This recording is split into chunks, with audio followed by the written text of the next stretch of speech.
You're watching the Citizen Science Podcast, the one and only twin solar system podcast featuring Samuel Hofman, along with his team of experts as they discuss the very latest information about our binary twin solar system.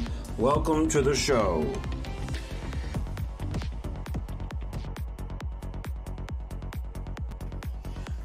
Okay, welcome everybody. Welcome to the Citizen Science Podcast. And as always, I'm very happy you all are here.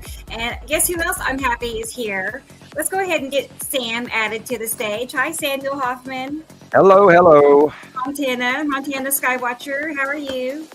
I'm having goosebumps watching this startup. It was just, got me excited. It does that. I know. I get excited every time. But that's how it is with our obsession that we have. Yeah, true. We have a couple of other people here waiting to be added. Let's go ahead and get Leandra Gordley in California. Hi. Hi, Skywatchers. Happy Saturday. Perfect. I'm always good to see you again, now that we have you on Saturdays. Yeah. So, yes. And let's get Gillian in here in Scotland. Hello, Miss Gillian. Hiya, how are you? Hi. Sorry, I didn't send... nobody knows this but you guys, but I sent out the wrong link to the whole crew basically. So they're coming in here shortly. So there's two more. We'll have Jesus and Christopher here. So, but for now, this is the cast that we have at the moment. Let's go ahead and look at the comment section because I have not even peeked I hadn't clicked on it yet either. Yeah, it looks like Wow. I see Gillian responding to experimental, and I get the feeling that experimental maybe was here first. He was absolutely know. first. Maybe it was Absolutely. Gillian. Maybe, I don't know, but welcome. And I'm glad you're here, Gillian. And here's Michelle Cox, and always good to see her. She's super helpful. Let's see, and Dennis. Hi, Dennis. I'm guessing it's evening for you, maybe. Seems like you're a few hours ahead of us, but glad you are here. And keep scrolling. Here's experimental in the comments. Hi, experimental. No. Oh, T. Racy was the first one in line today. Oh, That, Racy. and I'm not sure where her comment went. I don't know, but I do recall. Now that you say that, yes, that sounds right. Nicole and Karina are here. Karina, I saw your material that you posted today. Nice stuff, good stuff. Thank you. Oh, we'll have to look at it here in a minute. Yeah. I'll go gather it up. Yeah, hi, Nicole in Colorado. And just for the record, Nicole is going to be on the show next Saturday with us. So I'm Hi, already Nicole. looking forward to that. She's going to be a regular, just so you all know. Audrey Hi, from Leandra. South Africa. Uh-huh. And here's Karina. And Karina, I'm pretty sure she's in France. I need to get a little calendar and have little pins for everybody, Yeah, you have to get a map. A map. Yeah, get a map like me. I know, I'm learning. You need to put pins on the... Corkboard and push pins, yeah. Right. We have a Facebook user. It looks like it's Audrey in South Africa. It's nighttime for her. Good evening, Audrey. And Yeah, here it must is be 10 Brendan. o'clock for her. Can you two stop fighting? Here, Brendan is here. I'm happy to see you, Brendan. And hello from Minnesota. I'm thinking this might be Miss Carla. If you want to reveal who you are, okay. It always helps, Leandra. Yeah, if you do want to reveal your identity, you can go to, let me pull it up so people can see it. You go to that right there, StreamYard.com/Facebook, and it asks you for a one-time approval to, access your identity, and then it will show your name. Either way, you don't have to. Let's see who else we have. We're almost to the bottom of the list. Looks like, Robbie. Yeah, my friend Robbie from Australia. I saw you sent me a message. I'm guessing it could be pictures, so I'll get those in a moment. And yes, Carla has confirmed it is she. So good deal. I talked to Carla yesterday, and she's going to be here with us in 2 Saturdays from now on the 16th. Yay. So we're getting booked up. I told her I had to order a appointment book because it's getting so many. I mean, it's more than I can just remember, so it's growing. And we have people asking to be on the show. And So it's definitely, taking off each and every week. And here's Kathy. You made it, Kathy. Good deal from Florida. So I think we covered everybody. And guess what, guys? Christoper is here. Let's get him added. Hey, Chris. Hey, everybody. I'm sorry I'm late. Yo, Hi, it wasn't Sam. you. Hi, Alejandra. Okay, now pull down your collar, young man, and comb your hair. Right? Is it not combed? The collar was the one thing, and the comb your hair was the tease. Totally backwards. He's chilling. Got his shirt off. He's in his man cave. He's in his man cave. You're in Look. the garage. Hey, somebody was in a hurry today. Yeah, we're This at the is our in-laws day. house. So Is that your man cave? no, it's my. We're at my wife's dad's house. Oh, okay, cool. So I've been banished to the garage. Yeah. Yeah, do that sky watching talk out there. I'm hoping your sky looks great today. Please tell me it you looks. guys, it is a mess. Oh. It is dust, and it's like 30-mile-an-hour winds. Hopefully, it dies down in a couple hours. We'll see what happens. No, it's not going to. Yeah, I There don't will think so. be, over the Sierras today, there are going to be record high winds. This is hurricane strength force, cold winter blizzard low rotational storm that's hitting the U.S. West Coast right now. And of course, you're getting the blowover. So be thankful you have the 30-mile-an-hour winds that you I know, right? Because going on I-80 right now, they have upward of 70 and 80-mile-an-hour winds. And then at 9,000 feet, at Donner Pass is where they expect over 200-mile-an-hour winds today. And that's like 8,000, 9,000 feet. So I don't know the exact height of that pass, but they are talking hurricane force winds, and they're not telling people that. They don't say, well, excuse me, this is hurricane force. And we've been talking about this for a couple of years now, where these storms are highly, highly rotational and highly bigger than anything we've ever seen. Hello, Carlos. Wow. Just welcome you. So, and then there's more on the way, and there's a new one forming up in the Pacific right now.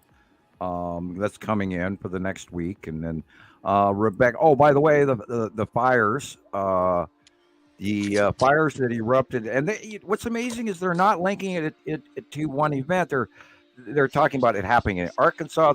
It happened in Oklahoma. It happened in Texas, and none of them are being linked, and it's all one event. And that one event of this firestorm is going to literally, they believe it's very possible, it run all the way up north to South Dakota. Oh my gosh. So how did it start? It started in Texas and literally went to Oklahoma and then in Arkansas, all within like an hour. Wow. And, I sent Rebecca some footage where the guy's talking about it formulating over the top of Arkansas. But I don't think he's taking into account downwind embers. I think what is starting it? Electrical space stuff. But well, if you have high, and they had high winds, and then if you got two high tension wires that smack into each other, they create sparks, and those sparks drop onto that grass, and that whole area of the upper northern panhandle of Texas is so bone dry, and it literally created this high level windstorm that's been going on.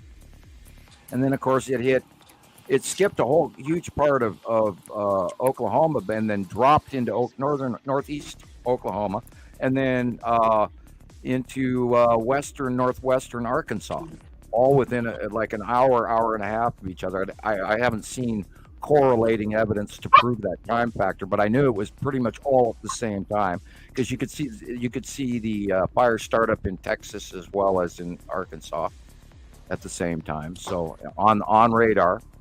So yeah, I've got a friend in Texas who was sharing a lot of stuff with me since it and the started. winds are going to kick up again today, and that's what's going over the top of you, Christoper, right now. Is that area of wind that you're getting right now is going to be in Texas in the next few hours, and that's going to kick all of that whole area back up again.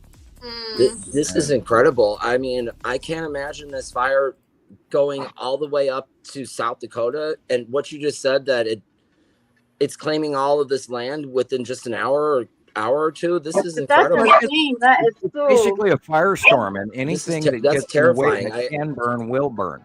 Right. And It's then, a firestorm. they don't really tell anybody how it's being how it really starts, why it's starting. Yeah, and you see the newscasts, and they're not connecting the fact when they say, "Oh, these fires in Texas," and they don't say these fires in Texas, Oklahoma, and Arkansas. Right. Same thing, the whole same area, and they're not saying that, and they're not linking it. You see, oh, it's happening in Arkansas, and they don't tell people in Arkansas that it's happening in Texas or Oklahoma, because I've watched all the news feeds, even the locals, because I do that.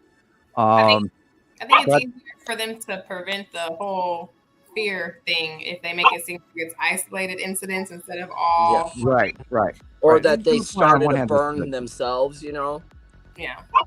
Well, people should be preparing. If you have land in a house, you should be, even before the storm, you should be soaking it down with every garden hose you got.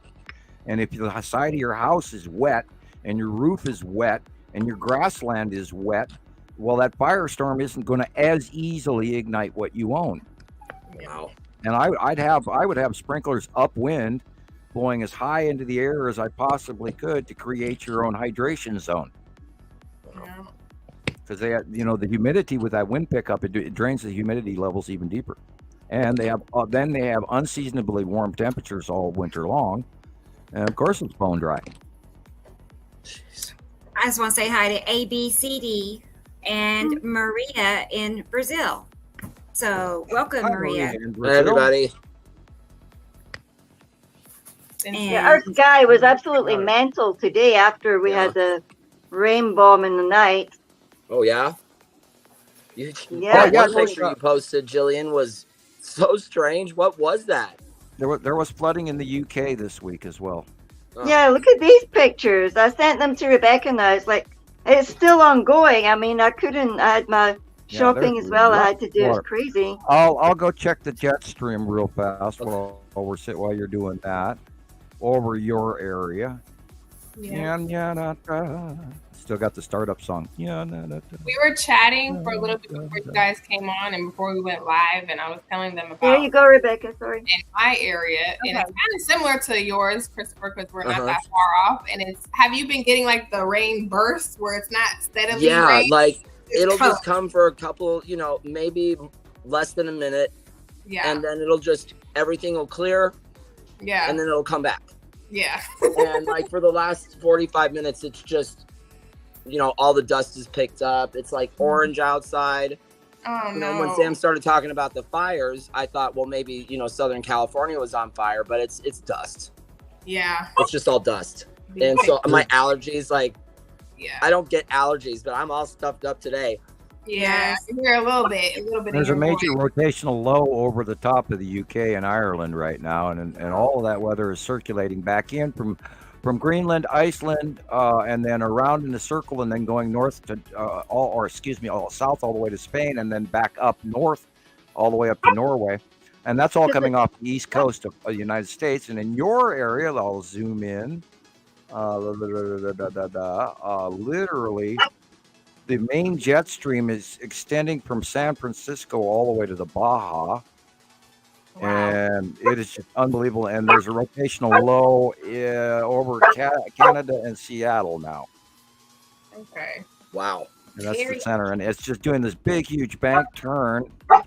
The weather is coming straight out of Alaska, what you guys are getting. And it is a little colder today. It's been like in the almost high 70s. And then last night it got really cold again. And it's cold. It's cooler today. So and the weather coming from Japan and the Eastern Pacific is diving deep down over the top of Hawaii, and then going all the way in his dip to the Baja, and then over Mexico proper and Texas, etc. So they're about to get major high winds and the cold front from what's coming in over the top of you right now, Christoper. Wow. So those two are going to jam together, which is going to cause a double high wind scenario. This is incredible. This is incredible. So have we started the 180-day cycle already? No, and speaking of which, it's on the way. It's coming. I thought it started as of February 1st, but that's not how it works. This is a great time, perfect timing to add that video that JD posted. Okay. And being that you Christoper, I've been seeing all sorts of somebody posted. Oh gosh, I don't know where they were. I think it might have been in Australia. Somebody got a super shot of the red asteroid, like some of the first, shots you guys show. Yeah, it's just Watch this. Wow. This is what's coming from the 180-day cycle. Oh my God. Look at that. Look at that. Oh my gosh. So our sky is the blue little sliver. Okay. This is the bottom of Uri and the Salamander Wow. asteroid group and all of the onset Uri asteroids below, as you can see. We know the drawings, the real old drawings of Uri. You can see the stripes of Uri right there behind the telephone line, of course. But that's the base cloud of Uri and the Salamander asteroid group and the Tan asteroid group right there in front of us. It's headed our way, folks. This is going to be the 180-day cycle. Is that? Wow. It starts at the end of March. Correct. Right? Correct. Okay. That's it's the calendar, give or take. Thank you. Yeah, because over the years. Yeah, I don't know if you guys have seen this one video too. Somebody yesterday posted, I don't know if it was on TikTok or our group, but they got, the trumpets again. Yeah. Super loud. It's still going on. Hi, Robert from New Zealand is here. Hi, Robert. Hey, Robert. So glad you're here. Yeah. And I think this is maybe Cindy. Is it Cindy, Leandra? It is. You okay. I feel it. You have that intuition. Oh, no, that's funny. Hi, Cindy. Good to have you here. Yeah, Robert, your pictures this week were wonderful. Thank you. This last week, Always. I saved a whole handful of them. For sure. I know one I saved. He added a new cover. Let me pull it up real quick, and so we can admire it. Yeah, some of us are suffering from sky envy over here. Right. You're in withdrawal there. Mm-hmm. I had a couple of good days this week, and I went live. Both, if I have an opportunity to go live, I will outside. It's fun, isn't it? I've done 6 lives in the past 6 days, right? 6. Yeah, and I've picked up over 1,000 new followers. Wow, going live. That's cool. So it's progressing well. It's getting a lot more attention now. This is Robert.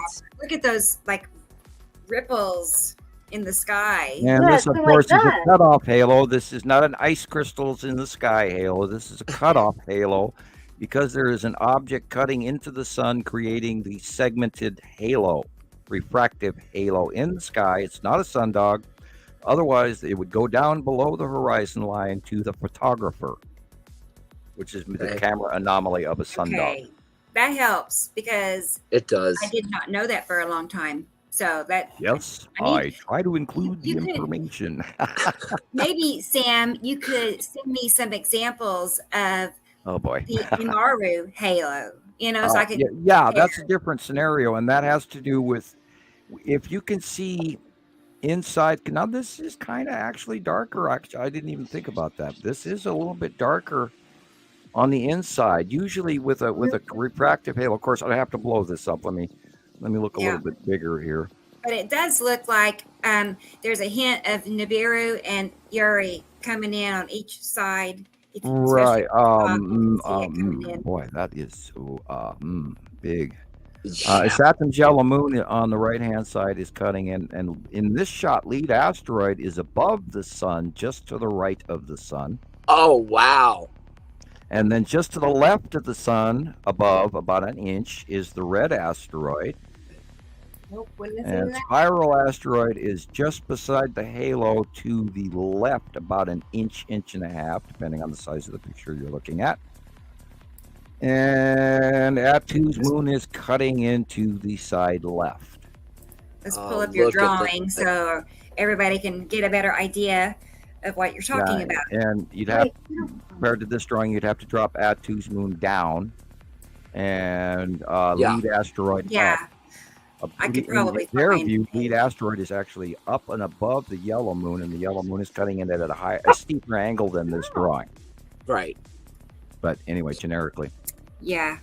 Whee! Holy cow, guys! This is so damn much fun. I could go screaming. I mean, I'm I'm out there in Looney Land with my energy level dealing with this because we're watching it and it's just so dynamic and unbelievable, and oh my God, it's happening, and there it is, and it's doing it, and nobody sees it. I don't know. Like there has been some really strange pictures coming in. The other day, I couldn't even tell what I was looking at the other day at all. I mean, it just was just weird. I have days like that too, where I'm staring at stuff going, what the hell is that?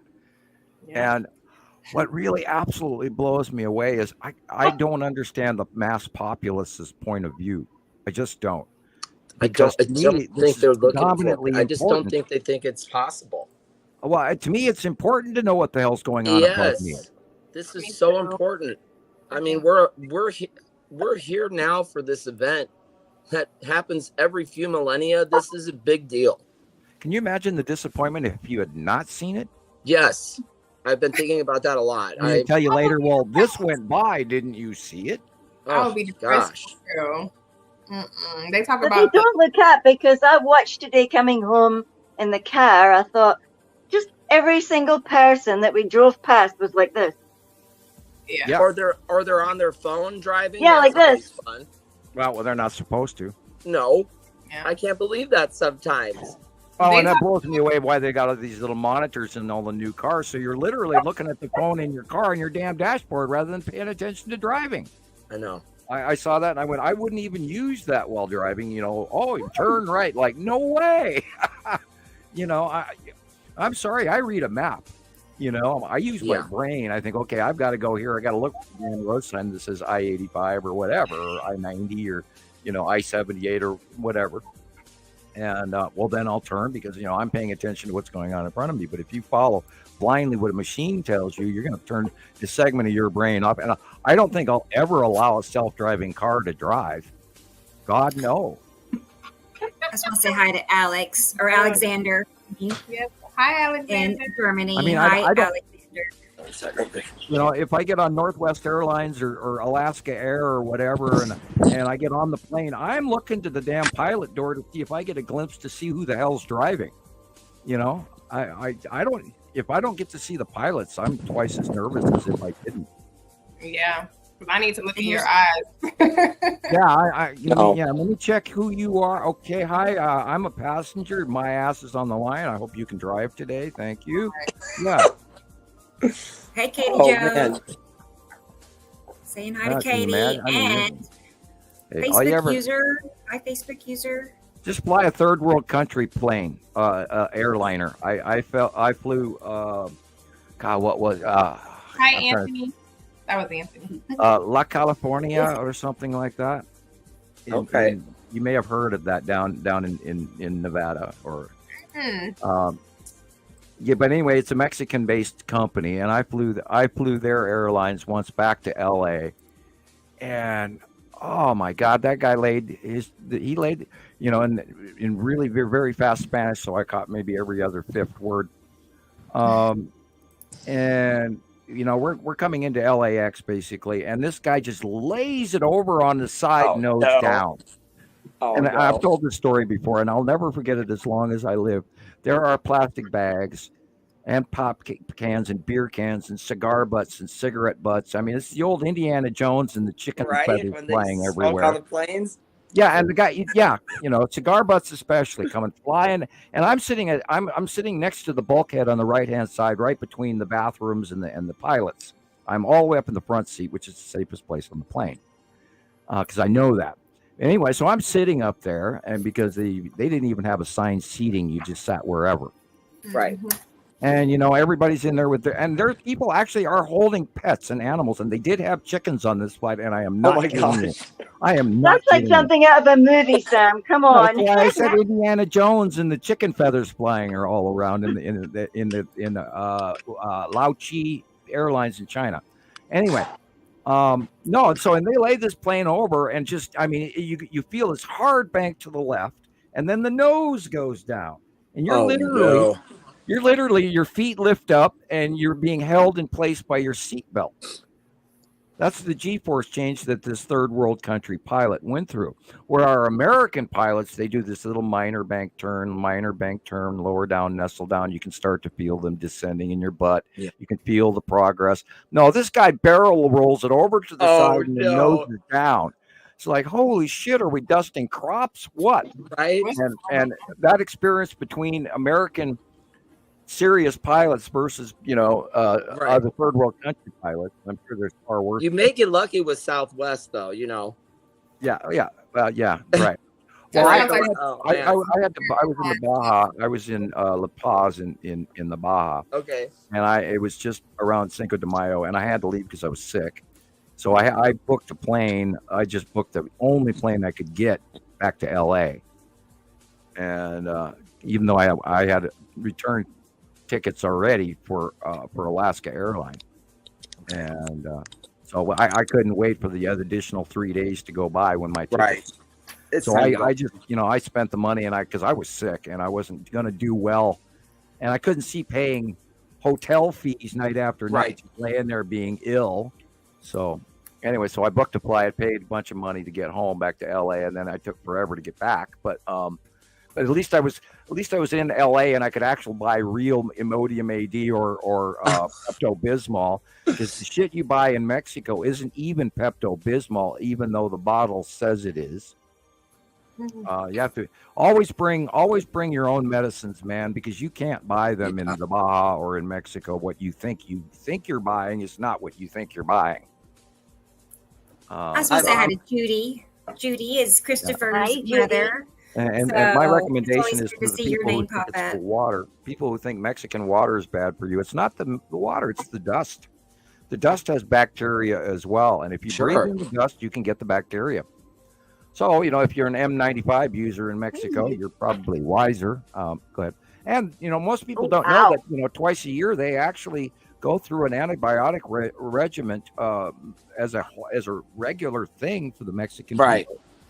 They're constantly eating twice a year. It's just a general societal behavior where they handle all this antibiotics because of the crap that they're breathing and they're around and they're being poisoned with. Look at that.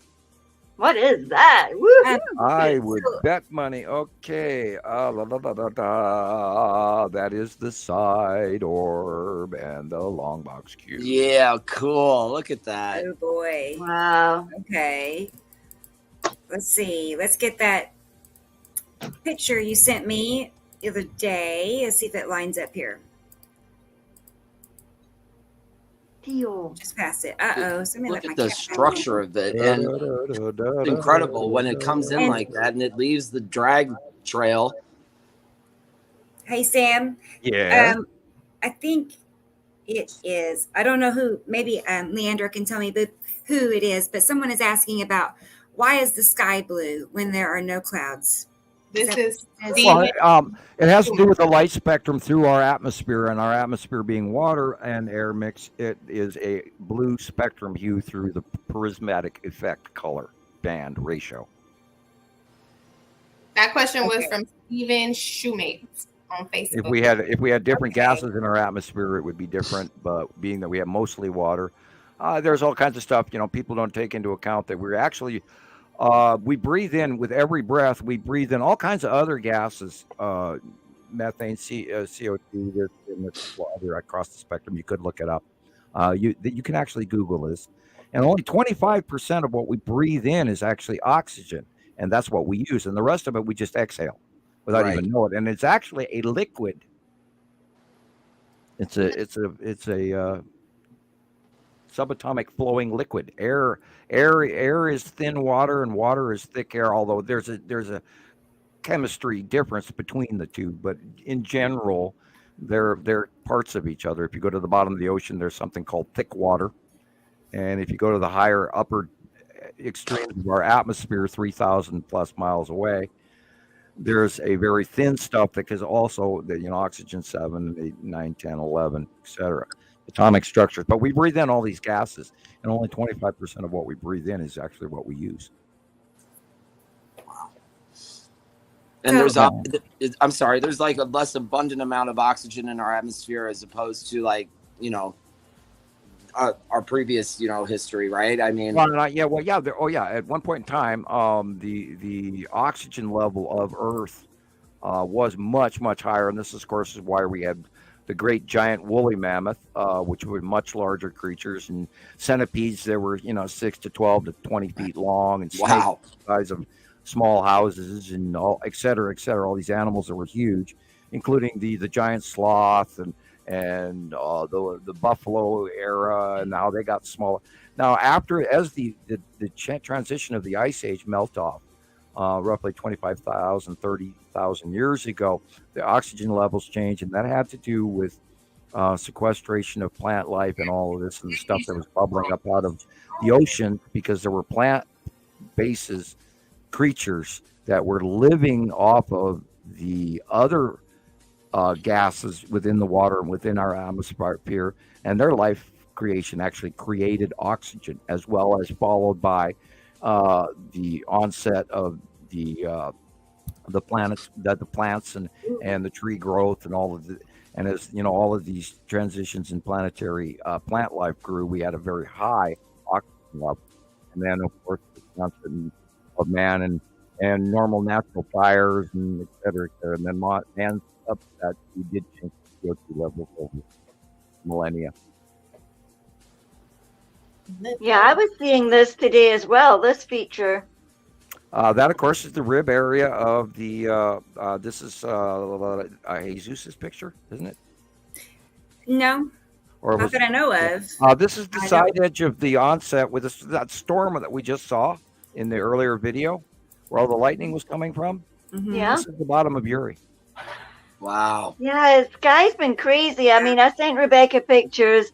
There was something literally looking in the window. So I went out to get a picture of it. I couldn't believe it. Yeah, and Christoper said it was the wildest thing. Yeah, I think I've never seen anything like it myself. So I can't wait to hear what Sam says it is. Yeah, this is the salamander hanging on the side of planet Uri. It's just closer. Okay. Jesus had a very close picture to that one. I think I've seen it too this week, like that. So everybody knows the blue area is the planet. The yellow, and the yellow-orange on the bottom. Oh yeah, on the bottom left. Those are the stripes of Uri just being illuminated differently. Okay, wow. From the asteroids. No, from the light at the angle at sunset. That's bottom illumination from the sun. And the dark blue area of the upper top, everything on the left-hand side is Uri. And behind it, over on the other side of it, of the spatial, that's the side of Uri going. And then the light green in the middle blip on the right edge, middle of the picture, is little Nepacity hiding in the background in the corner behind Uri. Big Uri. Big Uri. Yeah, big Uri. And of course, that's, look at it. Just like the drawing, there's Nepacity there, and there's the edge of Uri. And that side blip is literally the Tan asteroid and the Salamander asteroid group, which is not listed in this, but that's immediately to the left of where it says Tan. But there's that whole segment, facial area of the bottom of Uri, which is the base cloud, the onset base cloud pattern. And in that base cloud, semi-embedded in the outer atmosphere of Uri, is the Tan asteroid and the Salamander asteroid group, which is always spatially there. And we've seen a representation of going back many, many years, even when Uri used to be on the right-hand side, and we have documentation of that as well. And that's where it acquired its name, because it looks like a salamander holding onto the side of a globe. And we've got pictures all the way from 218, etc. Really we watched it, and it's earlier too. We saw it in 2015 as well, 16, 17. Go ahead.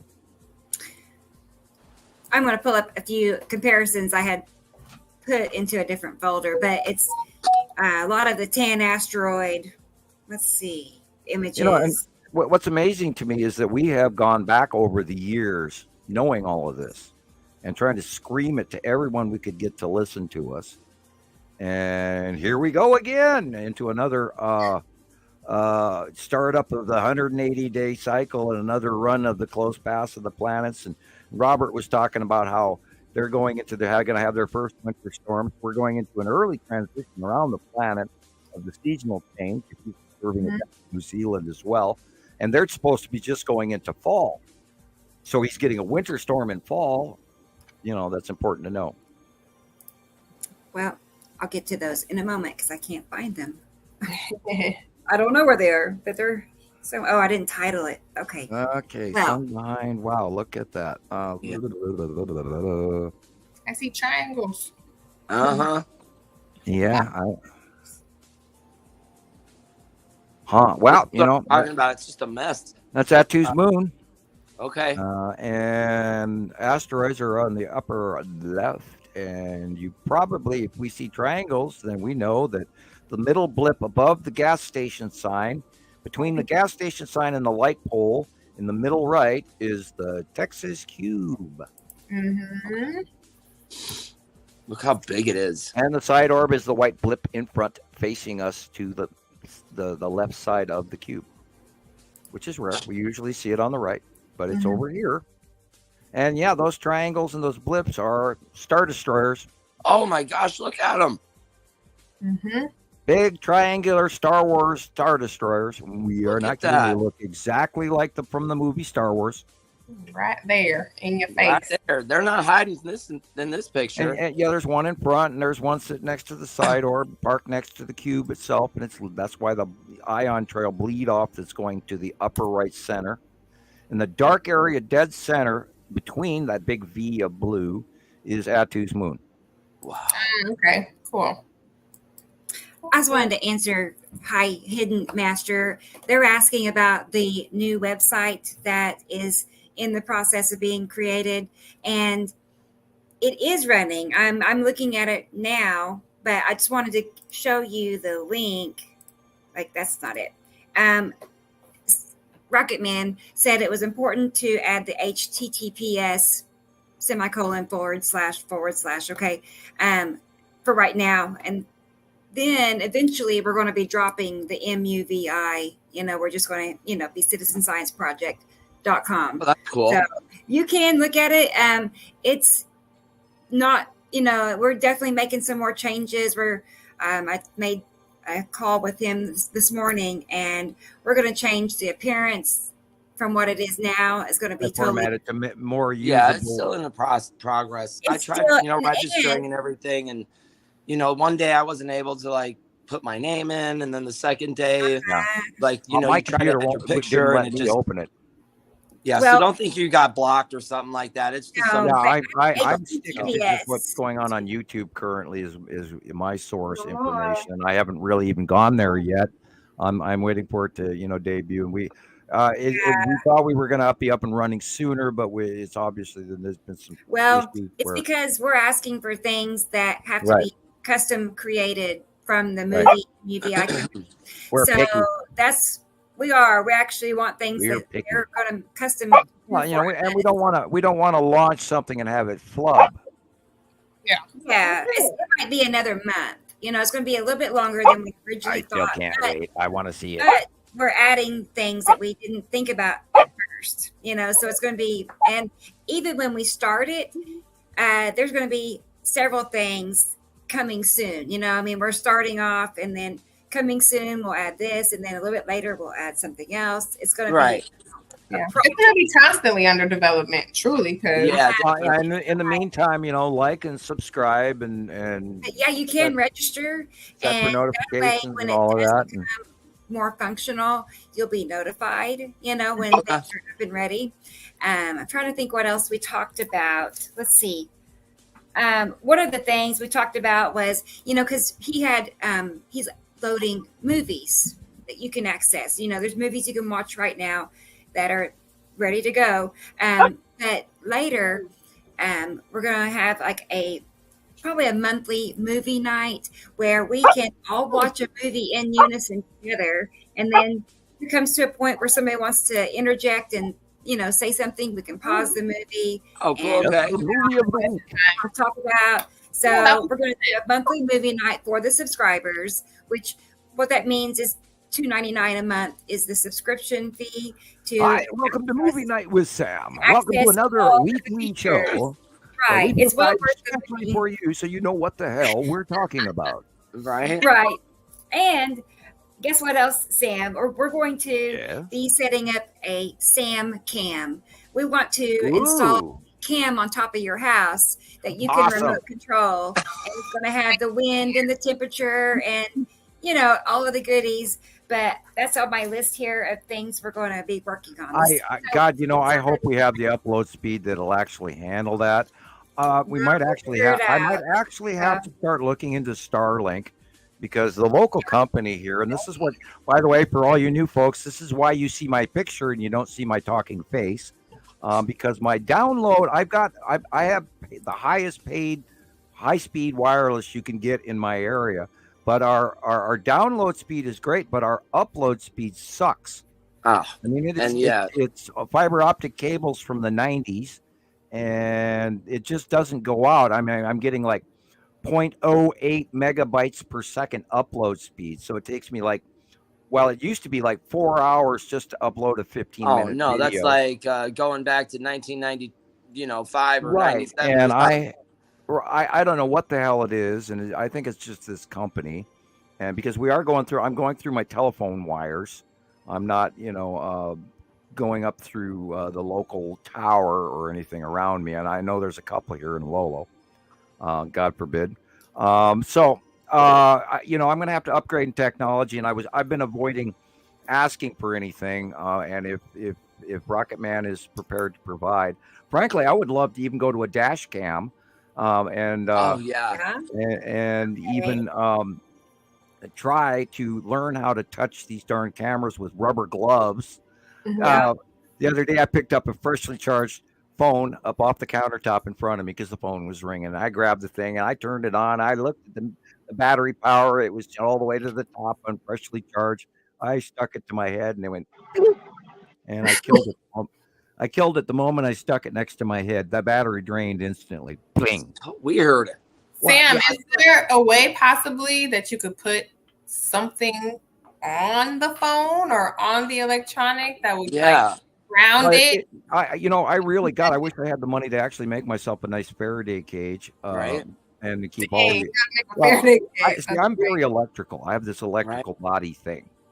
I can't wear watches. I can't wear jewelry. I tarnish sterling silver in a week, and it's never supposed to tarnish. Right. Ever. That's not weird. At all. And I tarnish it. It's black in a week on my chest. Wow. And and I got this really awesome pendant that I love, and it's sterling silver. It's a power star, and it goes black on my chest in a week. Oh no. Yeah. And same thing with watches, and I can't wear rings or any of that. And my girls will walk through the grocery store with me and bump shoulders, and I shock the crap out of them every time. And look at that. I think the thunder. I think you got two birds there. I would say, secondary. Wow, God, Rebecca, this could be important. Yeah. I was gonna say lead asteroid. Yeah. But then we will also take into account what's been going on in Australia and South Africa, where we've seen the second smaller sun below the larger second sun. So I'm not going to completely discount this. Wow. But my first thought is lead asteroid under the sun. But and then if you look over in the rounding over to the right, there is Saturn's yellow moon. And look at that. And then there's a roundish blip there with there's red asteroid and lead asteroid. So this could be our second smaller star. It's either an asteroid or our second sun. Is that what you're saying? Save this picture. I want a copy of it. This could be two suns, guys. Look, and they match central intensity. Mm-hmm. They're both white in the center. Mm-hmm. Wow. This could be the second sun. And remember, our sun is smaller. Yeah. But there they look the same. Well, not really. So, are we still? Our question is this through a car glass? And if it is, then we have to completely discount it. If it's fresh, I don't think so. Not through glass, well, then we can take it as a real shot. Where's it from? Well, yeah, that too. And this is why we have to take many sightings. We can't just jump to one sighting. Right. Beautiful. Hi, Claudette. Well, I'm mainly stressing that for our new viewers, right? Because we don't want to jump on this. This is this. We want to prove it. Right. Are you saying that the anticipation of having the sun separate and the second sun moving out and it's coming. It's what the cool thing is. It's falling exactly into what is expected. I thought it was supposed to separate, but we would be able to see it visible to the left of the suns. No, not on the left, because it came from the lower left and it's moving away to the upper right. So right. And we have seen evidence from South Africa and from Australia in the last couple of months where a smaller, less bright, smaller star has been to the lower right of the star that they're filming, not on A and B stereo A and B camera shots, but in their sightings from their home. They're seeing this early, weird, strange, way early brightening up of the sky. And then it doesn't match the hour that it's supposed to be or anything like that. It's really weird illumination going on. And then in the captures, we have seen a smaller, what appears to be our sun. Because people have to remember that depending on the hemisphere you've always lived in, our sun is really small. It's the size of a 50-cent piece. Yeah. And for how many years have we been seeing that it's the size of a basketball? Yeah. And people have forgotten the actual size of the sun, of our normal sun. That's why they can't absolutely argue with the period that there is a second star here. And it got here in 2011 because we saw the transition of the arc of the sun change, where it went from the rising in the northeast, because that's where the bigger star was, on the left-hand side in the northeast, because we see our sunrise in the east at morning. And so this larger star started rising up and it outshined our star. So you barely even notice it was there. And then over time, the moving secondary larger star has worked its way towards the east and is now rising up towards the southeast of. Wow. And if you look at this, and this is the smaller star behind it, a rare illumination, this big. But it could have gotten bigger. We don't know. Not in a week, though. So this is part of, I'm taking note of it, but I can't attribute it. But it really looks like it. I just want to say hi to Anissa Arabians. I think I'm saying that right. It might be close. It's probably better than I could. They're listening and doing chores. So that's pretty cool. They're, we could entertain people either way, visually or audio. So perfect. And Maria, our friend Maria from Alaska is here. Oh, Alaska, that's great. Yes, it's beautiful. She sends me pictures sometimes. The mountains are, nice, because here in Oklahoma, we have hills, but we don't have mountains like that, really. Up there in God's country.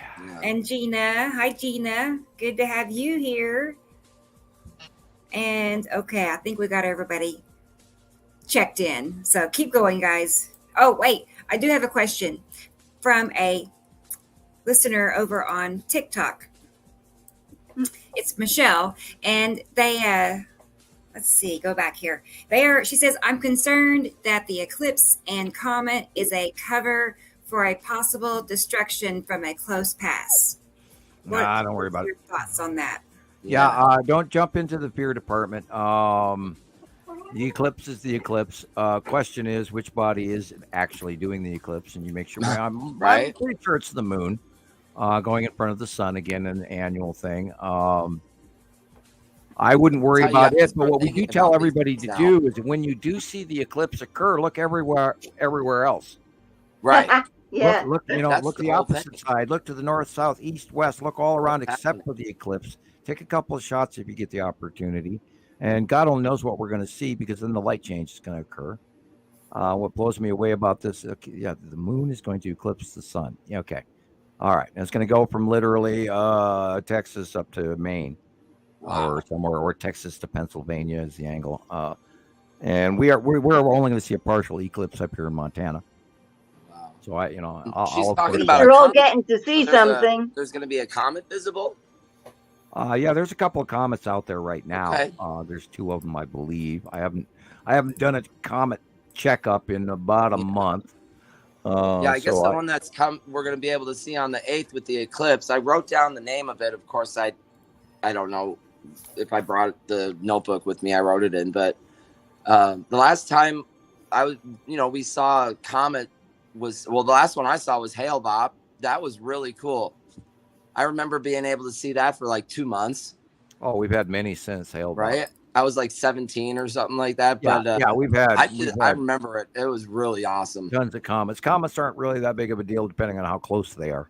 Right. Generically. And that's the funny thing that they do all this. Everybody's always, oh, this asteroid is coming and this asteroid is coming, and NASA does this big to do about it. And then I go in there and I look and they tell, the identification number. And then you go into the NEO, near Earth object listings, and then you look it up. And then so you have to do some math, and you have to understand 265,000 miles is an LU unit, lunar unit, okay. LU. And then that's the trick. You got to know the math. And right. 265,000 miles.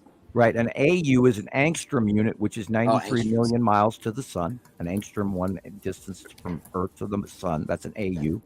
And they started putting it out in AUs, which makes the math a little more complicated. But if you can switch the diagram on the NEO listing that you get, neo.gov, something like that, and you look that up, and you switch it to lunar units, and it shows you just how far away these asteroids are. And in most cases, they're all freaking about, it's going to pass close to Earth, and it's 3.5 million miles away. And you go, oh, okay, never mind.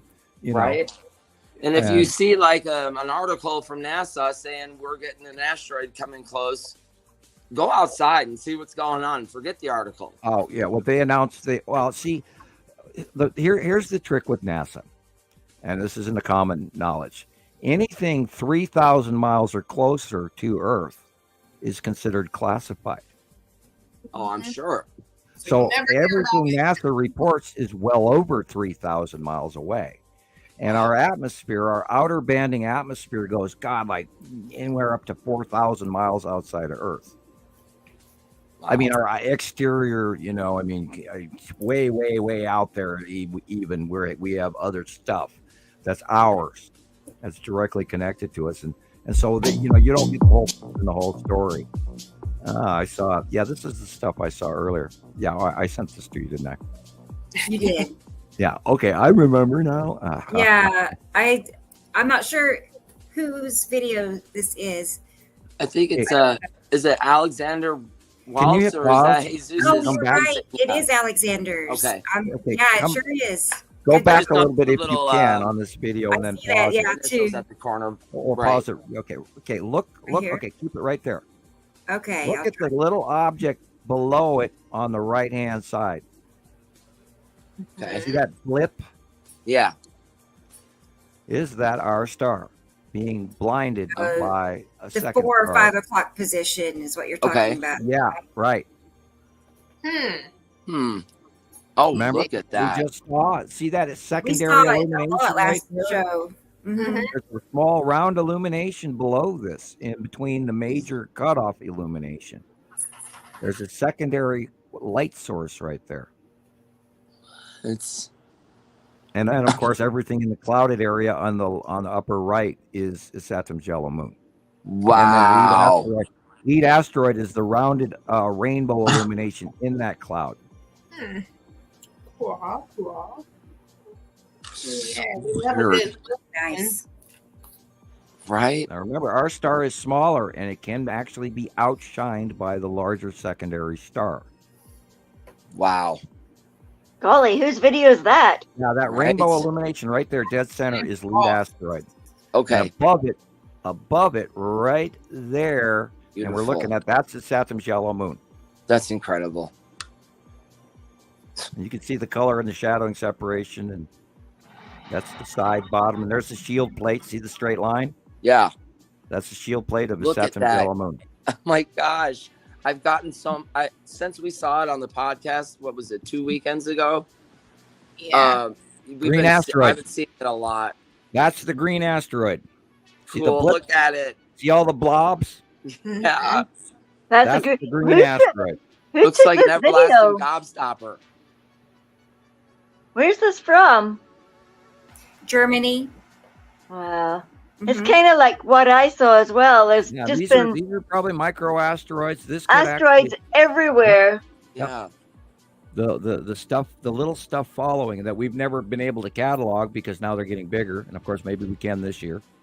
Right, and you could see they're dark. They're spheres. They're a little darker than the blue around them. They're chunky. They've got little craters. You just gotta look at see these that dark pictures that circle you're right getting there? for a long time, and just look at the detail. It's incredible. Yeah, that's the green asteroid right there. Okay. See the blips, the black little circles. And looks like a car, but it does. And it's in the old drawings for how many years now? Wow. And good job, Alexander. Yeah, excellent. He's always, I mean, he's so active in the group and sharing such quality. And that would be images in the background would be Nepesi cutting off the top of the sun. Wow. Yeah, that line going across the top. Yeah, that line. But although you can't see it because the illumination is different, which is what's causing the cutoff refraction halo.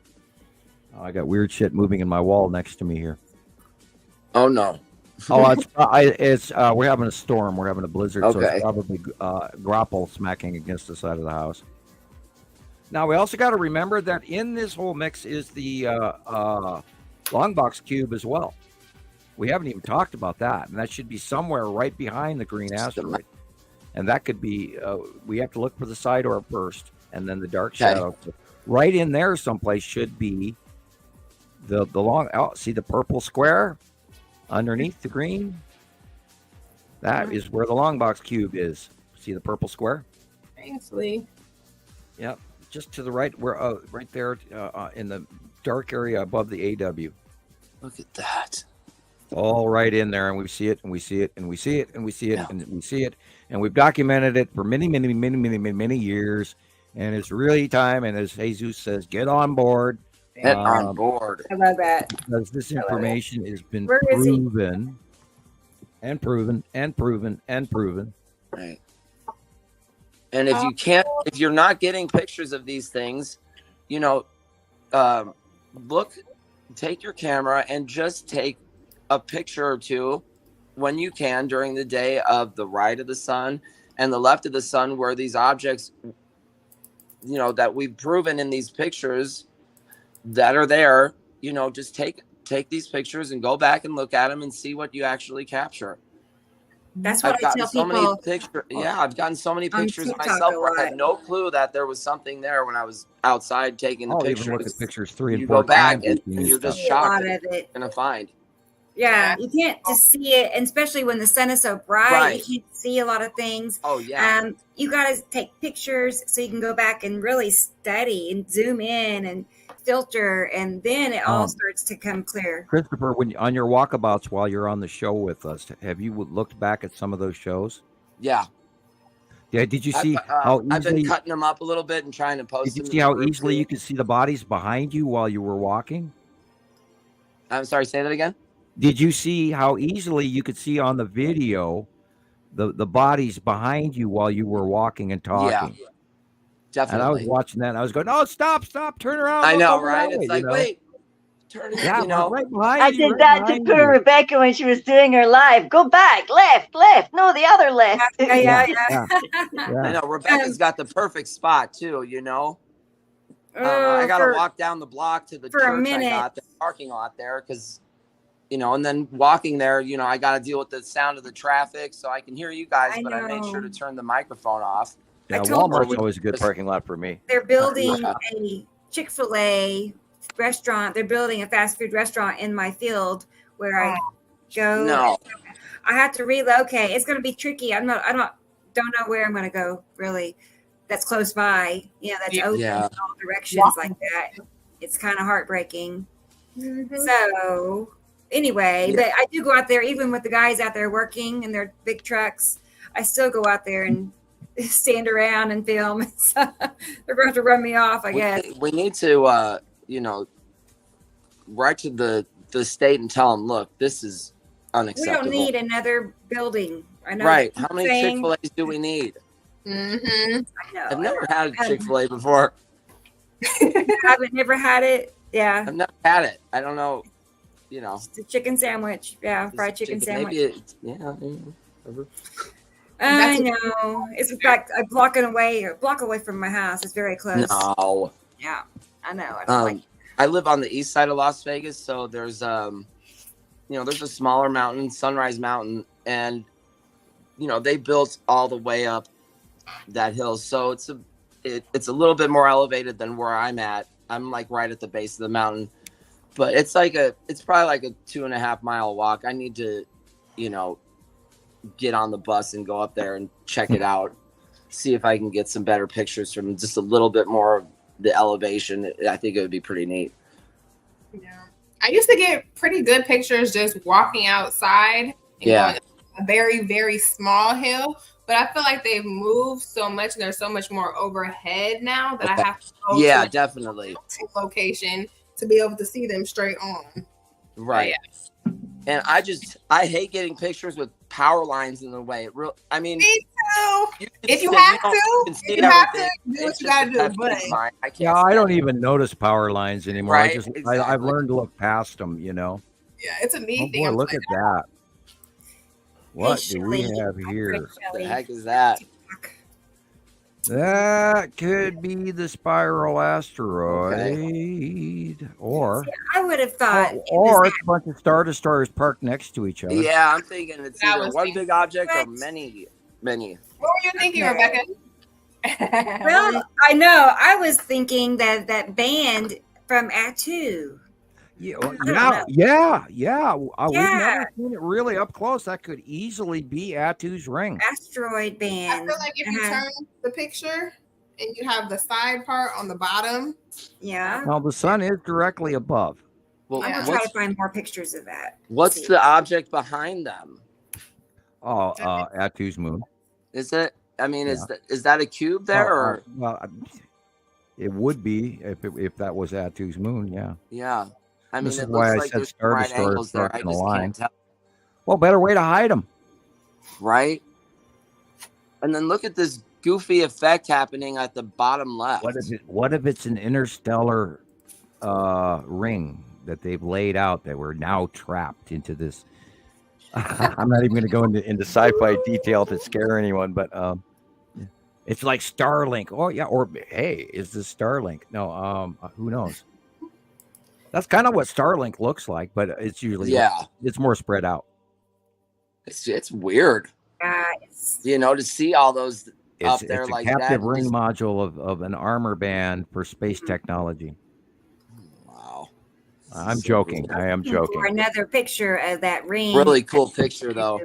And all the people. Oh, yeah, I'm just staring at that thing. You can try and enlarge it to see the details. AARP. Right. I just turned it in my head, and then I can see where it would be like, okay, that makes sense. And then this right part is a darker blue. So if you turn it, that makes sense for what Atu's moon would be representative of. So maybe. Okay, well, I was trying to find another, example, but no, not seeing it. Okay, good. Let's see. Okay, Alexander sent me another video. I love his videos. I need to come back down to normal screen. Oh, wow. Full screen for so long. That, of course, is the bottom of necessity. Okay, let's take a vote here. If you had to pick a favorite planet, like your favorite one that makes the appearances and whatnot, which one is your favorite? Which planet? Oh, I'm going to say Atu's moon. Yeah, I love Atu. Okay. I spend more time looking at them than all of them combined. Okay. What about you, Leandra? This is hard. It is so hard, isn't it? You only get one favorite. I only get one? Yes. Okay, I'm going to go with Nepistity. Yeah. Yes. And by the way, in this shot, we see the bottom of Nepistity. In front of it, in the upper middle, is Atu's moon. Yeah. Yes. What about you, Christopher? Pick one. And I'm gonna say I can't choose, but okay. I think this month. Let's just say this month, I'm really loving Isotom's yellow moon. Okay. And we're going to see a little more of Saru anytime now. We are going to start seeing Saru very soon. Cool. Thunder says Atu and Nepicity. Yeah, and see, I can't. They say Yuri. I like Yuri. Yuri is awesome. They're all so incredible. It's just each one of them has their own characteristics, and when you're able to start seeing them for yourself, it's phenomenal. I think my favorite is Nepicity. Like I just said, we have a lot of votes for Atu and Nepicity. And wait, Gillian, what about you? That's hard to say because honestly, they're all so beautiful. You can't really tell. I like them all together. Can I say I like them all together? No, you have to pick. Hey, now, pick one. Okay, pick one. Okay. That he liked them all, and he said, "Well, you told me I couldn't have any of them, so I like them all." Right. Yeah. It's hard because, like Christoper said, they all have their different characteristics. They all invoke different emotions when they're do. Here. Yes. The binary solar system our twin solar system half. Mm-hmm. Yeah, I'm curious what Shelley would say, because if y'all knew Shelley like I know her, she loves all of this. I mean, every picture I show up on the show, she'd be like, "Oh, that is so beautiful." I mean, she's in love with every picture. It's so sweet. So I'm curious what Shelley would say. What's her favorite? Yeah, I wonder. That's sweet. And the one that does this kind of thing. Yeah. And Nepicity again. Yeah. I would have to say Nepicity because Nepicity makes incredible sky. It's beautiful. And the thing is, it's way small. They're getting closer every day now, and you can see that if you're in the group or you're taking your own pictures, you can see the changes happening every day, and it's just incredible. Remember, in this picture, the real sky is at the horizon. Right. Nepicity. Ding, ding, ding. Yes, Nepicity. Yeah, I love the zigzag crown. The zigzag crown does it for me. It's always yes. And that gold. If you get the gold, and then on top is that straight band of blue right over the top of the sun, like a big cut-off thing hanging there. See it like this during the day. I only get to capture it at night, but I mean, you absolutely know when you see it. Oh my gosh, it's so cool. Shelley's talking about Yuri too, and we didn't even mention Yuri. Yuri is unbelievable. Yeah. The milk white skies, and the stripes, and the objects, the asteroids, and all the crap, and that we're about to deal with here in the next couple. Of, we are now in March, and in about 20 days. When you start seeing the repetition of it, you see the asteroid cluster group right overhead. They will be again, and just the way it all changes every day, just a little bit, and but the 10 asteroid is there, but all the asteroids change up. It's when you finally see it, it's just you can feel it. It just changes your whole perspective about. And we're going to see those Red Sonja storms again. And where, there's just lightning from hell and just freak weather comes in about a half hour, 45-minute period of time over the top of you, and then runs all the way across the planet. And it may happen here, it may happen there, it may happen in France, it may happen in Russia, it may happen in Japan, it may happen, a few times in a few periods of weeks on the close pass scenario. And we need to keep track of that, because there was a San Francisco storm, there was a South Dakota storm, there was an Ohio storm, there was a Canadian storm over the past few years, not in that order, but but we have documented these what we call Red Sonja, and that goes back from a movie called Red Sonja. Okay. And this woman had this magic talisman, and which would create storms that would level cities. Oh. And that's why we call it, because it's this freakish lightning storm from hell. And everything comes out of one area, and that, of course, is the discharge off of the asteroid groups below the planet Yuri. Right, and we see the change that's happened with these weather events. We can tell they're absolutely not normal, and their intensity is so much higher than anything that we used to see in the past. And our brain just wants to tell us, it's okay. That's keep this picture up, please. Sure. This is rather unusual. Where you see the spiral asteroid going across the horizon in front of us. And this is an odd base cloud. Look where the sun is. Yeah. I know. This is a base cloud of Saturn's yellow moon. Wow. Cool. And I just want to tell secondary flat line behind the spiral asteroid. I just want to tell Claudette that I'm happy she found us too. And we have not seen too many base clouds of the bottom of Saturn. Wow. So this is pretty much a first. Oh, I got one like that too. But looked like that here today. Looking where the sun is, it can't be anything else other than Saturn's yellow moon. And you can see the full circle of it. Yes. It's slightly up in the middle, upper right.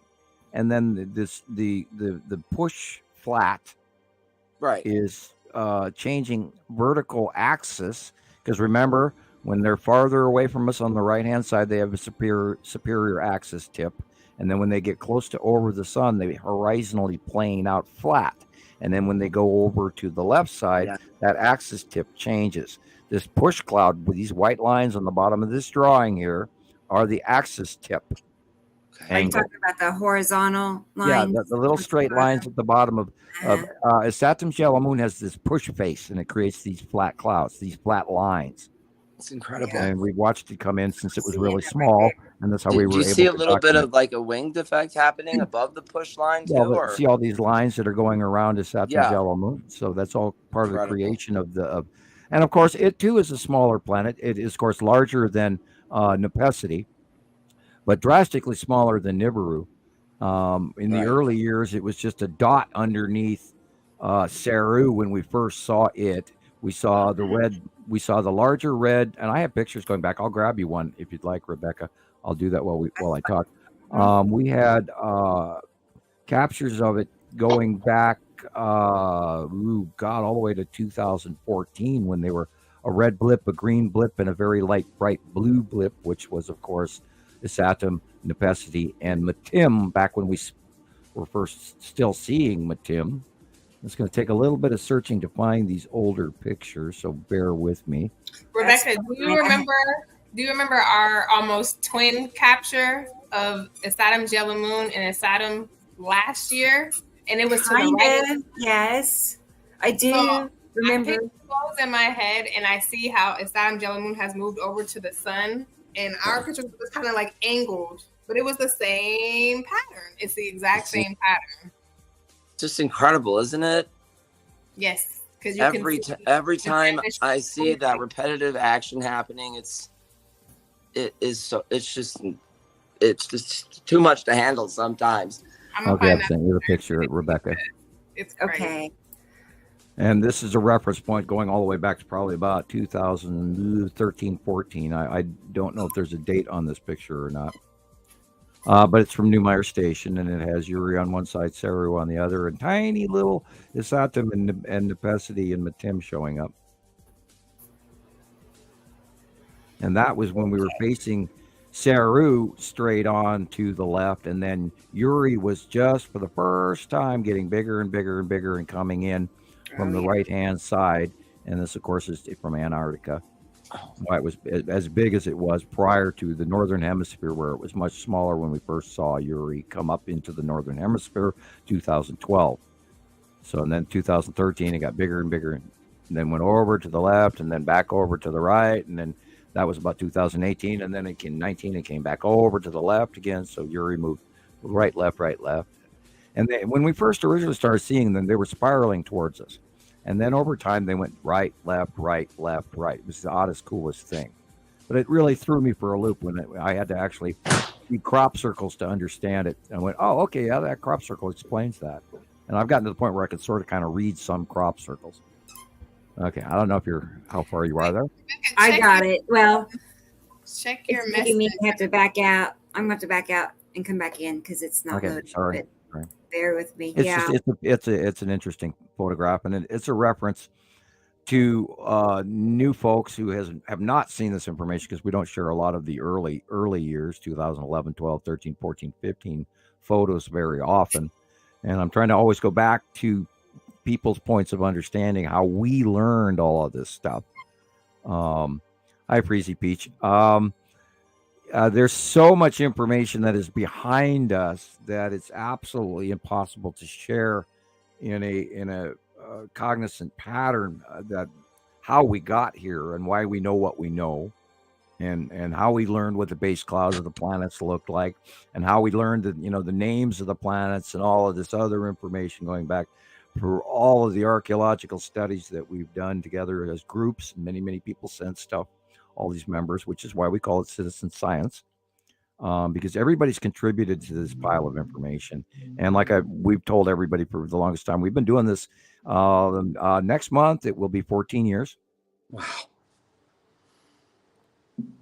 Yeah, I'm in awe here because to me it seems like maybe 5. Right. Yeah. 14 years. Yeah, and we've been screaming at it. Hey, look! There's a planet. There's a planet. There's a planet. Right. There's a planet. There's people on that planet. Hey, look at that planet for 14 years. Sam, check your messenger. Okay. This is just saw it come up. Okay. What am I looking at? I sent it yeah, very nice. Yeah. Wow. Yeah, it's even got the flat spot and everything. Well, I'll wait till she's back on so we can show it. The transition is so obvious. I'm saving this. Yeah, please do. Please do. I'm back. Okay, let's try it again. And Yeah, exactly have right. a listener over Amazing. on TikTok, Bonnie, that wants us to help them better understand what the planets look like. So after this picture, I told them that we would do that. So Yeah, that's gang. I'm good.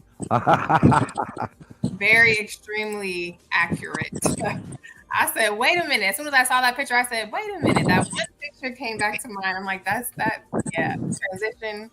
Cannot argue with that. Do you have that picture? I didn't. yeah, I do. Here, Let's wrap it up. We'll describe it real fast, and then you can get on to Leander's picture. Wait, Rebecca, check your messenger. He's talking about the picture I just sent you. Yeah, but she also has the one. Okay, this is the one I just sent her. That's Red is atom. Green is nepacity. The little blob in the middle that's behind, or actually in front of the planet on the right, is Attu's moon in front of Attu. And if you look down below in the little striped area at the base core of Saru, you can see Matim. It's a little circle. And of course, that black dot is the Empire orb. The planet to the upper right is Uri, and the background one on the left is Saru. But you're looking at tiny little Asatum, tiny little Nepacity, and then way straight down below that, about an inch, is Matim. We just got to point out, though, that this is an old picture. Yeah, this is like 2013. This is when they were in little. Yeah, when they were just coming up, and we could barely see them in the northern hemisphere. But this is at the South Pole. I'm going to pull this file up. And while you were gone, I was telling people that we don't get a lot of chances to share the early information, which is how we learned all of this stuff and how we watched them come. And this, of course, I don't remember the date on this, but this is quite a few years old as well. And back when we could still get the Mexico Live webcams. And if I remember correctly, this is at 2. Yeah.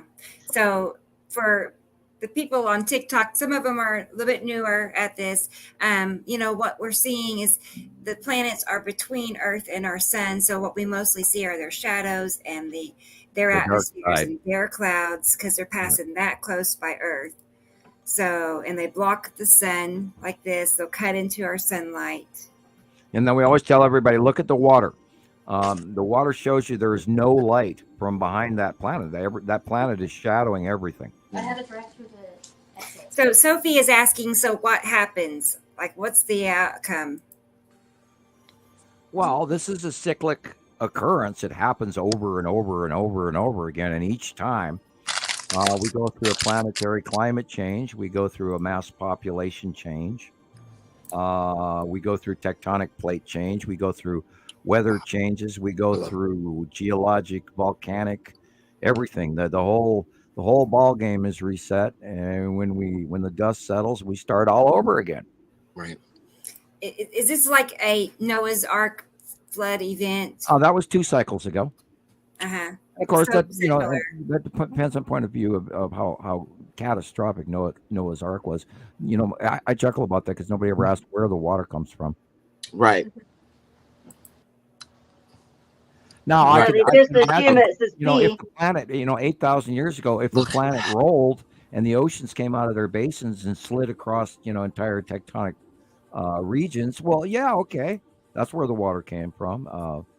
There's all kinds of events that people don't necessarily take into account, and anything you look through history, and if you take into account the binary solar system and this annual every we'll just say 4,000 and less years cycle, it explains so much, including the climate changes, including these drastic major weather events, including all of the legend lore, the mythos of the dragon and Quetzalcoatl and Apophis and Wormwood, and all of those legends come into fit.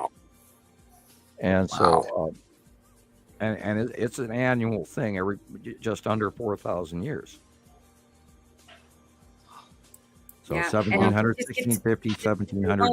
That get to experience it all. It's like most people never know about it, get to see it. They don't know it exists. And there are people on those planets. Right. On two of them. And they're dumping it, they're spoon feeding everybody all this information on all of our commercials and all our point of view. Yeah. And it could be, non-intentional, or it could be intentional. It is soft disclosure. We're swimming in spacecraft right now, and ET's everywhere, cited on YouTube, and slapped ham is nonstop. I was going to say this V shape. That's a planet. That's a sign of a planet. Attu's moon. The illuminated area in the center middle, at the upper part of the page is Attu's white moon, and Attu has been in front of that. Same thing here, same thing. Both those pictures. I love this one. That purple area. That's the asteroid going. That's the red asteroid crossing in front of Attu and Attu's moon. Like, if you're in the chat, let us know if you've been seeing purple skies. You have.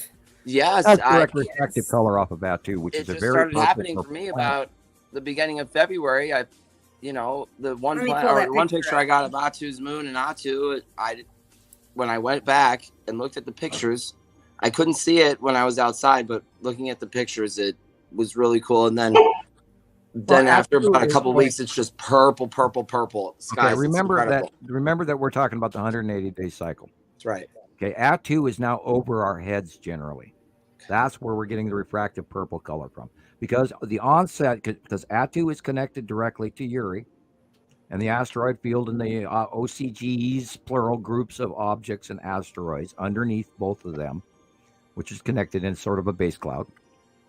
Now, Attu is directly over the top of us, and we're awaiting the onset of a close pass of Uri, which is the 180-day cycle. Okay. And all of that shit's going to be between the planets and us, is all those asteroids galore and debris and rainbow coloring. We'll see a very intense ramp up very soon of the rainbow effect in our daily outlook. We'll start seeing way more rainbow skies just to the left of the sun. And that's going to come in here in the next month or so. And then, and if you go out at the right time of day, you can actually watch the incoming asteroid debris field headed towards us. Just like that show the video, the clip that we showed at the beginning of the show. That lightning storm from hell that we showed is coming our way, and that is the 180-day cycle. Yeah. So we know during that cycle that normally all of the planetary objects tend to pass closer by Earth. It just makes you wonder, it means it's going to be even closer than this? Is that possible? I was thinking it was actually going to be slightly farther away this time, but I do not put it past the possibility of, me misjudging the axis angle versus, because remember, they were always coming towards us at a weird axis angle for the longest time. They'd go partially over us and then swing away. And then the next year they went farther over us and swung away. And now this year they're going way past us and then swinging back around by night. and then morning. And so I don't know what that axis it could. I think. Well, hey guys, this is the year of the dragon. Okay. So this could be a whopper. Yeah. And I sent you a bunch of other pictures now, Rebecca. I just took them. Because the asteroid cluster group is the dragon.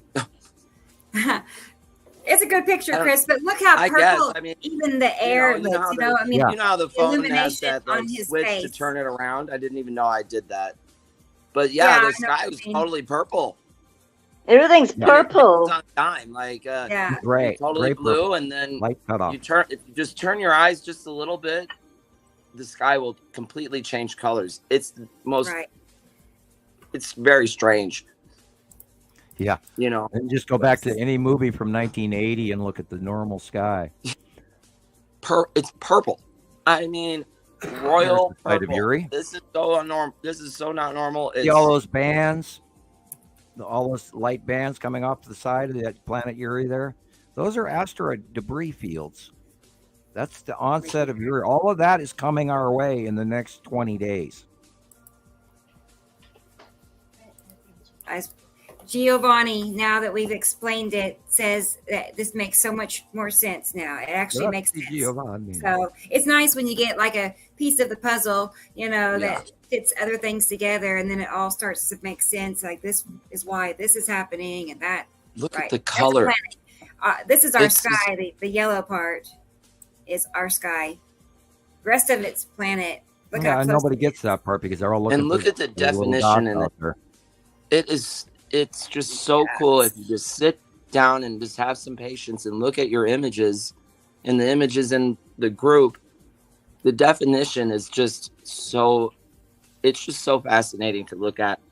Mm-hmm. Mm-hmm. I just took pictures now coming home, and I couldn't actually believe how many little asteroids I can see now. I'm busy listening to you guys, and you're talking about asteroids, and I'm looking at them going, you can see them.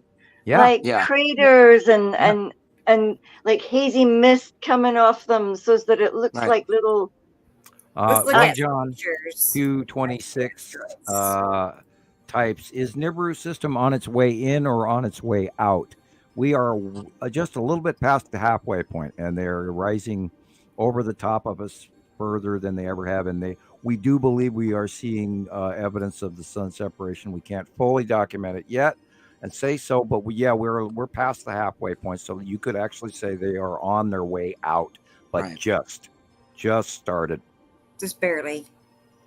Yeah, that depends on your point of view as well. Out would be a couple of years from now.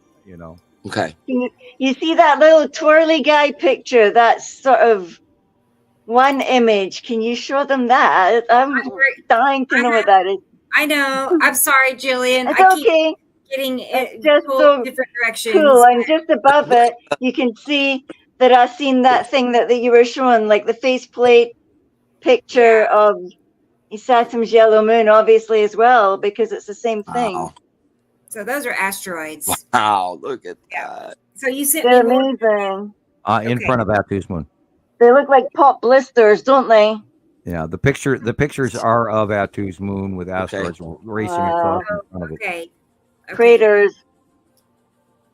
That's there is so much up there, and we've got this old video going back many months from the ISS cam where they show this onsetting cloud of all sorts of debris. Wow. And I'm amazed they actually published it. So we know it's there, and we know it. Wow, hell, we've been watching it, and people have for years watched these rainbow onsets on the left-hand side of the sun and go, "Oh, look, pretty clouds." Guys, if you only knew what that really is, you wouldn't. Yeah, there you go. There's where your rainbow effect is coming in from. Is these asteroids. Colorful asteroids. You would think an asteroid would just be brown or gray, but no, they're colorful. What happens is the light in space. You can't see light until it breaks down into a gas and then refracts through a prism effect that the human eye can register. But with all this microscopic ice crystals and dust and small pea gravel and fist-sized lumps of whatever, and then bigger and bigger and bigger and bigger, like you're looking at right in front of you there. Without all this debris, that light hits that gaseous material from dust to you name it, and then it breaks up and refracts, and that's why you see the rainbowing in the Look how atmosphere above. Look how abnormal it's actually rainbow, not in our all atmosphere. of that is right there. Millions and millions of objects. Oh my gosh. And I just don't understand why our brains allow us to. Well, and this is why I'm always screaming about the 180-day cycle being so damn dangerous. Yeah. So far we've gotten away with a few hundred nasty storms around the planet that were devastating, but they didn't link them. That is just incredible. Look at that picture. Wow. I was going to just give some examples of the rainbow effect that asteroids create. So we've got tons of pictures for years going back about that. We saved them and saved them and saved them. Bear with me. Yeah, we just had a blackout here. We got no power. So cool. Are you serious? Yeah. My wife and her dad just showed back up, and incoming storm. It's like, is the power off? I'm like, is it? I don't know. I guess they couldn't get in through the gate, so we'll see how long it takes for it to come back on. Huh. But the weather is not bad. Well, it's pretty windy still.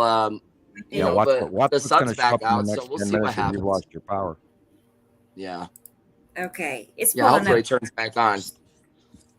And then after this, we're going to look at a couple of videos. I have one from Alexander and one from I get stuck on his name every time. It's our friend in Africa.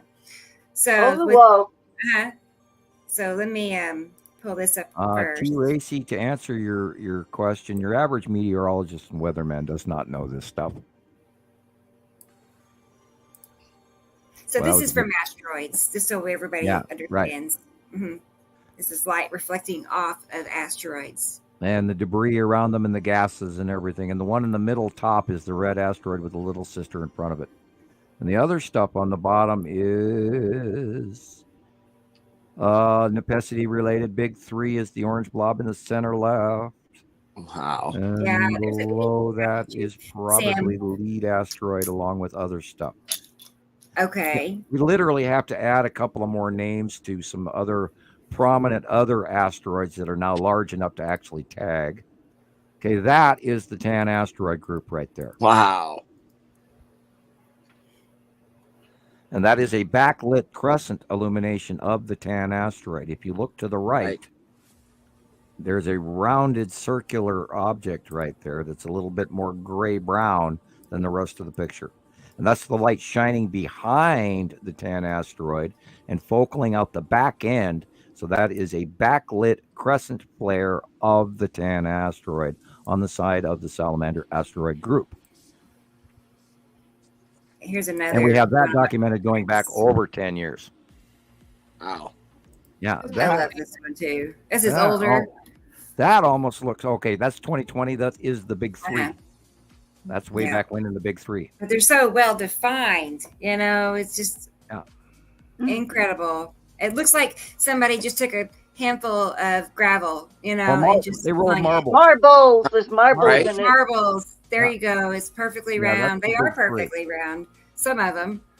Now, what are they saying when we get pictures of the, iridescent colors from the asteroids? What is the, the main thing that they're saying that it actually is? Nacreous clouds. They call it ice crystals in the upper atmosphere. Oh. Okay. Nacreous clouds. A luminescent. What do they call that? Noctilucent. Okay. And the thing with noctilucent clouds is the only actually form. I think your mic got a little muffled. Can you repeat that? Noctilucent clouds. And it's ice crystals, and it only forms in the Arctic regions. Okay. So if you're not in the Arctic, you wouldn't be seeing noctilucent clouds, and that's where they're stretching and lying.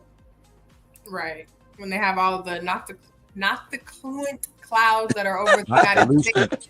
Like noctilucent? Nocta as in Nacht as in German night. Noctilucent. Noctilucent. Luminescent. That. But yeah, they had it all over the United States, and I was like, those are OCG groups. Yeah, now some of these white objects that we're seeing there could probably easily be asteroids. Wow, I mean, look at, and that's a nice. I wonder what kind of camera they're I don't using. see That's stars. pretty nice. Red asteroid, small. Remember, like I was just saying, there's a bunch of asteroids that we could be tagging because they're now bare. Because this is a whole ball game, and we're looking Nice. at the beginning. I 28. mean, you can see our sky just above What the else buildings. is? What do you actually see? Any other real clouds other than at the horizon? These could easily be Yeah, it's asteroids. totally blocked out. Right. Because that's, And this see is how why dark I'm it always gets? warning Yeah. people and warning people, and no one ever listens. This is from our friend in Africa, and he has a group where he also, is devoted to sharing Sam's information. It's Nibiru Watch Africa. So you should They're doing join a that good job. one as well. He is. He's learning a lot. I communicated with him last night, and he's very nice. Good. Yeah. Very nice. Glad to have a sister site on board. Yeah, Right. especially when it branches out to another Right. part of the world that we haven't It's really so tapped important into to have yet. that. So To I'm gonna have. get his information and show it. Everybody can Yeah. see it too. Now, I'm not ready to call those normal clouds. No. I think I'm gonna try to lighten that video and let's see what else we can see. Okay, we'll come back to It's that. very interesting, isn't it? Yeah, well, they're And- illuminated from underneath, and and Africa does not have majorly bright cities unless it's like Cape Town or Right. Ooh, I was Okay, getting this into is the from volume on that. Alexander in Germany. He sent me this one a few minutes ago. That also. is a sea trail. That is an asteroid. That is the red asteroid with little Look at sister in that. front. Little Look at sister's the black dot. The red asteroid. Well, that kind of answers my question because I just seen that. All right. Okay. Yeah, there's a smaller little asteroid. Well, that's what we call it, little sister. It's always Okay. in front of the red asteroid in front of it. And take a look at the shape of the red asteroid. It's, It's like a teardrop sort of shaped rock. And this is, of course, Uri the onset. bigger right ones there. that Sam's been talking Yeah. about. This You is can Uri see- onset. The tan asteroid is above the house peak on the lower left peak. That's where the tan asteroid is, and then the blue area above is Uri. right here. And all of that is coming our way. That's what I always tell on the TikTok. I always talk about how the left of our sun is just loaded with asteroids, and so you could see those streaks. And coming Matthew's in. moon is directly above the sun in that picture. And there's cut in from the Saturn Jello moon on the right. And the green I just want to say asteroid hi is to there. Egg. There's Egg is here. Lead asteroid is the other little white blob over to the upper right of this one. Yeah. It's not as visible. I see Yeah, he Freezy. did some good work. Wow. He did some good work. Yeah, he definitely. Oh, look at that. I So- watched this first thing this morning. I mean, he's even making posts that pairs up, what he caught with your drawings, and he's Cool. totally accurate. Excellent, excellent. So he's, graduated. We'll say that to doing. Yep. Welcome Work- aboard. Graduate. A graduate sky watcher. Yeah. Right. Welcome to Yes. Starfleet. So good job, Alexander. And how do you pronounce? Yeah, I think we're all that definitely person's name? secretly jealous of his skies. Veit. I know, secretly What is inside. surname? Or Alexander It's Veit. like, can a little bit of that over my way, Yeah. Soon coming. Yeah. It could Yeah, change. it's coming. We know that. Looks like okay. It's got One there's John. so much definition and color in his pictures. I usually don't. I'm usually they not are seeing too much filtered. color. Those, of course, are filtered. So we answered that question, but I want to say hi to One John because I hadn't seen him yet, and looking to see who else has popped in here since. I think I may be caught up. Oh, Let There Be Light. Hi, Let There Be Light. Nice to have you here. It'd be like, Yeah. Okay. On one of my favorite videos. Ask Right. where she is in the world. What state is that? Yeah, where are you 'Cause that located? sounds like our weather, Christoper. All right. That Yeah. sounds like ours as well. I think we've all got the same weather. I'm Yeah, working on your pics right now, Jillian. All right. Yes. Yeah, I You're- sent a you're video more because north I of- couldn't Uh-huh. express the pictures because it was so big. It was wraparound sky tonight. Yeah, I'll get that first. Wraparound. Chris, you said something. You asked me a question. I was just asking. You're a little more Northern California, right? Yeah. Yeah. So I mean, what Sam said earlier. You know, I'm in Vegas. You know, so the Sierra Nevada mountains are gonna, stop Yeah. a little bit of this Well, wind. it's blowing directly but, at you and over wondering you and if then it's heading gonna, north. It's gonna get wild for you. Yeah. I'm Just be anticipating. safe. It's already started a little bit, but I just Yeah. know this is nothing compared to what it's gonna be. So I'm just like, Yeah, it's going to keep going for a few days yet. And they're not even extending the forecast. It's literally all the way through till Tuesday. You're going to see some effect of the similar. yeah. Oh, is that the wind you're talking about? Anticipate well, that's Arctic. serious. It's an Arctic. It's coming directly out of the Aleutians, straight off of Alaska, and running down the west coast past Canada, and then offshore of California, and then heading due east, and then it goes over the Sierras, and then into your area, and then goes north. Wow. I mean, it's a big dip in the jet stream, and these low pressure systems everywhere. Yeah. We've got cut off lows left and right. And I've never seen so many lows in my life. It's gonna be an interesting. Look at one. this. Look at it. And That's a body right there. beautiful. And of course, the ion tail of the Saturn moon, and then the side of probably is Saturn right there and up. The birds are trying to let you know. Yeah, they are very vocal. I haven't in the seen that many videos- birds in forever. Right. And see that white line right there? That is the edge of a planet. See how the little wispy clouds are coming up? Right. The face? And there's another line right there. That's the Saturn versus Nibiru. Wow. You can totally see when you're outside. And there's the yellow moon with the ion tail right roundness there. Of these planets, it's so much. It's so cool to see it for yourself. It's really hard to tell in the videos because That's Atu's moon right there above us. In the west by southwest sky as they pan back to east again. Yeah, that's the sunset down there. I just took Oh, is it. it west? Okay, that's the opposite of what I was saying then. If this is sunset, then yeah. wow. Yeah, that is the Saturn's yellow moon and the ion tail coming off the dead center of it. And then the face, that white line going up vertical to the left from the chimney is the side face of his Saturn. And then if you look farther over to the left, it will be the cutoff edge of Nibiru. And they've gone over the sun now as of sunset. Okay. Yeah, they've gone over. They were right over. Yeah, and they used to be on the right-hand side. And now Yeah. for the first time, we're seeing actual overpassing from the right to the left during a daily progression. And we've never seen that before. Wow. So Okay, they always just used to pulling stay up on your their pictures. side until the planets actually overall moved over time, month after month after month. And there was a monthly progression, but we never have ever seen a single day progression before.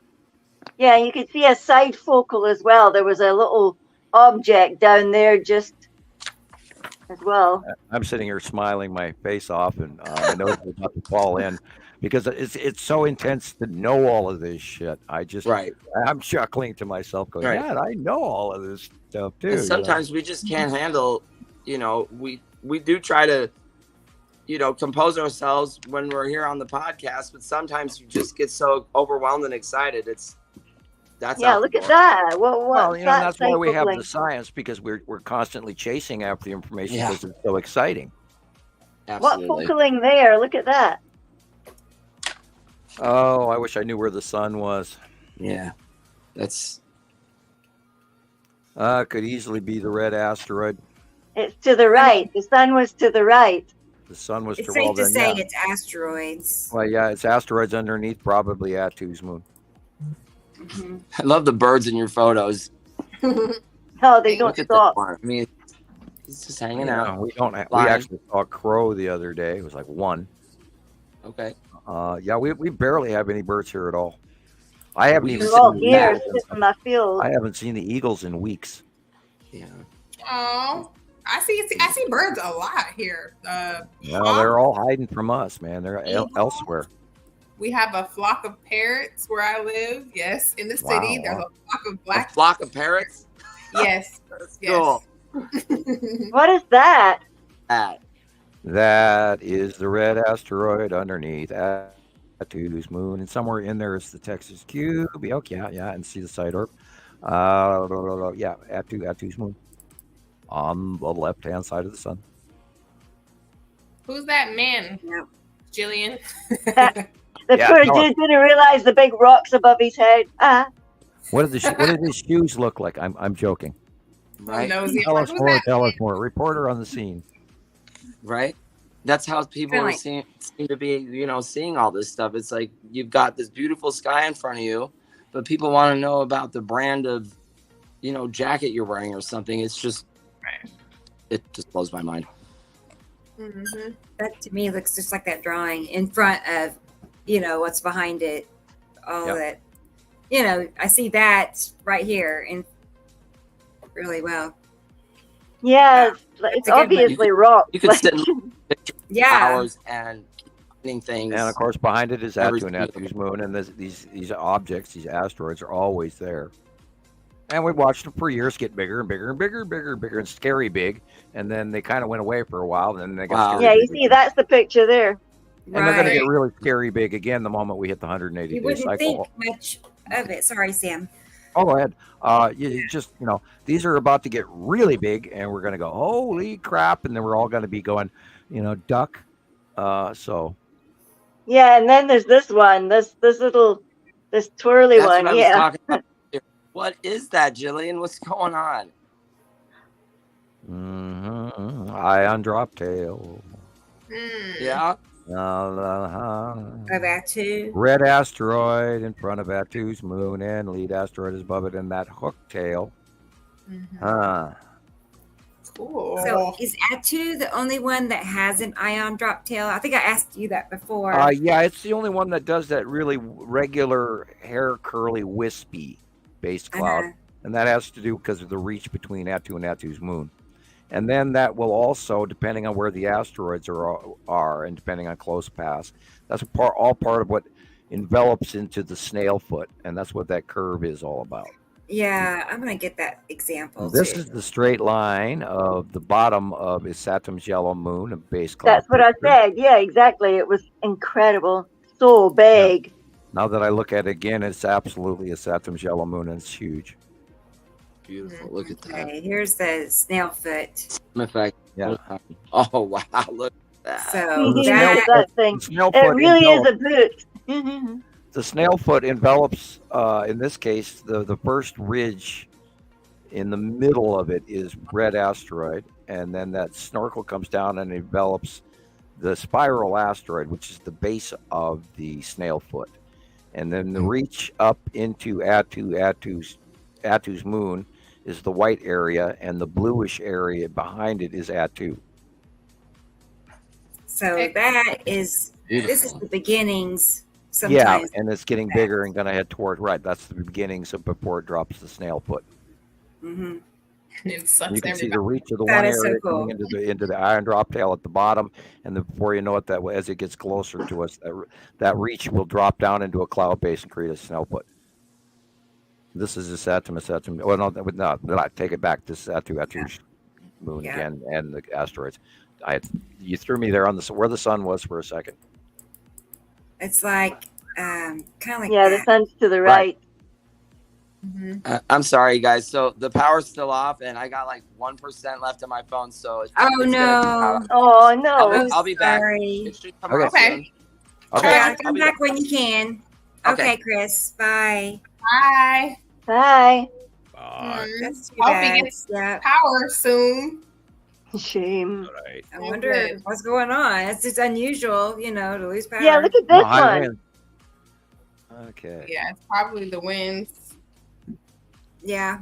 Well, this could actually be almost normal clouds, or it could be asteroids, or it could be, or Or It was almost shiny. It was almost glowing. if I saw it in a larger context, maybe I'd be able to tell you. But the light is to the upper right, so therefore this is on the left.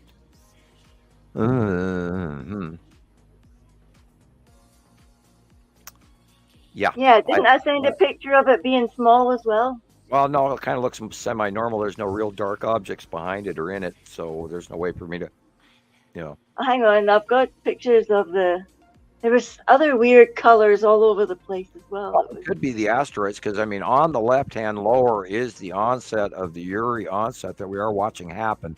So, and you got rainbowy in the background, so you probably have asteroids in here, in this shot. But we just can't absolutely attribute it. But we know in that area that's where they are.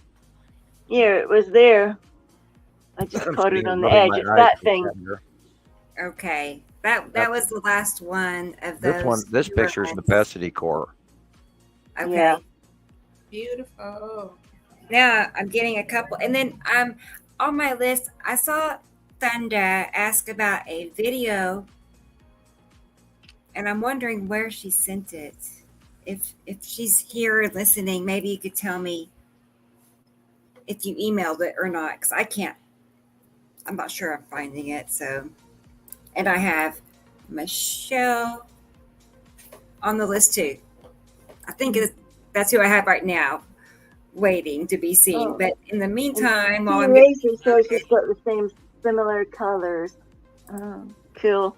I'm going to go back to what we were looking at a minute. Still amazes me that we see the same things all over the planet, and it seems to start in one place, then it stops, and it goes around to the other side, and everybody sees it.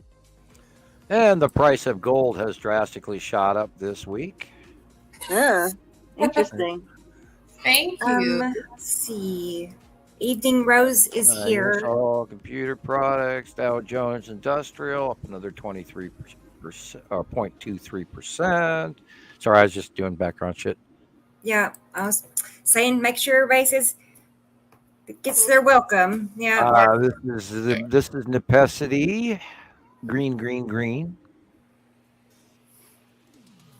Oh. And then will be Atu's moon and Atu here any second. There. The what? Yeah.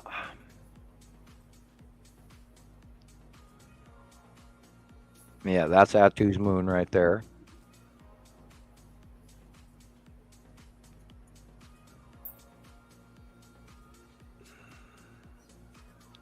That's amazing how they roll past us now. It's all just so foreign to me as I watch it. Yeah, they're just always kind of like dragging right above our heads. They just drag by.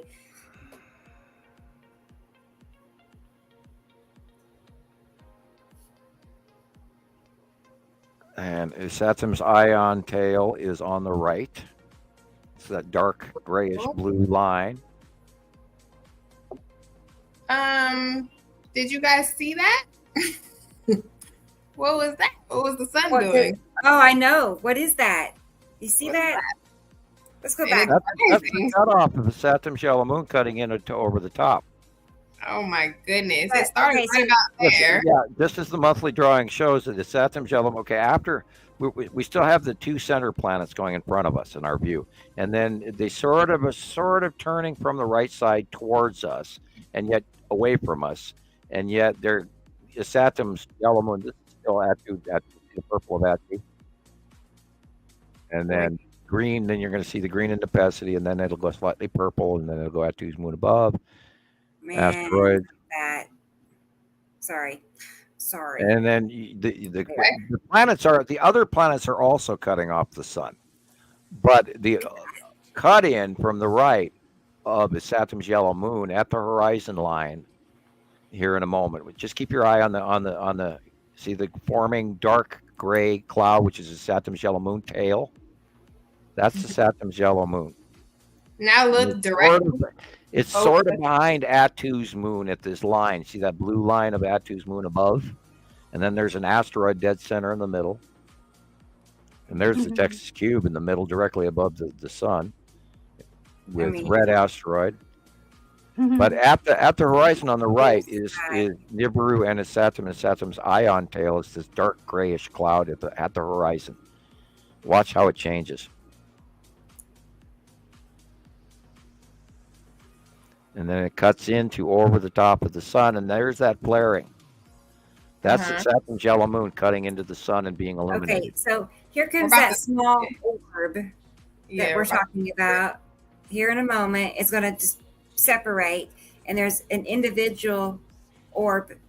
Yeah, and the size of probably the blue asteroid or green, probably the blue asteroid. Maybe the blue. Probably, the blue asteroid is near the sun and usually above it. Yeah, what's that? Yeah, that's probably the blue asteroid. Wait, because it'll show it again too. It's like, that's pretty neat. There it is. That's a cool capture. Yeah, that's got to be the blue asteroid. Very cool. See the back lit crescent line that's going all way across the blue area on the right? Because the sun is shining out the back of the Saturn's yellow moon and creating that flaring. Oh, I love this. That's cumulus nimbus. That's our normal atmosphere reaching up and flattening out as the onset push of Nepacity comes rolling past.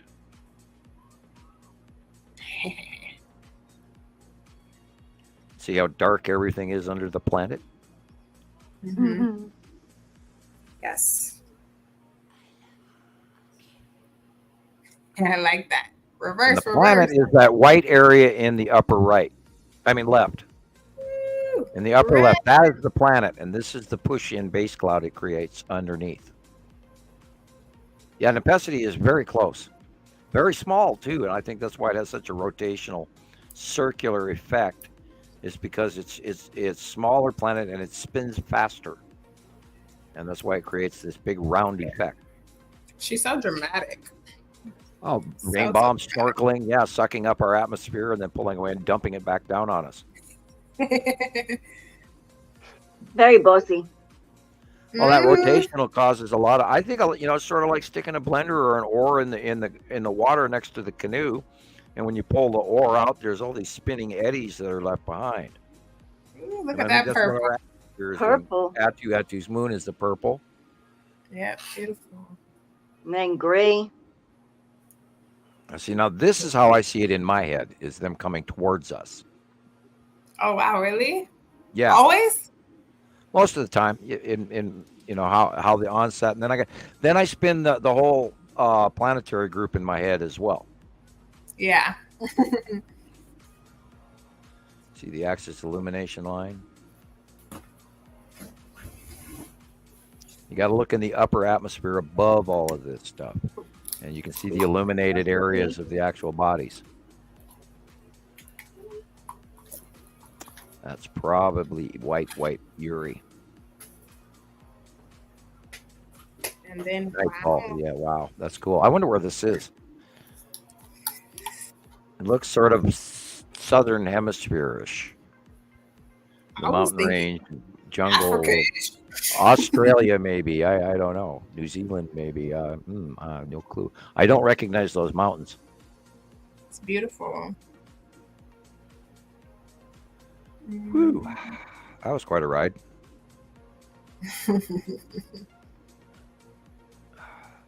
I've got it all blown up here and on my screen. I didn't tell you, Sam, that there are also several people I'm not too familiar with, but they are on TikTok and they're making videos about you and they're trying to identify things in the sky. If you are going to use me and our information, please be sure of your facts and be as careful as you can. These people are in other countries. And if you don't know it, please don't say it. Sometimes less is more. Say, hey, there's this new group of people that have been around for a very long time, and here we'd like you to share this information. They're trying. Blah, blah, blah. Be careful what you are saying that you know. We do have a level of science, and I'm a little strict about it. And if you don't know and you're really trying to learn and identify the different objects, you can always ask. You can always reach out. Try to get a hold of us and ask us. Here's that your video. Blue area. all planet on the right-hand side. And it changes quickly. You get better views and worse views depending on the angle of the light of the sun. Boy, let's see. This is 2/26, so this is February 26, 24. That's an awesome video.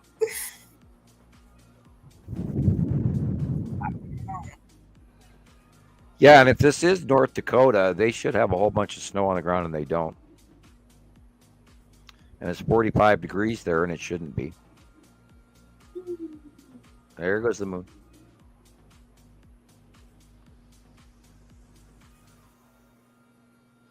And boots and pants and boots and pants and boots and pants and boots and pants. Love a good techno beat. They even have a weather thing in their yard.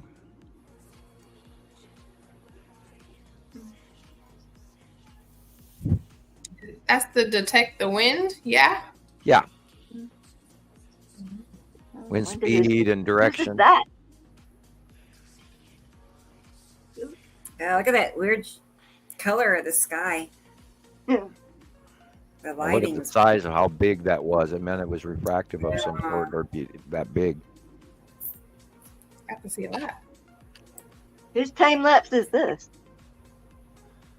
I think it's Let's those see. other camera. It's the 23rd of February. I'm not sure where Waikik is, but it's a weather camera, Gillian. Look at it.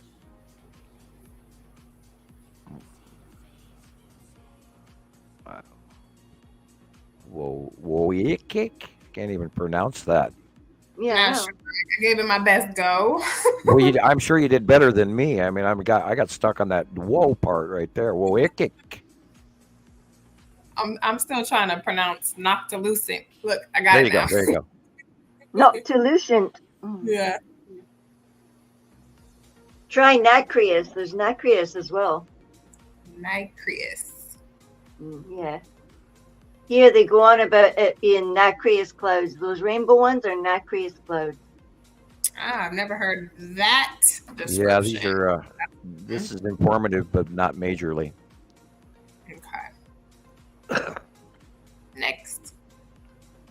Pipely. Very purple. This kind of looks like Utah-ish or Southern California-ish with all those willow trees. I can't hardly tell. They gotta wipe the lens on whatever Yeah. they're using. They're lucky to have it. They are extremely lucky. Yeah, so you and Rocket Man were talking about getting me a live Sam cam. That's right. I know. Wouldn't it be fun? And Well, if we could have it run 24/7, rotate. then anybody that wanted to link onto it would be cool. Well, But we're going to put a link on the new site. Click here to see I Sam gotta Cam pick. live. Yeah, I gotta get a tech in here to install it. I'm sure. Yeah, or Rocket Man will hire it and have it sent out, or something. We'll figure it out. I wanted to say something about Starlink. So, Sam, I know you said you might be interested in getting it. I don't know what my avenues are. I'm paying an exorbitant amount every month for crap. Well, listen. If you are truly interested, because it's for people who are in remote areas where there's no other option. So it's sad that where you are, you would have to. It's also cheaper than what I pay now. But if you are interested in it, I think we need to get the money funding rolling for it because it's a wait list. It's a long wait list. Oh, really? Wow. Yeah, it is. Yeah. And that's just to get the equipment and, of course, the setup part of it. So, well, yeah, look how long they had to get the new truck from Elon. yeah. They ordered, 2 years in advance, and then they got charged more money before they could get it. And those new trucks they're just a piece of shit. They really are. Hey, but he didn't ask me how to build a truck, so. Look how weird that looks. I have ideas. I really do. Oh, I know. I'm sure I could probably do a bunch of patents if I was, if I could get off. That was 2 atmospheres there. My ass, I'd probably have a whole bunch. Hey, I even have ideas for garbage bags. So, Your oh my your microphone interestingly cut out when you started to talk about ideas for patents. Yeah, maybe that's a good thing. Maybe. I'll go yell at the kids and make sure they're not on the phone or anything.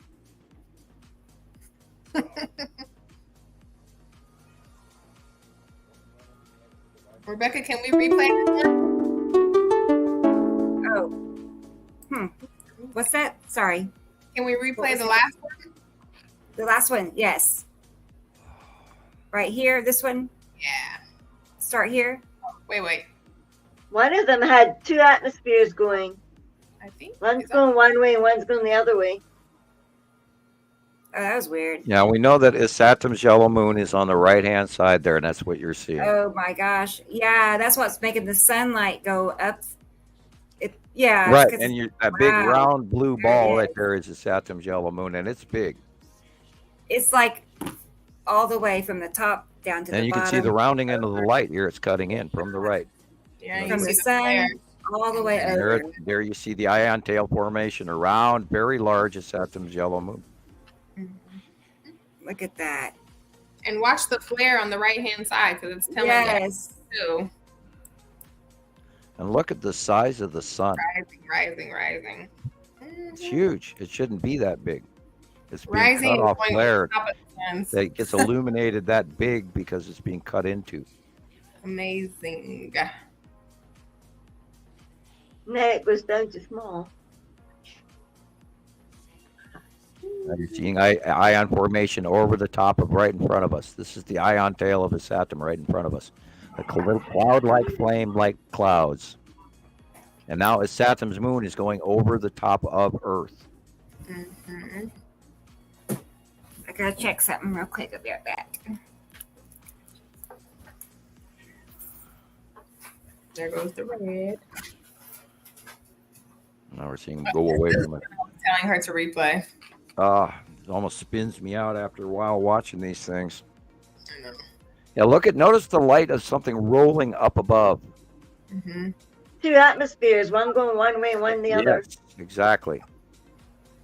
And that's the bottom of a rotating planet over the top of us. Which one we can't tell you because I don't know which direction we're looking or when. Oh, actually, I do. When it's 1650, 17. Oh, this is time lapse. 17. That would be 5 o'clock p.m. So we'd be looking west, northwest. This is beautiful. Look at it. They got a perfect view right there, right across over the mountaintops. And that illumination, of course, again, would be the Saturn's yellow moon and very bright and white over the top of us as evening sets in. And that red blob we saw at the end there is the side of a Saturn. Mm-hmm.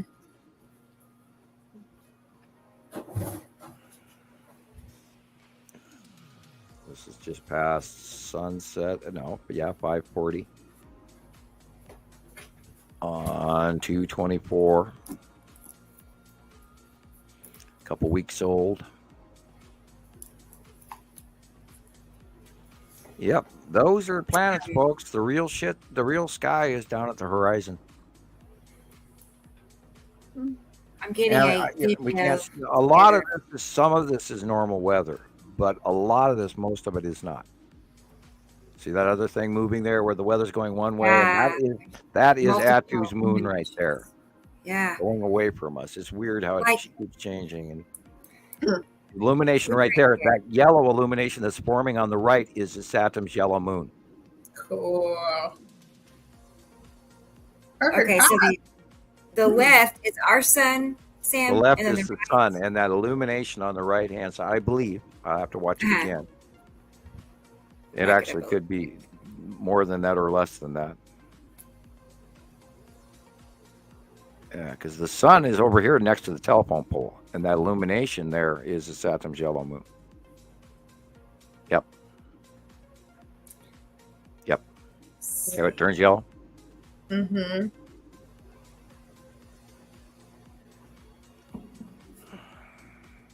Wow, that was bright, but that's not where the sun is. That's a Saturn yellow moon shining through like that. It looks like a sun, but it's not. Unless this is day. This might be 7 o'clock in the morning. They might have gone around the night on me, and that sun, that could be sunrise. So yeah, I was wrong for half of that because they went nightfall, morning, whatever. I don't know. You got me confused. I don't know. Hey, Surfer Girl, I totally agree. It's gorgeous. I mean, I'm like hooked on time lapse videos anyway. That's what I watch for fun. I don't even watch. I fix the stills and then I the parameters of what I'm looking at and work it out from there. And I still stick by the stills over the. Now, if it's somebody that I know and then I can ask them questions about it, then it's a different story. If I have the picture and then they type, well, I'm looking this, and in the post and member post, I get the single pictures, and that's what I've done most of my work off of that. And only in later years did we start doing the advanced live videos, because people haven't been sending and sharing their live videos very long at all. It's only been a couple of years now, and how fast everything has changed. How many more new members we've all gotten, and everything, and the tech level that we've achieved and learned from regularly now has improved so much. So that's all good. I'm grateful.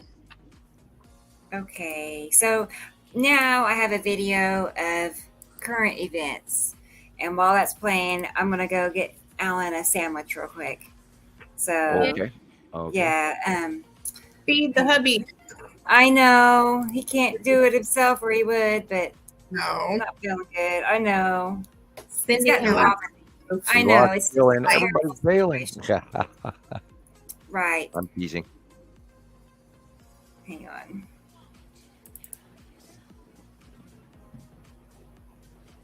Upon a hill across the blue lake, this road I have my first heartbreak. I'll back that up because it's a short clip, but imagine being in one of those hot air balloons singing that. Yeah. Is that like a balloon festival? Because I see several. And then the sky just happens to look, like a movie. Yeah, you mean the side of Uri there? Yeah. Yeah, that blue area to the upper left is Uri. Beautiful. Oh, look, it's a flood. Oh, wow. I didn't realize that was water at first. They are unbelievably lucky that door has held. Oh, my God. If that burst in, that much water is coming in.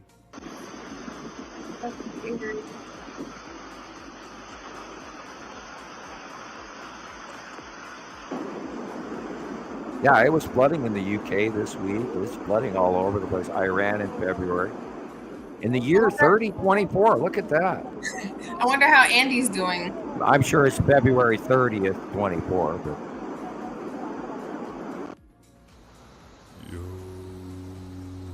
Oh, yeah. Uh-huh. Oh, no. Oh, no. Bye. Oh, Goodbye. No. Yeah.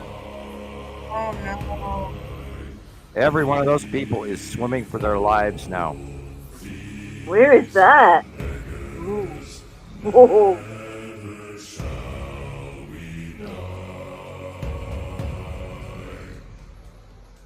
I can't believe they're standing there watching that. Where is that? Where would they actually stand and watch that? They're gone right there. Like 3 of them are left standing. If they can swim. And look at that coming on the horizon. My goodness. That's a 100-foot wave. Where is that? I want to say over in Iran somewhere, but I don't know at all. That's just mental. That's sad. I'm automatically reminded of all those people that say, well, if the planets were passing so close, wouldn't we know about it? Yeah. Wouldn't it be having effects on Earth? It's like, hello. Yeah. Hello. Black rainbow. What's that? Why does it do that? I remember I saw this video. Like a double one, but what is that? Why is it dark in the middle? And as you heard Jesse say at the beginning of that video, he had never seen Other people will say, "Oh, well, that's the No, dome." we've never seen anything like this either before. Videos and photos every day, pretty much. This 7 could days a be week. a direct I have never seen a rainbow light refraction off dark the before. Saturn Almost yellow looks moon, like causing a focal a length at the black rainbow out in the light. sky. Because How look, weird because is the that? light is I mean, you can see behind the- us, the bright and colors so you're on looking away both from the light, sides of which is the why that arc rainbow in the focal center. is there. That is very dark, almost black. Yeah, It's we've like a never black ever seen rainbow anything in like the that before. Because that color is all wrong. Realmente no estoy buscando ser Oh modelo. goodness. Como pueden ver en todas mis fotos y videos, Um, solo es familiar. Pero glass esto fue refraction. real. Y les reto al que no cree That's glass que refraction. investigue y busque el video. En otro lugar no lo va a conseguir. Aparte de ello, tampoco hay edición. Entonces, ¿qué está See the pasando? bouncing around lens flare issue? That's somebody filming in their house, and there's something behind them doing that. This is the moon tonight. Seeing Moon this. rainbow halo. I've never seen a moon rainbow halo like that. Me either. That's only out cool. here, Interesting. a little ways Something's away behind from the moon, man. of the moon's disk. That's wild. Yeah, I've never seen that before either. Oh, a whole bunch of news. And look, Firsts. the more I turn up the exposure, And it's green and red. Blue. wow. What on earth? Huh. Well, that could be a back crescent halo as well. Light from a different source. That's the Yeah, poor the cow fire. running, Yeah. running from the fire. Quite a few thousand cattle have been killed by the fire. Yes. All right, to the left of the sun. Yeah, that could be the blue asteroid. Remember, we've been talking about it's been to the left and above the sun. Mm-hmm. And if you look in the lens flare for a white dot in that lens flare of the blue, Mm-hmm. and that will show us and prove to us the facial. Yeah, that's the blue asteroid. There is a white dot in the center of the blue asteroid, and that looks like it. And I'm sure it's in the monthly drawing. I think it is. I'm not for certain. Yeah, I can't. I can go look it up, but I can't draw it up. I need to go back to the comments section. No, it is. Oh yeah, I want to live there. Argentina, la cucaracha, running all around your floor. Oh, yuck. Oh, they're in the subway? What is that? Well, they're on the ceiling, too. Gross. No way. What the heck?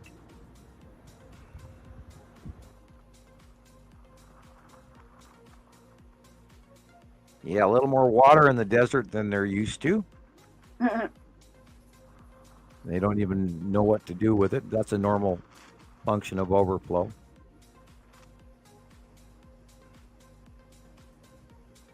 Spain.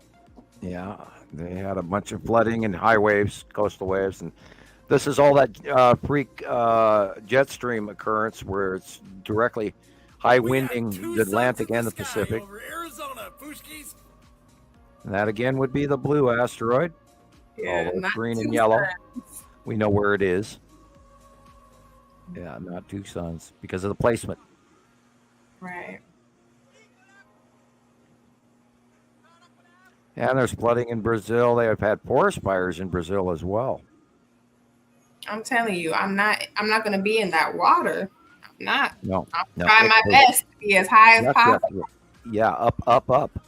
3-story building or greater. That's mental. If you get into a third story, they don't usually wash away. 2-story buildings do, 3-story buildings don't, averagely, including with tsunami wakes speed. So if you're ever running your life from your life for a flood, make sure you get to a third story. Roger. The relentless rain saturating the soil, accelerating the already moving land. And that's what's going to be going on more with California. All this water is going to affect the San Andreas. 7 feet in the past 15 months, 3 to 4 feet in That's why I'm finna fall off into the ocean. This is the impact. These massive cracks in the earth, this popular scenic trail getting washed Now, you away. probably moved north. Along the coast, massive Serious, you guys. Look. What do these storms do to our coasts? They cause a lot of erosion. It literally is like a hammer chipping away. And the San Francisco Bay is formed from erosion from the snow melt off coming all the way from the Sierra. I think if people can start to understand that if they study the past conditions of where they live, they can kind of understand and predict what it will be, because that's what it's happening. It's turning back into what it was everywhere. Yeah, landscape only lasts literally 75 years, and it changes drastically up to many points of view. Yeah. So I can walk outside of my house maybe, I don't know, 200 feet nearish the ocean, and there's shells there. So I know that the water used to be there. There's tons of shells. So I'm just like, Well, the North American plate is moving south west. Mm-hmm. And the everything on the San Andreas is moving north by northeast, and the two are crashing in together. And then there's an area down like Santa Monica and everything that's sloughing, moving to the due west, and so there's different small minor fracture plates as well, as including the Juan de Fuca, which is subducting, and all of that, which is off the coast of Oregon all the way up to Seattle. So there's a whole bunch of different plates all grinding and crunching into each other. And of course, that's always happened. At one point in time, if you go all the way to Yellowstone and Wyoming, that is how far the North American plate has moved, because the volcanic core that is now burping up at Yellowstone at a few million years ago was off in the Pacific Ocean. Mm-hmm. Underwater. It was an underwater main fault super volcano, and the North American plate actually chopped it off and ground it down, and has subducted it, going through the coastline, and then all underground, all of these for many centuries and thousands of years, moving all the way and burping up a couple of different times on the way to where it's standing today. Yeah, absolutely did not know that. Did not learn that in school at all. I study geology regularly, and I love it. Yeah. Southern Washington State is a very good geology school, Okay. and they put out a lot of videos all the time, and I suggest you go watch them. Southern Washington State. On YouTube? Southern Washington University. I should actually write that guy's name down sometime. I talk about him often, and I should actually write it down until I learn it. Yeah. Tell us next time what his name is. I'll have to look it up. But I watch a bunch of his material, and he's pretty accurate. Cool. And then, of course, there's many different sites. There's, where you can do a scab land study, like Missoula study, all of this other stuff, how Washington State was formed, how Oregon was formed, how Northern California was formed. There's all kinds of good stuff to learn. Arizona, Wyoming, New Mexico, Texas, all of that. It's really cool shit to learn about. Formation of the Mississippi, the Great Lakes. I could go on and on and on and on. Like the universities and individuals who are not government funded, they do a lot more truth telling and just direct reporting. So I find it to be more accurate, which I'm sure you can. There's a handful of people out there that I don't listen to who are crackpots, and they're actually, making money off of a lot of this crap. Yeah. There's a couple of major player shows out there that on YouTube and stuff that you just stand there, you watch them for 10 minutes, you shake your heads, and then you move on. And that's why we're here, giving the real deal information. We try to have good internet science. Yeah. So I am 2024 working on getting some pictures that people have sent me.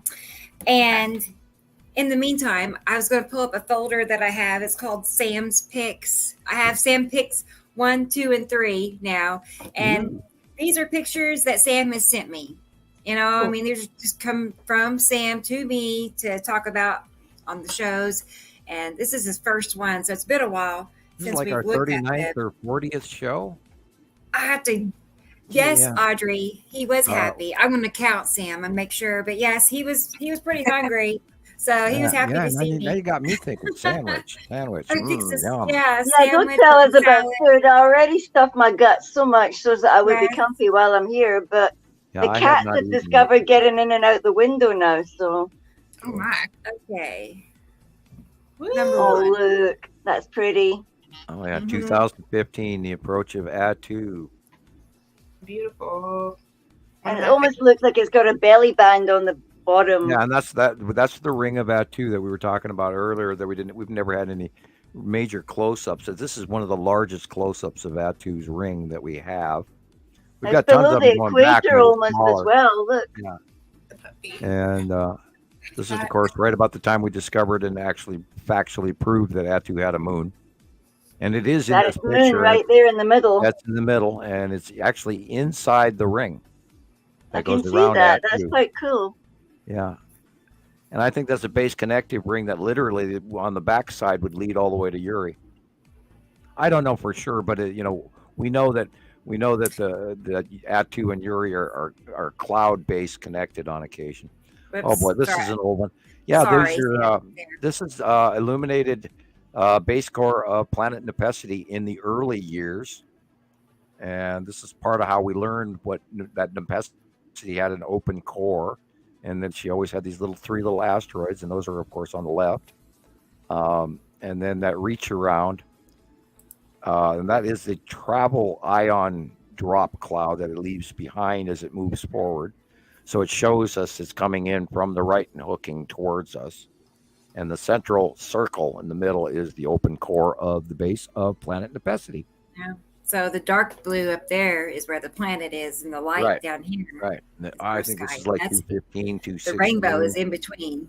Mm-hmm. This is some of the first sightings we actually had of Nepacity, and we knew Nepacity existed because we saw the green planet smaller.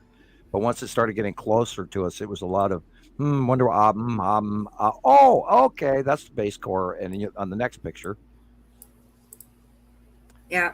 This is 2016. So we started seeing the open core. And if you look over to the left, there's this reach, and there's 3 asteroids in there. 1, 2, 3 big blue asteroids. And that look at them, to this day pretty much believe that that's the big 3.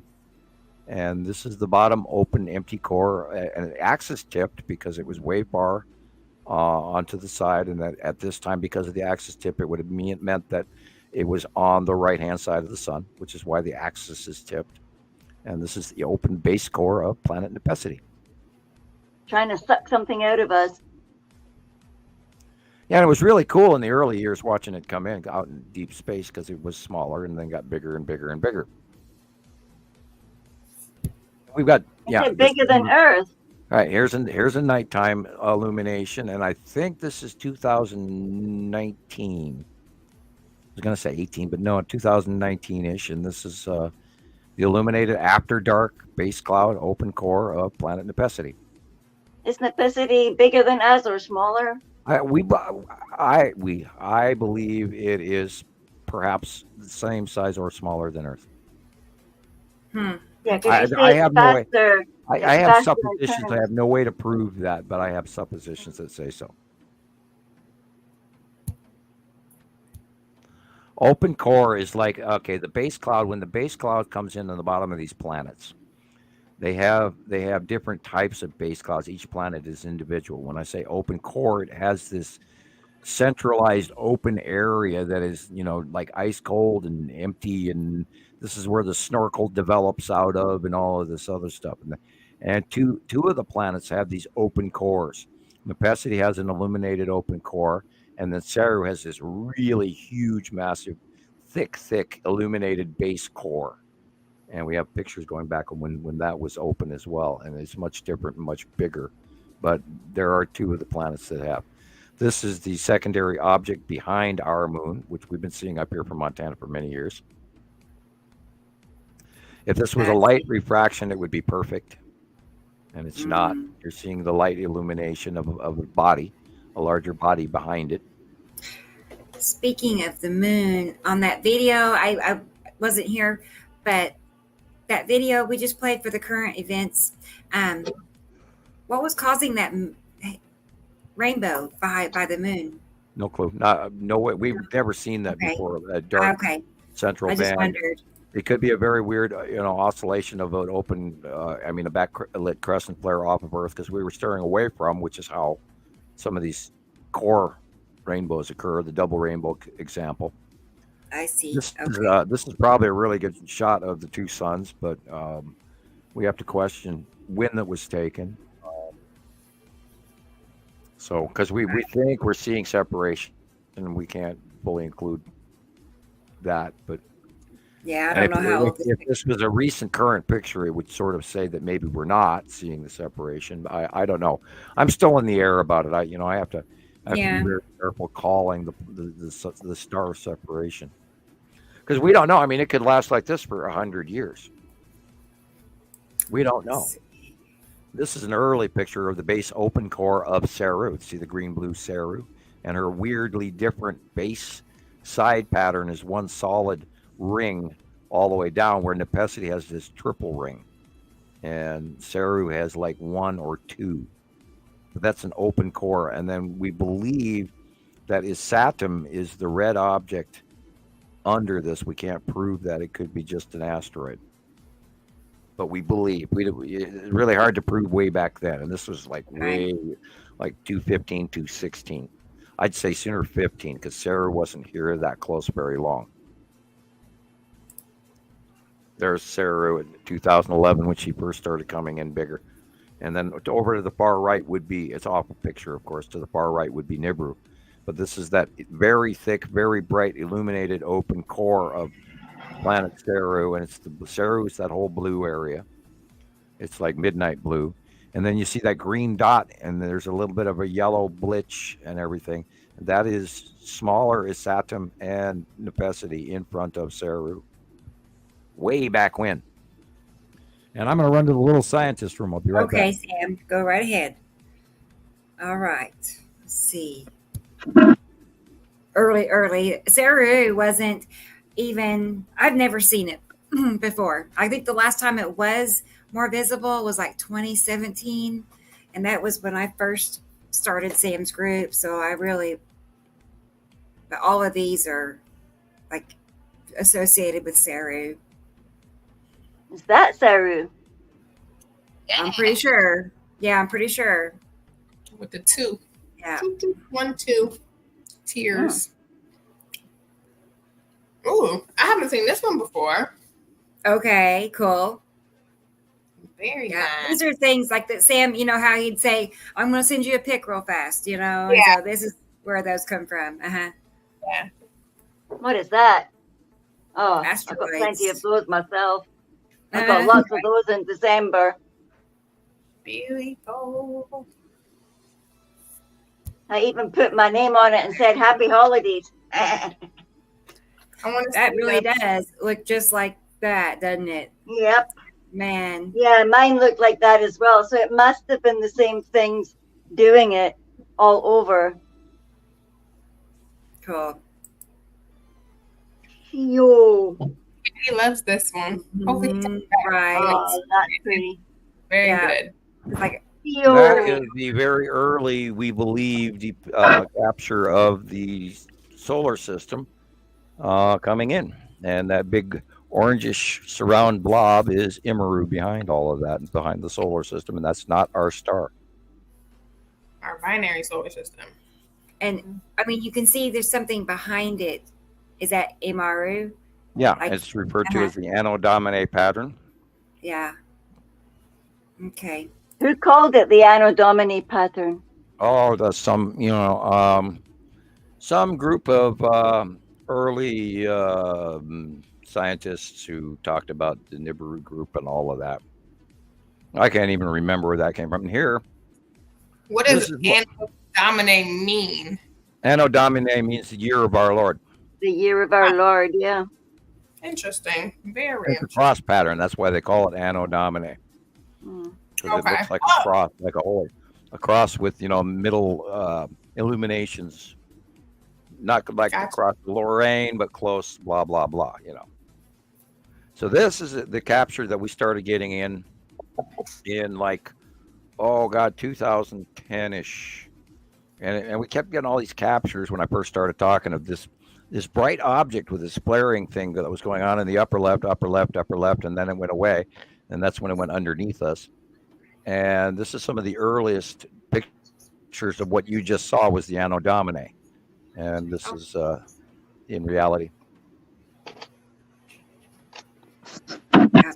Perhaps this is why maybe some of the religious Christian and Catholic sector relate. Yeah, all of this is part of some form of legend or other. Yeah, with the return of Jesus or Lord.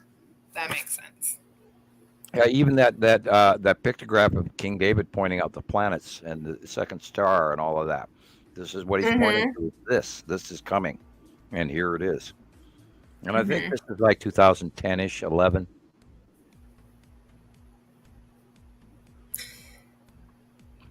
So, hey, Let There Be Light has a question and says, what's happening to the mid-Atlantic ridge? Well, it depends on which part you're talking about. The North Pole of the Mid-Atlantic Ridge is a supervolcano. And that is literally almost coming to bear on the magnetic North Pole, where the North Pole is migrating to. But it is, of course, spreading apart because the Atlantic is always growing every day. It's wider and wider and wider, which is why the North American plate is moving.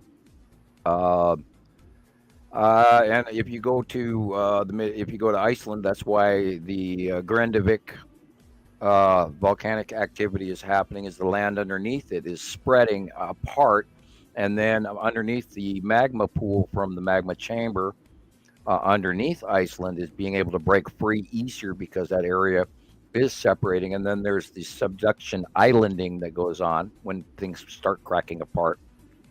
Some areas will stay tall, and then another small chunk will drop in and disappear. And then immediately next to it is another area that stays tall, and then next to that is an area that drops in, et cetera, a stretching. And then it's going down all the way down to the middle of the Atlantic. They've been having a lot of interesting quakes down there recently, which is like, off of our east coast between that and Africa and Spain. And then, of course, the mid-Atlantic rift and all of that going down farther south is spreading apart. Okay, here is a picture. Maria from Alaska sent me 2 pictures. Ooh, how pretty. Look at that. Yeah, look at that dark area on the right. Yeah, the shadows are really obvious. A big round shadow. That is the Saturn's yellow moon. And you can even see Ion Dragop going off to the right. Cool. Wow, nice one. And I wonder what's causing those 2 lights. I would say one of them is probably the blue asteroid, and another one is the lens flare of the blue asteroid. I've seen different flares for the last couple of days with four little beads next to each other. Well, we could be seeing other asteroids. It's entirely possible. Yeah, there's like a white one, there's a little sort of light blue one, there's a green one, and I can't remember the other color, but there's definitely 4 of them. Well, there's only 100 million objects up there. So. Whole bunches of little guys up there. Yeah. Okay. Well, that blue below the sun is surprisingly square. Very interesting. I saw the that. what? The which part? Well, there's a little bit of blue underneath it, right directly under the sun in that last picture, not in this one. So that's a lens refraction of some sort.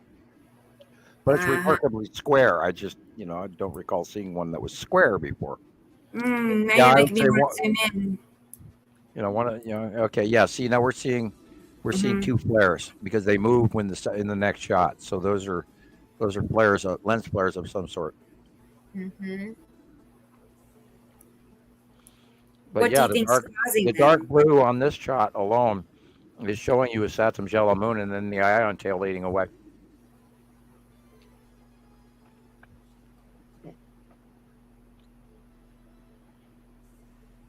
I'm gonna get you a close up, Sam.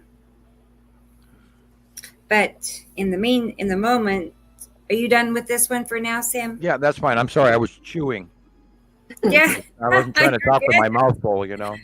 It's okay. I had to go for a slice of cherry pie. I'm sorry, I had to.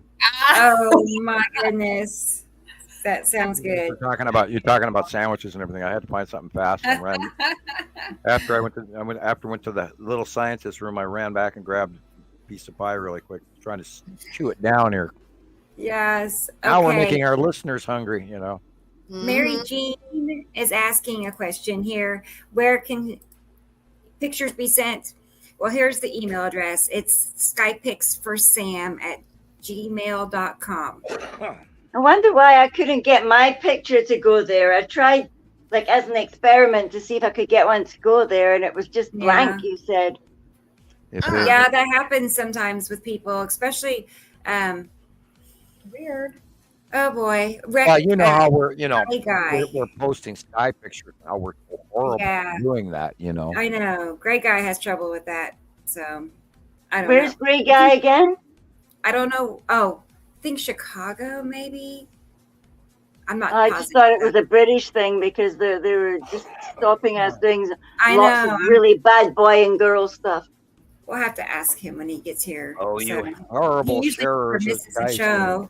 Yes, we're busy corrupting everybody, showing them the sky. Hey, Rodney.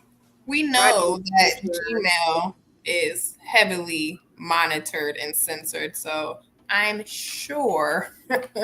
Rodney, are you talking about another eruption? Is there another one? Well, there was one that started earlier this week. It was a few miles south of Popocatépetl. I have to fight to say that word every time. Popocatépetl. For short, they just call it Popo. Popocatépetl. That's it. Yeah, that's pretty much it. And it was there's a whole series of volcanoes in that area, and it's actually just south of the big one, which is right next to Mexico City. But and it's erupted big time. And I didn't see what it's up to, so it might be up to stuff that's more, because it did just erupt again. And then Hawaii's up and burping and doing something. It hasn't re-erupted, but it looks like it's going to. And then they're on volcano watch in Grindavik, Iceland again, because I watched the live geology this morning. And they said that there was no new welling in the pool, even though other people are saying they're waiting for it to happen. So maybe they're trying to get a live feed, or it was people to watch their live feed. I don't know. But they said that the magma pool wasn't rising, although there are earthquakes going on, and they're smaller ones and at different depths. Said Wednesday, Popocatépetl, located 50 miles from the country's capital, has erupted 13 times. Okay, good. Thank you. Thank you for that information. 3 days ago. Yeah, it's active. That whole area is active, and there's a lot of stuff going on around the world right now. And I'm still, waiting for something to happen in Italy and at where Pompeii is and all of that. Naples is really active right now, and they've got some major venting going on. They've got a side area that is pretty regularly venting, so. That, I think, is what's been prolonging the fact of the Naples volcano from actually doing major damage. There's a lot of people living there. Same thing with Mexico. Same thing with alongside Portland, Mount Rainier, or Mount McKinley or Mount St. Helens. There's lots of people that live around these things. And hell, I live right next to Lolo Peak, which is a volcano also. So it's not active. We do have some quakes, but we do. You have an active volcano anywhere you have a hot stream. Hot pools, mineral water events. Did I hear you correctly? You're expecting Pompeii to have a rerun? Yeah, in Naples, that the volcano, it's hugely active, and it's way behind time too. Its frequency is well over 100 years beyond average. So, and the land is rising, and they have been watching it steadily, and they've been warning people, but. Seemingly no one's moving.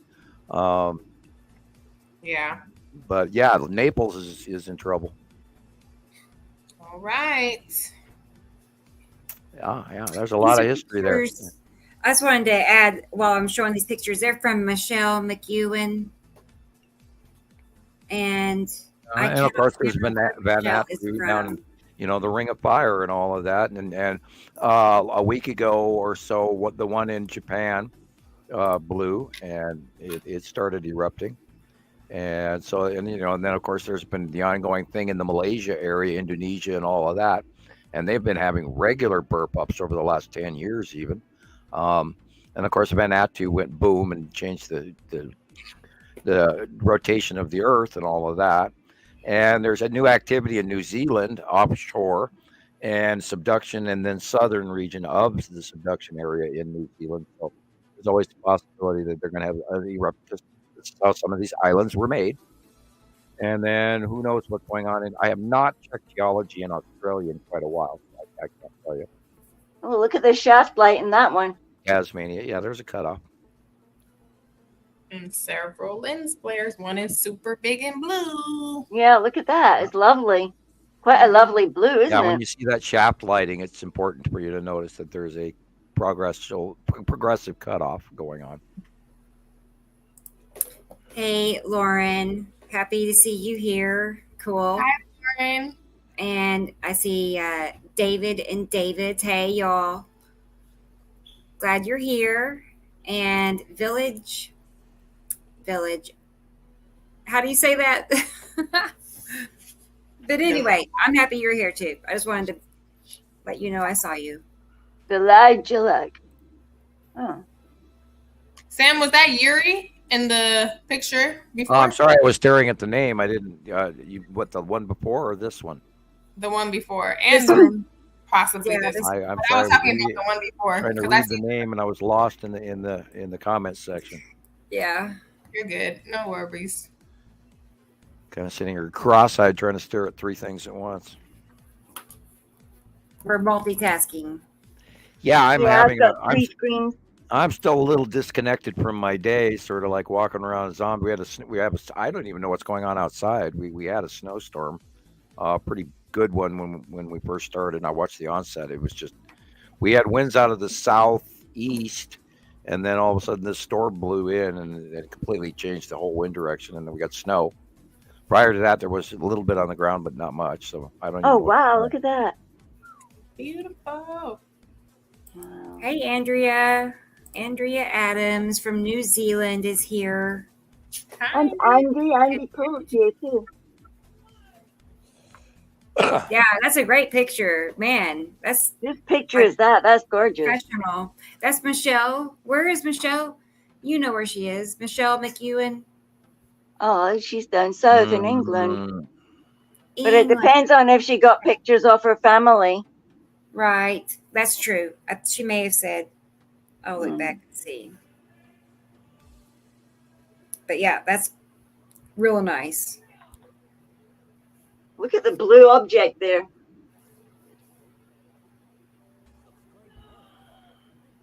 What's that? The sun is behind us. Look at that thing. Interesting. Very cool. Okay, that was the last one of Michelle's. And right, thank you, Michelle and Maria. And I'm working on some from Alex. I keep on wanting to call him Alex, but it's Alexander. And Mary Jean. Mary Jean sent some pics. We'll work on that. So let's go. Which ones do I have ready? I should have Alex's ready. Very circular object at the horizon there, just above that second pole, the shorter light pole in the middle. Oh yeah, look at that. So is that like a base cloud, or is that our clouds? Oh, well, that's just above our normal clouds, and that could easily be the spiral asteroid shooting. Remember, because the spiral asteroid is just off the horizon. Yeah. And that's a perfect circle standing there with a little lead tail behind it. So, hello, asteroid. Okay. And we're going to be, we're going to be seeing shitloads of them 20 days.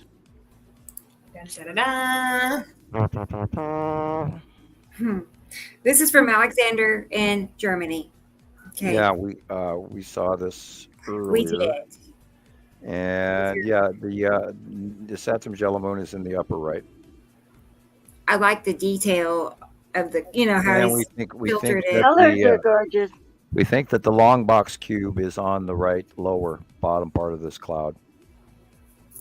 And that could easily be right there immediately next to the sun there on the right.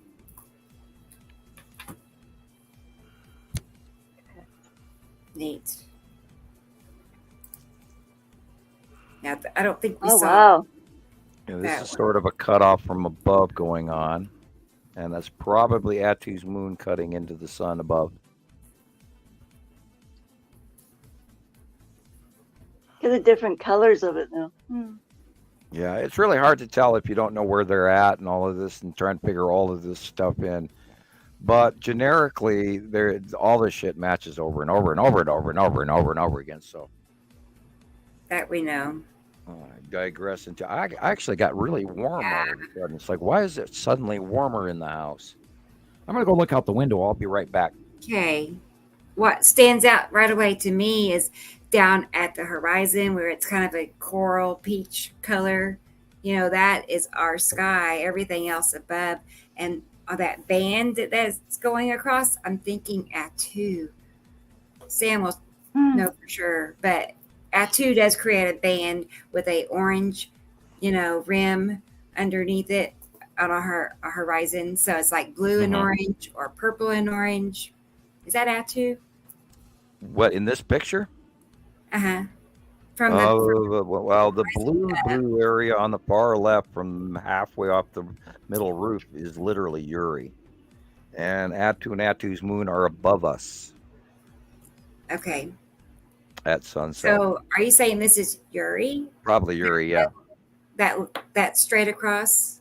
I thought Uri was at an angle. I don't see straight more. across here. I'm looking at blue from the upper right all the way down to the left house corner peak. That blue is the side face of Uri. Stripey. Okay. I'll send you a drawing of what I'm asking about then. Okay. Just so I clarify. I want to make sure I know. And this one? Wow. That's different. That's different. There's another. Yeah, that is. Well, there's another one. Anyway. That is different. It's literally almost sea trails, but not. It could be some guys in bigger ships traveling around up there because we don't have any. There is nothing that goes that direction. Can we see this picture again?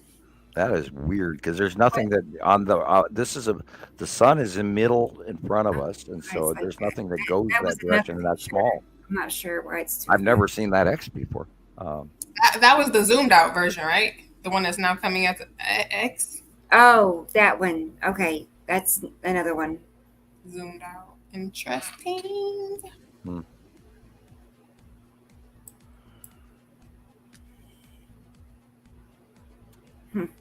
Weird. I'm smelling pipe tobacco.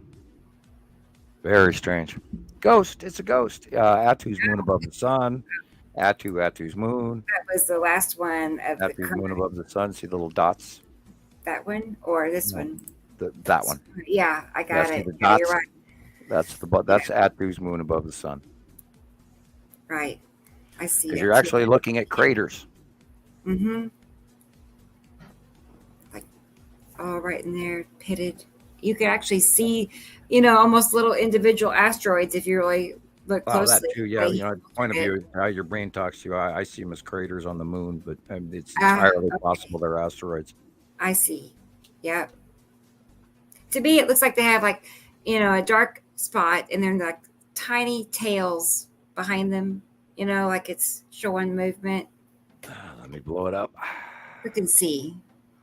I'm curious. They look more round. I'm gonna still say craters. Okay. But okay. See what you want, Regardless, it's a moon right there. It's a very large moon. That's not normally going to be there.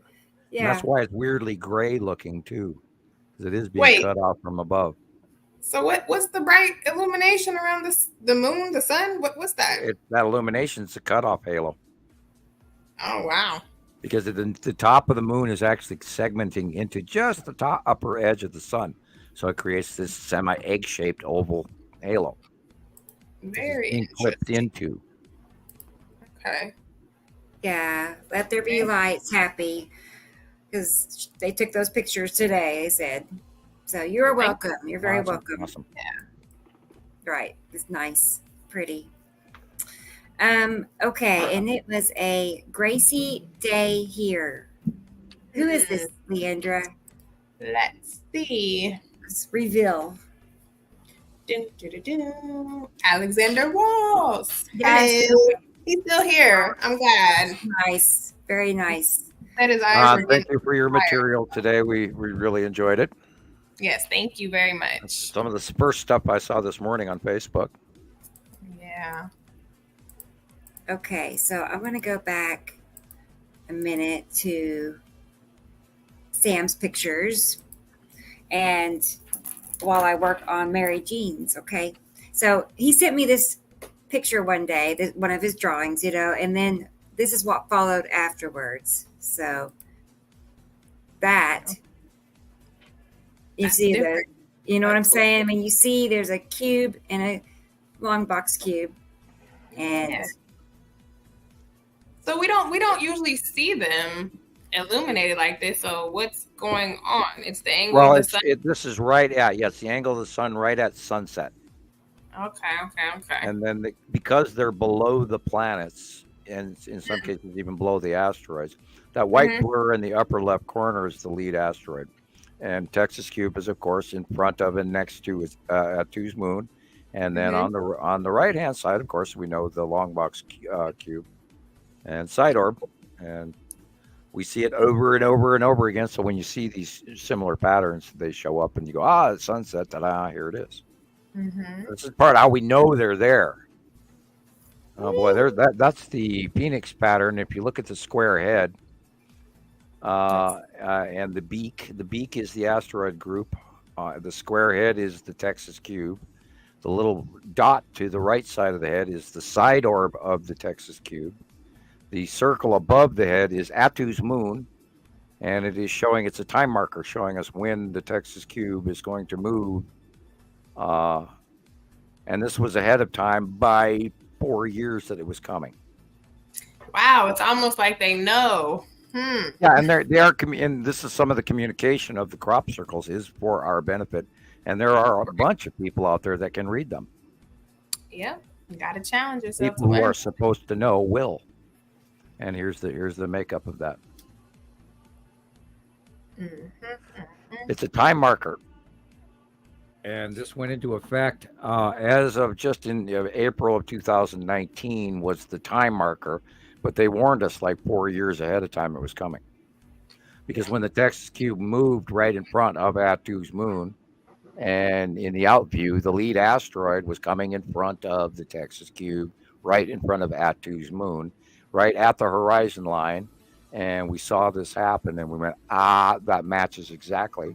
And so I went and marked it and blew it up, and we've been running with that ever since. And it was a time marker for when they were going to officially come out of hiding, because they were, prior to that, they were hiding in front of the sun.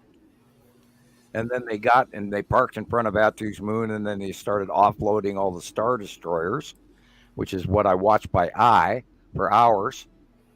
And there was really no clouds around it at all. It was just unbelievable. I just sat there and watched it. Yeah, there's one we don't show often enough. I remember. Not my favorite drawing, but it's a good example of, because it actually includes, believe it or not, Matim. And then it also includes the asteroid group behind, next to Saru, and placement and necessity. Now, if you were to plot where the location of Earth is on this diagram on the bottom, on the drawing, we are pretty much right where it says green with the little asterisks. We're right somewhere right there, and we're staring towards Uri and staring to Nibiru off our right and Atu above us and to our left. And et cetera, et cetera. So we moved from this view of this drawing all the way to around the side where the word green is for the green asteroid. That's where Earth has moved to. Okay. Since it was drawn. Well, thank you for that explanation, because I feel like people see this and they're always like, okay, well, where's Earth? Where's Earth? So, yeah. Yeah, I drew it in on other drawings, but not this one. Yeah. Now they know. And of course, it's dated January 2023. Mm-hmm. And the upper one is a crop circle that I've added the names to. That was a predominant crop circle. It also matched other information that I had. I had this star pattern before in ink prior to the crop circle showing up. So I recognized the pattern right away, and then over the years I watched it and looked at it and went and then I tagged the names, and it fits. It does fit. Isn't the confirmation always crazy? Like when it does happen and you see it, the confirmation is correct. Yeah, it just blows you away. You go, well, 1, 2, 3, 4, 5, 6, 7. Oh shit, this is real. You know. Oh, shit, exactly. So this is those two were what we saw on Marquez. I just blew it up. They did move. They did move in the next shot. So I'm gonna say lens flare. See, they're on the side, and then they're down the bottom. So they did move. If there would have been one dot that stayed the same, I would have said an asteroid, but it didn't. So I'm gonna say lens flare. So what about there being two? I mean, I'm not an expert on flares. Is there a reason why two versus one? We can't completely discount it. We do think the second star is showing up underneath the bigger star. So let's keep this in mind. Yeah. Okay. Maybe one of them, one dot might be a lens flare. The other one might be, we right. have to keep piling up the information to come to a summation. Oh, this one, the lightning discharge between the Texas cube on the left and the long box cube on the right. Look at the dark areas first. That dot is the side orb off the just immediate left side is the Texas cube, and you can see the box. Don't look at the light, look at the dark. Dark side, yeah, wow. Man. And these are both long box cube pictures. Yeah, when the sky looks busy, like something combed its hair. Like you can see like a rectangle in each one. And of course, the yellow moon of Isatum is in both pictures behind the long box in each of them. Yeah. And for the newer listeners, what is the long box cube? An intergalactic ship. It's a big, massive parking garage, we believe, sort of ship square. Long box cube is a double square. And it's got open areas that you can actually see inside, whereas the Texas cube is completely sealed metallically. They're intergalactic craft from, I believe, the Federation, not from Nibiru, not from Saru, but from exterior of our solar system. So then I believe it's the Federation. I think that's the first time that I've heard you say that they're sealed metallic-y. So is that why the discharge situation happens? Well, they're ice cold ships, and when they get, they're dragging up clouds and stuff too. And when they get into the sunlight, they're going to leave, mist trails behind them because the sun is refracting on the surface, and then those surfaces in space heat up from minus 440 degrees below zero to whatever the sunshine shining on that does, and it creates a gaseous like cloud. Got you. It's heating up, and it leaves a trail behind it as it moves. So the cold and the heat coming together. Yeah, and you get like a little an ion tail or a gaseous steam tail, or depending on which you're referring to. Yeah, that looks like a cube again, long box. That's the typical location. Yeah, it's always in the same place. Cube, top right. And this is a mushrooming cutoff. There's a planet edge of Isatum cutting off half of the sun. Yeah. That straight line, half of the sun is showing, and the other half is a flaring on the face of the planet. That's why you can see it sort of like two mushrooms stuck together. Mm-hmm. And I love this one. This is the long box cube and a ship or two. And we got many, like this one example, many captures of the absolutely square long box cube over and over and over again, going real close to Earth. And when it first got here, it actually did this north to south orbiting of Earth. Hey, welcome back, Christopher. And then we watched it raise up one time with this one freak film where they were using some strange group of thrusters from multiple sources where they're raising in altitude. Cool.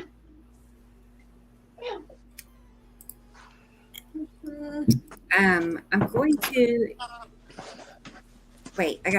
Never mind. I'm going to get this video. Robbie in Australia sent me a clip real quick. I'm going to pull that up while I finish these pictures. Yeah, and I could scream and I could scream going, everybody, these are aliens. Non-humans flying these ships, and they're here. Hello, they're here. I guess they've always been here. We just didn't realize it. And God only knows what they look like. We don't even know who's really flying these things. I just wonder, do they have I guess some have our best interests at heart and some don't, maybe. Is that how that works? Well, the Federation is here to make sure they get their share. Wow.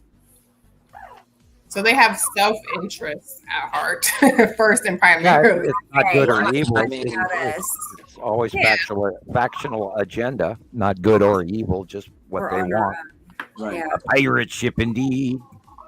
I feel like they obviously know that for them to get what they want and need, there has to be a level of peace and understanding and cooperation. Or in this case, in this example, they show up with an invasion fleet from hell. A show of force, almost. And they show the governments of Earth that there's so many ships up there, you can't argue with them. Yeah. Which is what's going. That's when the offload occurred. Otherwise, why offload all these Star Destroyers until you're ready to attack? But if you're not, if you're going to show them that you've got all of these Star Destroyers and they could bomb the shit out of the planet for the next 6 months, and we'd all regret every second of it, so we give them what they want. Yeah. Okay, this is Australia, Robbie, and he's asking, is that Starlink? Yeah, that's Starlink. Starlink. Okay, you can barely see it. And they just put up like 30 more modules this month. I want to see this in my night sky, but I don't. The last time I saw it, it went from west to east in the straight up to north sky. You'll know it when you see it for sure. Yeah, I figure I will, and then it would just be nice to have in my memory. Like, okay. But can you see them here in Scotland too, or is it just yours? No, I imagine you can see them, Julian. You just have to I've looked for it and never seen it on purpose. Yeah, this is an early long box cube sighting. And I don't even know how they get that close, or it's actually not that close and it's just being illuminated because they sat in front of the sun for a long time. And that could be just a CME way far away, just and illuminating behind it. I mean, think about that. This CME is literally going straight towards it. I mean, like, it could be a million miles away. They're from it. obviously protected. Well, That's yeah, incredible. if you're an intergalactic ship, you're probably thoroughly protected with some kind of. But didn't you say they get charged up from things like that? No, I'm not going to call the sun giving them energy, although it's entirely possible. Yeah, but we saw them in a couple of pictures in the lightning storm. What about Dyson spheres? Remember you talked about those? That's even bigger. That is just a wild notion, and it makes a Dyson lot of sense. sphere is massive. You can actually have a star inside of a Dyson sphere. It's smart too. Yeah, and anybody really wants to go do some crazy study, if you really want to dive deep into theoretical physics, look up a Dyson sphere. Yeah. Okay, I'm switching gears for a second, and this is from multiple Dyson spheres. If I remember her real name correctly, but I did get your email, so it looks like we're good. She sent me a couple. Okay, it's officially cough drop time. Cough drop number 1. Oh, wow. You're doing great. They actually have to mine to get enough material for a Dyson sphere. I mean, oh yeah. Well, hey, you know, perhaps that's our next stage is where we start, you know, mining the asteroids and producing metal, because a good portion of asteroids are metal. They're not just conglomerates and dirt and rock and glass or volcanic glass. Some of them are actually metal. Yeah. And I believe those are the ones that cause space sprites discharging. Okay. And yeah, you know, if you're out there mining, and look, that's what we're doing. Yeah. If you look at it, humans are actually placed rock miners on this, you know, rock type planet, where the water type planets would be sooner to host life than the rock type. Andy's watching. Hi, Andy. I was wondering if he was, because I just saw his pictures he sent me. Yeah, I said to you earlier he was watching. I hope he was, because he sent something to us privately during the week. Yeah, and thank you for what you sent today, Andy, or yesterday, or whenever. How are you doing with the floods and situations over there? Yeah, I was wondering about you. Okay, let's go. So these, like I said, these two were from Thunder. She's in UK, and I want to say hi to Wayne from the UK also, and he's working really hard to spread this, you know, make people more aware of all this. It's hard when TV is playing, you know, just nonstop feeding people information. And the thing is, we are not guessing. Right. We are not guessing. We've been watching this for over a decade, and you know, all this information got deposited from all the people around us for, you know, thousands and thousands of members, and we've sort of outgrown Facebook. And they're, you know, limiting our feed, and they're dropping way down, you know, and we don't even get the likes we used to get. So we've had to move on. Thank you, Wayne. We appreciate your continued effort. Don't be discouraged. Keep trying. Right. You can't give up. You know, and donations will keep us going. We are, you know, this is costing us a great deal of money to do this, and me included, and Rebecca, and then of course now Rocket Man is putting all his money into this, and Leandra and Gillian all have to pay for internet, and so we're all contributing. So please help us along. Like, subscribe, etc. Yeah, it all adds up. The world works, unfortunately. I wish it didn't, but it does. On the dollar bills. Mm-hmm. Yeah. So. And what do you think about Rodney's suggestion, Sam, that you write a sci-fi novel? Oh, I've thought about it. I'd be writing, you know, paragraph long. Script writing for Star Wars. Probably be more science fact and. Yeah, all I have to do is sci-fi in there too. We just have to wait for Rocket Man's comic book about Sam to come out. No! There's my level of, you know, comic book fashion. Gotta make sure it's serious novel. Yeah, I've thought about it. I destroyed a whole bunch of it years ago, so I wouldn't get in trouble. After we become a little bit more public, I may do that. Cool. Okay. You have to wonder what kind of yeah, graphic novels. Novels. You have to. Oh wow! Look at those. You know, and I don't plan on selling our pictures per se. Right. But and you know, if we ever do make it to Comic-Con and everything, it would become more popular and more famous. Then and then after that, I would publish something. That's great. And this is kind of what we're doing now, is we're stepping up to, you know, because I can't personally afford to publish or pay for personal publishing, and only when we make enough money to actually go big through advertisement. And I hate to do that, but the only way to really get this out there is by going big, because we're being stopped. That's right. Even now, an example of that is even the one of the shows we did recently last week. There is someone disconnecting our feed just about every time the owner of the picture starts to just go Atu's moon. Every time somebody's describing what they see, their microphone or their feed starts cutting out.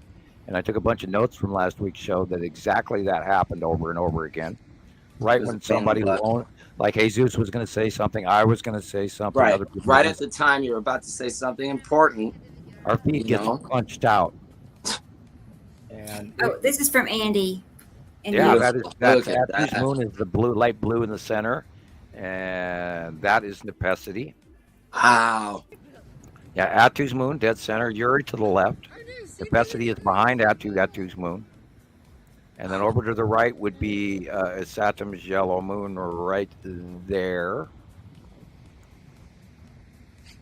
And you can see it round and coming in from the right. But see, it's all mixing to one. And if you didn't know what you were looking at, you'd think it was all one thing. Right. That is, look at that. That's the red asteroid right there. Yeah, because it's got its little circle jobby on. And lead asteroid should be anywhere right here somewhere. And then, of course, yeah. Yeah, and that orange area is the planet edge.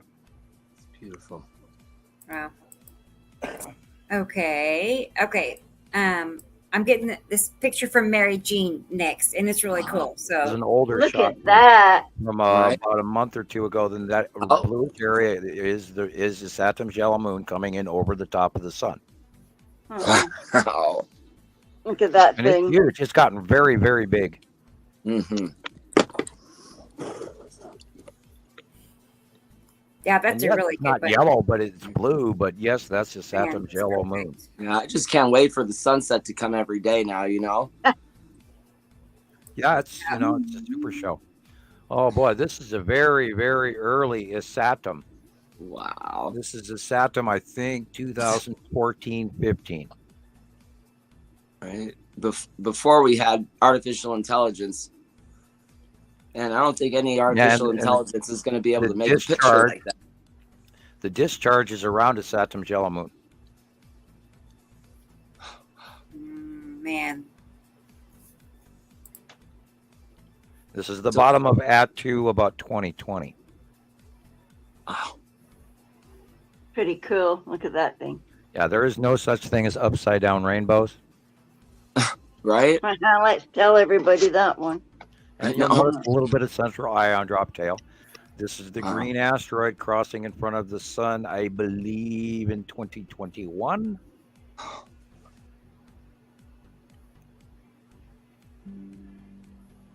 Yeah, that's just too perfect, because it has that tail pulling along behind it. That's right. And this is all this information that all those new people have not had the opportunity to know about, and we've been watching it year after year, day after day. And it's definitely not a lens flare because we have the effect coming from the asteroid. So leaving a tail behind it. And we watched it, and we got to watch them get bigger and smaller and bigger and smaller through numerous cycles.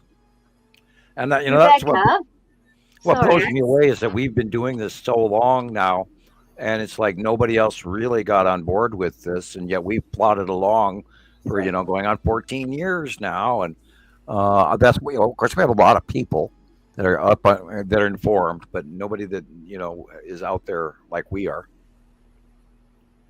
Rebecca, the second you may want to the second you start doubting yourself, and you may want to stop going outside and taking pictures, and just you can doubt yourself a little bit, but just be persistent and be patient, and just allow this whole thing to progress for your speed. Just let time do its thing. Just think what you're going to miss if you don't. I was just trying to ask about, Audrey showed me some of her pictures during the week. Did you get Audrey's pictures? I know I have a couple. I'll get I'll pull those up next. Yeah, I forgot it. They were really cool. I can't wait to hear what Sam says about those ones too. She was really excited about them. I encouraged her to send them in. She's Audrey's from South Africa. Yeah. Yeah. She's in Pretoria. I used to be really good in pictures. Cape Town. Yeah. She's starting to get, I think she's getting really good. Yeah, it must be her angle is really cool just now. So. Jealous. She got really cool pictures. But I got some anyway. And your May pictures are 2020 great. cube picture. Yeah, I just want to see those round balls, those round little. I think we're all really addicted to them. Yeah. Gillian, I started setting up those pictures you sent me so we could put a little video together. Yeah, you said I can't wait to see. I love videos with music and that. Yeah, it'll be fun. Okay. Yeah, Satum's been really good to me this week. Yeah. Before you move on to Audrey's pictures and we have a little break, I am going to close out and say goodbye to everyone. Thank you. Okay, Julie. Leanne. For joining. Glad you're here. Sending in pictures, and I'm so glad that you're on the podcast with us. I'm learning so much from you too, Alejandra. So thank you so much. Absolutely. And I will see you guys next week. Bye, everybody. It's always good to have always good to have our full team here. I know. Bye-bye. All right. Bye-bye. Bye. Okay, there she goes. Okay, let's go back to this one a second from Mary Jean in New Orleans. And she, was just looking at that. She mentioned that kind of a square rectangle shape top corner. So she thought that was be up there on the right. Yeah. Yeah. Depends on when it was taken. That could be the long box, but it's awful small. It is little, isn't it? Yeah. Depending on when it was taken, depending on when the picture was taken, what year. Yeah. Well, Mary Jean, can you tell us when it was? But it is little, regardless. Yeah. Very. The long box cube has had the standard generalized size going back time. It was smaller a couple of years ago. Okay. When his Saturn's yellow moon were smaller because it hangs out right next to his Saturn's moon. Okay, she says 2023, so last year. Okay, yeah, that could be. And if you look, there is an orb to the right of it. Wow. December. Circle. Okay, so about 3 months ago. Huh. Incredible. Yeah. Okay. Well, their point of view versus ours, camera size versus. It's a hard call, but yeah, you probably have a couple of asteroids in here on the left as well. They look stacked well enough. There's lots of stuff up there, guys, and I'm wondering if this is the green asteroid or a lens flare. But I mean, there's usually one and the same. It's really hard to attribute. And the only way to tell the difference is if you got an asteroid or if it's a lens flare is to actually blow it way up. And if you see the multiple yellow dots, then it's the green asteroid. If you see white dots, one or two, then it's a lens flare. Okay. Wow. Yeah, we argued with that one for years over the green asteroid because everybody kept going, it's a lens flare, it's a lens flare. And so we started having to blow them up regularly. And then location had a great deal to do with it as well. Okay. And we know that currently, for the most part, the green asteroid is far to the right of the sun. So, and then of course we saw that in those live videos earlier in the show, where it was really big and blotchy, and we saw these black blotches rather than illuminated, which is weird.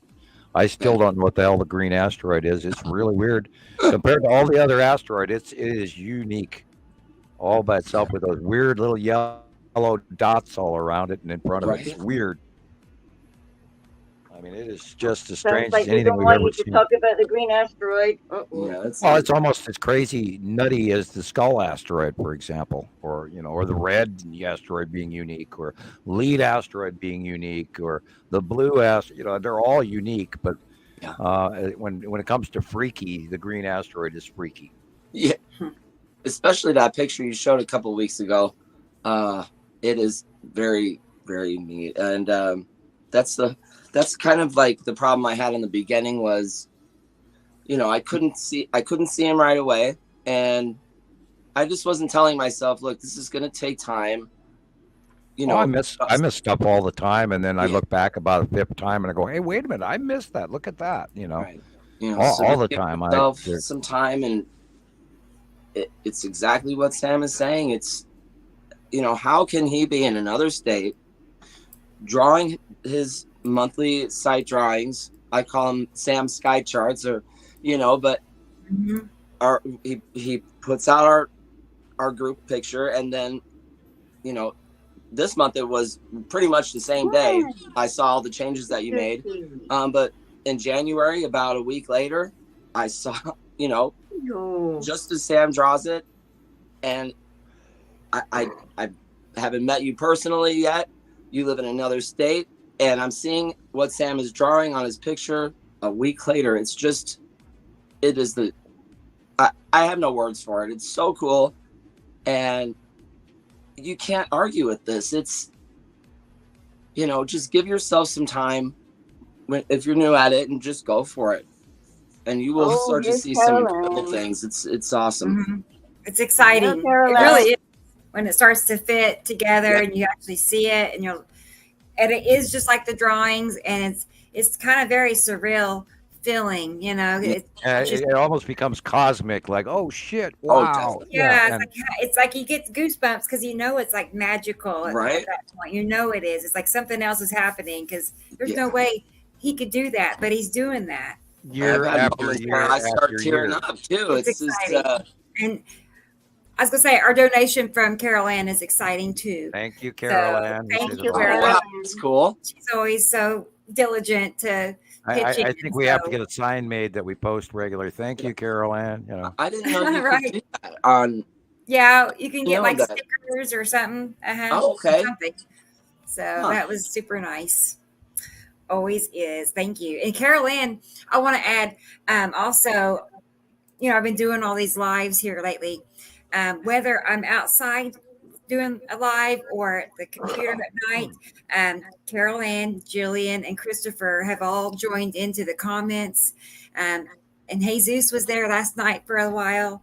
It was fun because we had. But it's fun. You can actually interact with people who are going through that kind of cognitive dissonance. Is it no? Right. Is it no? Is it? Yeah. They were helping so much answer questions while I was talking, So I figured out how to make them moderators. Not that we were having much trouble. We weren't. But anyway, it was. I'm smelling fruity lip gloss. Who's putting on fruity lip gloss? Where's that coming from? I'm thinking about doing that, but no.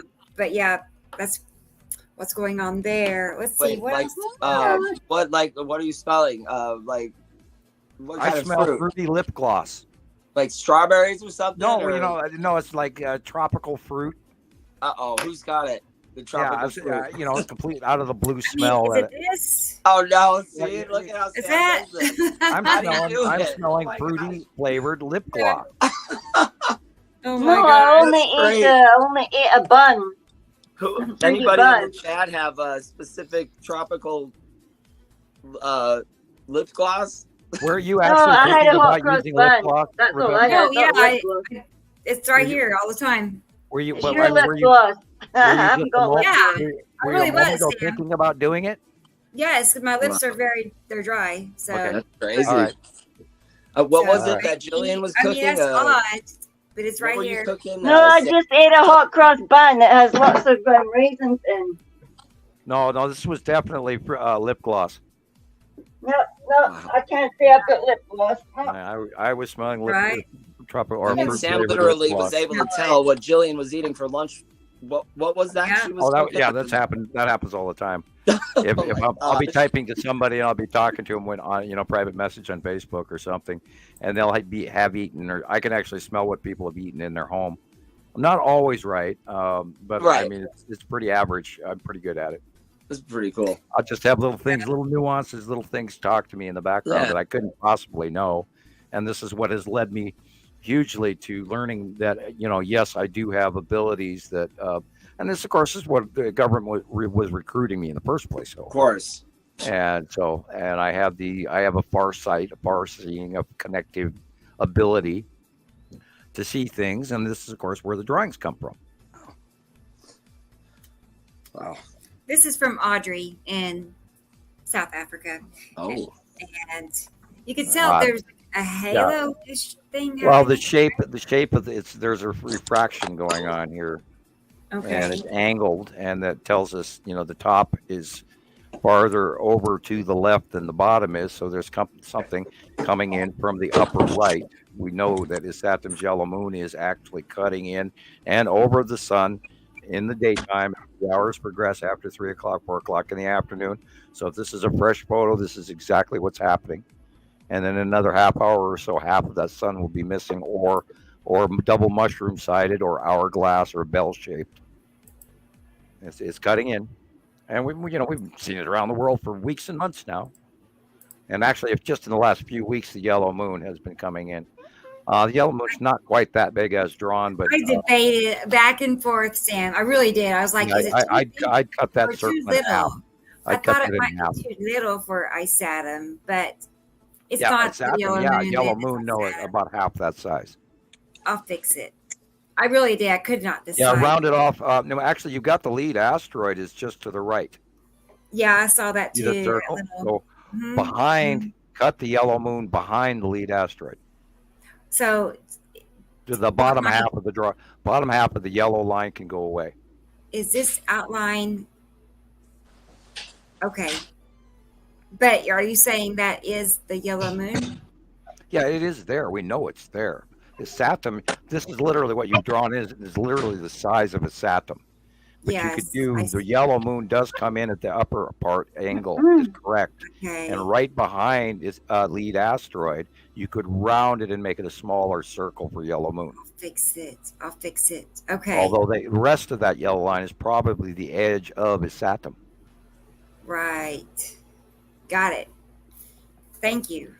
That's like, what more could you ask for than like firsthand direction, So remember, I am looking at it on a much larger screen. You are, for sure. Here is a video. Thank you, Audrey. I'm pretty sure that was all. Let me look and see. Wait, there's this one too. Sorry. That is lead asteroid. The right picture is lead asteroid. Oh, no, wait a minute. This is above the sun. That could be, wow. That could be lead asteroid. Yeah. And it could be higher up on this shot. And then on the right picture, you can see the cut in of a Saturn's yellow moon on the upper right corner of the sun. And on the left picture, there's a bell. There's a sort of a little rounding flaring, and that is being cut in from a Saturn's yellow moon as well. And I believe over the top of the sun, God, now that I'm looking at two different pictures here, that would be the size of the blue asteroid. It really would. So maybe on the picture on the right, then we're looking at the blue asteroid. If you look, there's a central dot. So correct, Sam. I work through crap. Sometimes I'm wrong and I have to work my way up. Oh, I was going to say, what's that noise? We're dealing with the garage door. Okay. Does that mean the electricity's back on? We're still without power, so. You have to push it up. It's like being in South Africa. Oh yeah. Third world country. At least you guys knew that the power was going out. Every time it goes out for me, I think, did I pay the bill? Oh God. Yeah.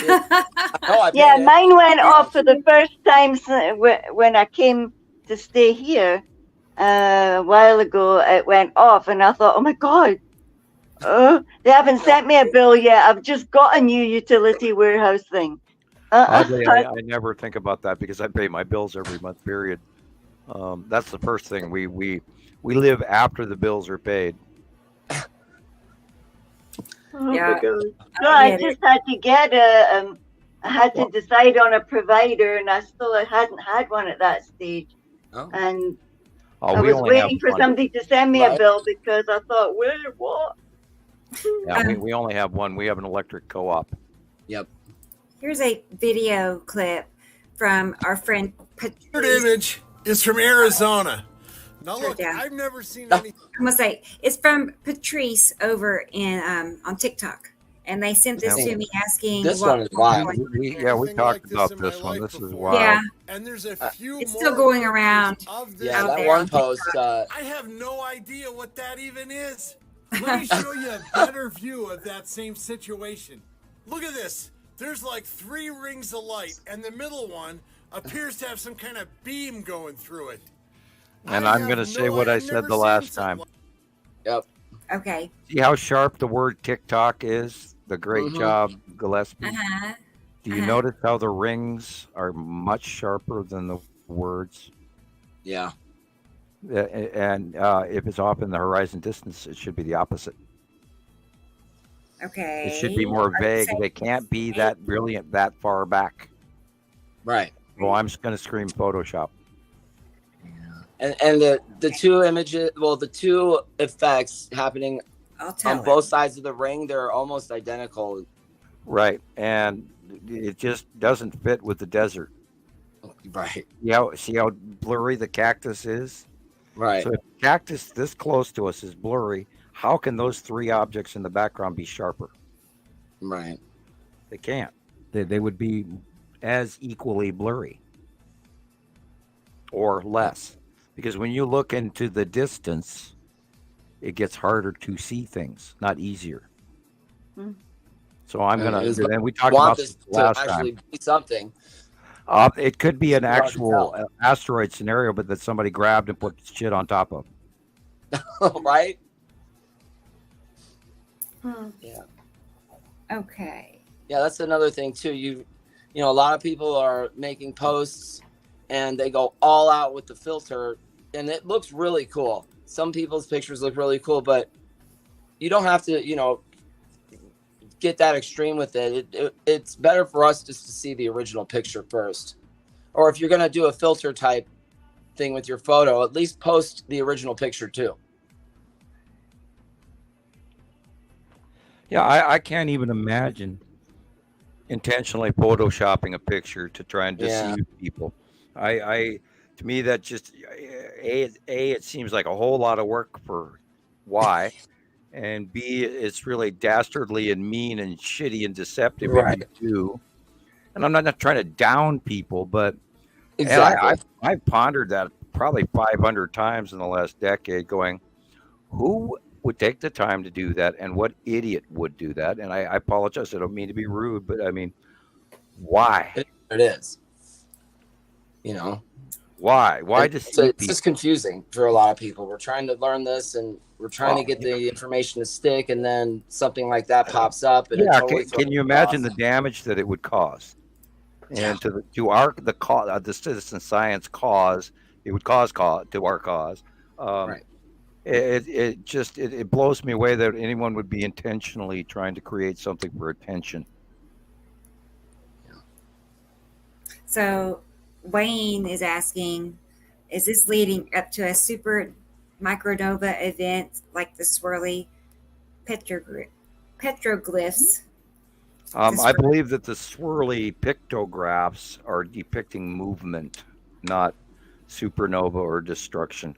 There was a recent crop circle that was just laid out in England that actually made the national news, and it is telling us that the north, south, east, and west are changing from what we're used to. Wow.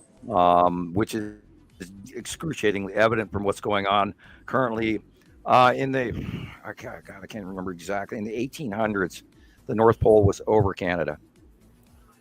And now it is all the way across the North Sea and North Pole Arctic region and over the top of Siberia. Now, if we take that into account, almost toward the Baltic Sea area, and we take that into account of magnetic north moving that far, look what happened to Russia and China this year, weather-wise, winter-wise. And it fits perfectly. Remember those magnetosphere circles that we saw, that one of them looked like a D rather than an O just a few weeks ago? Those magnetosphere pics were all of a sudden the magnetosphere was oddly shaped and way on the other side of the planet. Okay. And you guys are, am I talking through? Am I clipping up?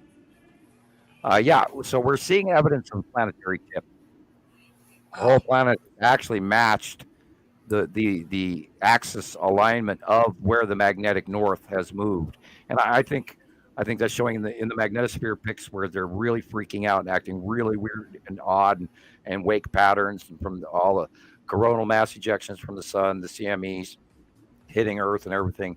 And I think we're just sort of like, like a yacht buoy or a knoll underwater.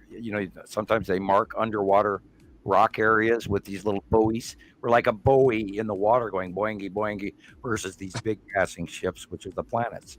And I think they're shoving us out of the way back and forth and back and forth. Because of our smaller Earth type, smaller magnetosphere, but yet the big magnets come by and shove us out of the way, and then we bob back to where we're supposed to be. Right. And those are all the wave patterns and the weird how our weather's jogging and acting weird, and we're getting freak waves and all this other shit because the oceans are moving like if you jostle a glass full of water, you're gonna have a wake pattern inside the glass. Yeah. And we talked about those the super waves that came into California a month ago, and before that was South America and South Africa got them, and that was like a couple weeks before that. And so there's behavior showing, plus our warmer temperatures than normal. So we're farther to the south facially at the United States, so we're way warmer. Wow. El Nino all acting weird, and then the movement of the jet stream all different, flattened out, and many multiple continent wide flattened out jet stream where it used to be maybe the size of a state, and now it's literally from Canada all the way down to Mexico wide, and we've never seen that before.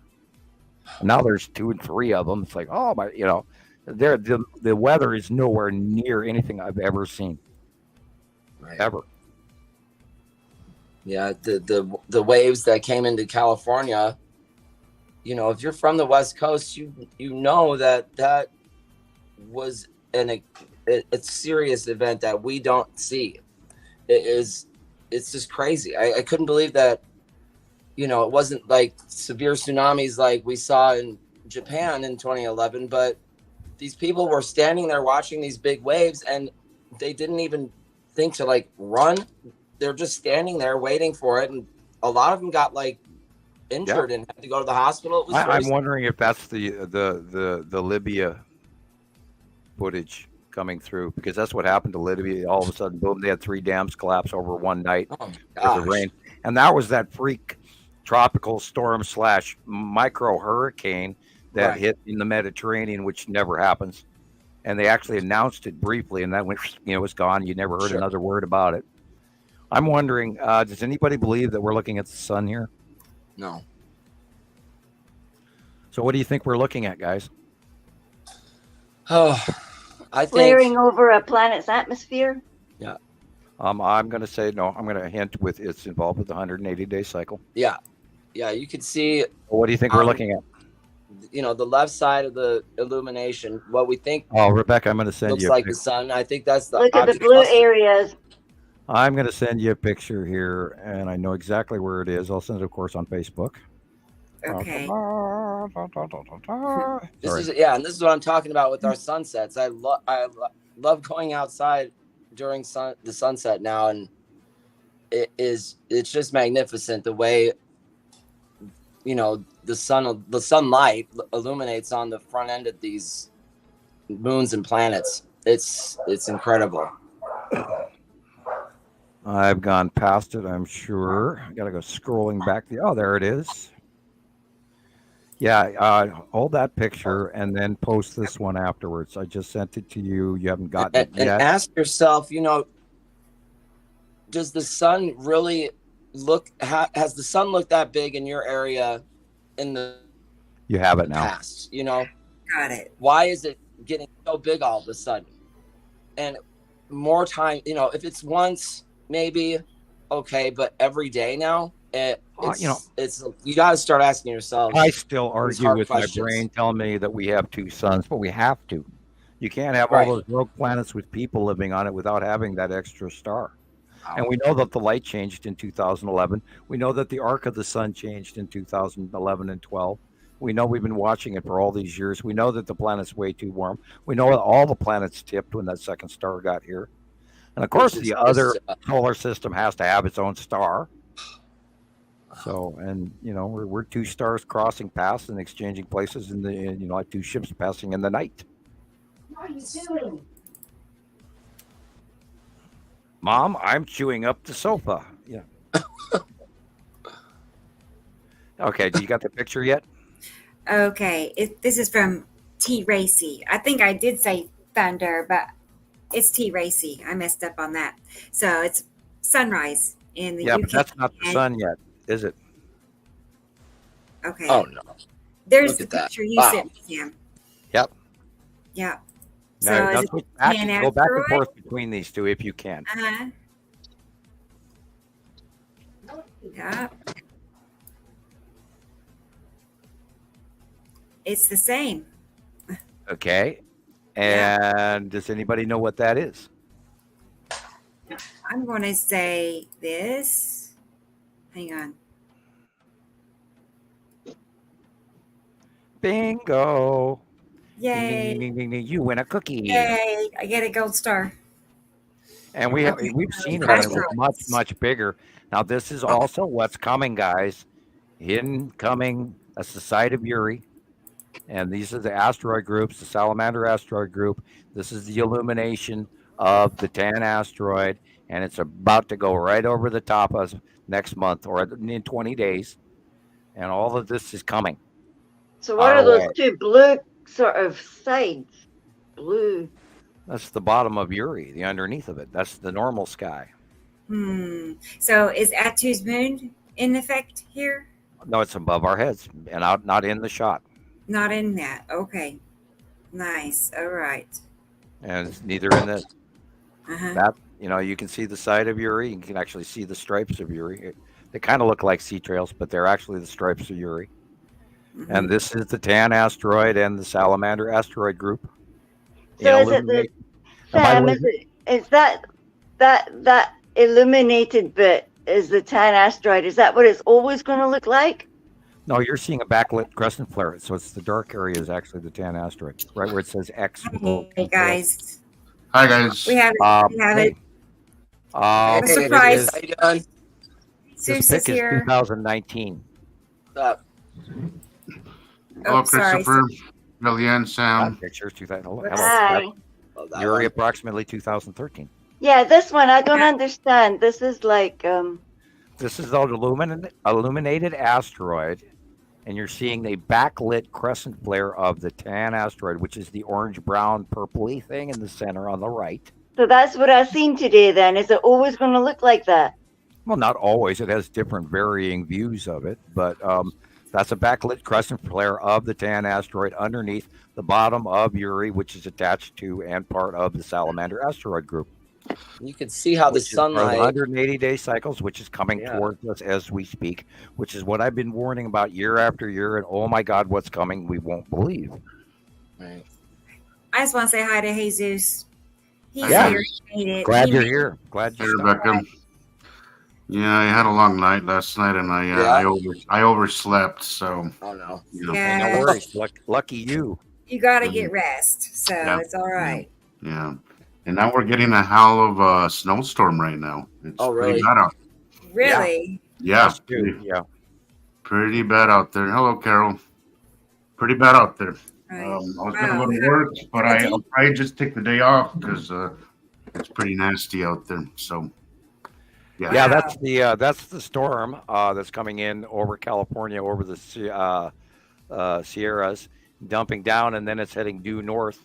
So it's hitting you and us. We had the same thing. We had a big walk-in about 1 o'clock noon today, and it came in like just unbelievable. yeah, that's what they told us. It was going to be by one in the afternoon. It was going to be it was going to be snow. Be careful on the road. They were giving warnings. It'll be that way for a while. This is going to be a whopper tonight. Yeah. And we need all the snow we can get. Period. Definitely. Well, we haven't had that much snow this year, but we've had a lot of rain. Yeah, you need that We've too. had more rain than we usually get, so we have had some moisture.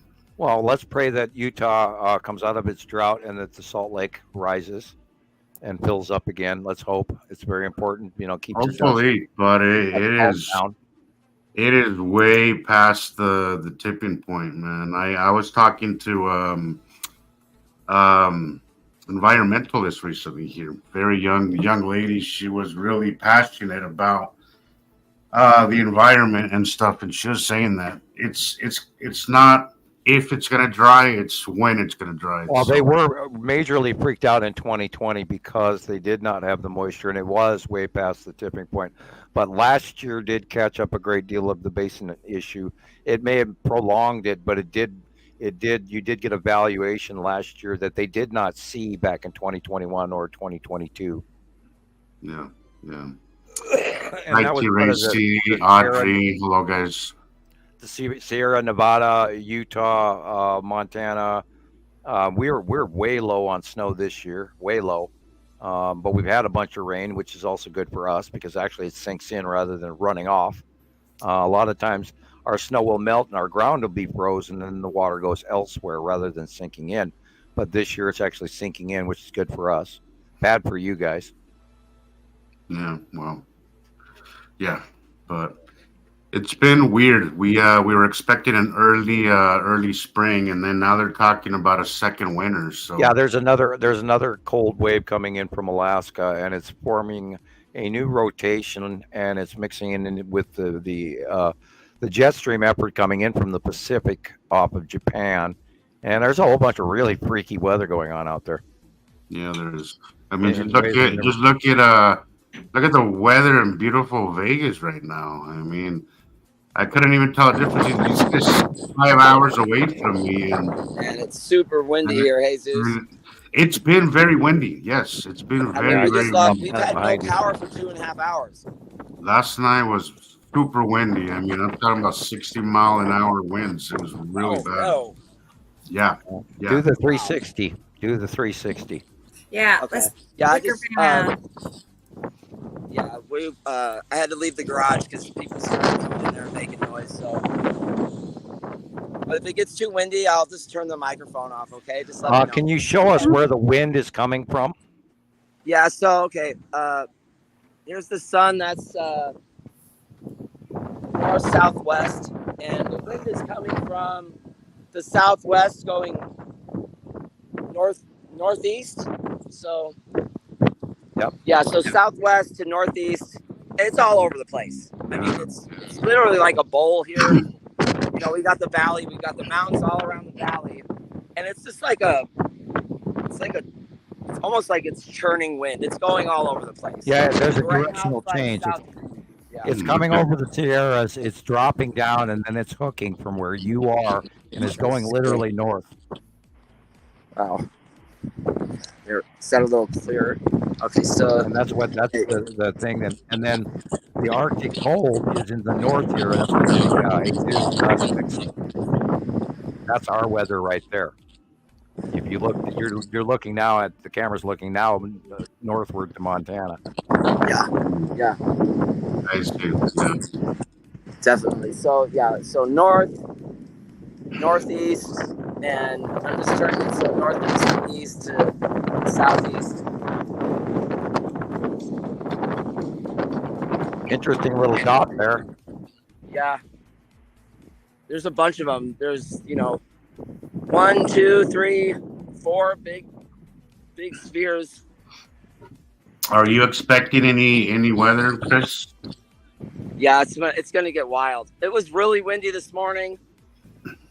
At least 30-mile-an-hour winds. We've had no power for 2.5 hours now.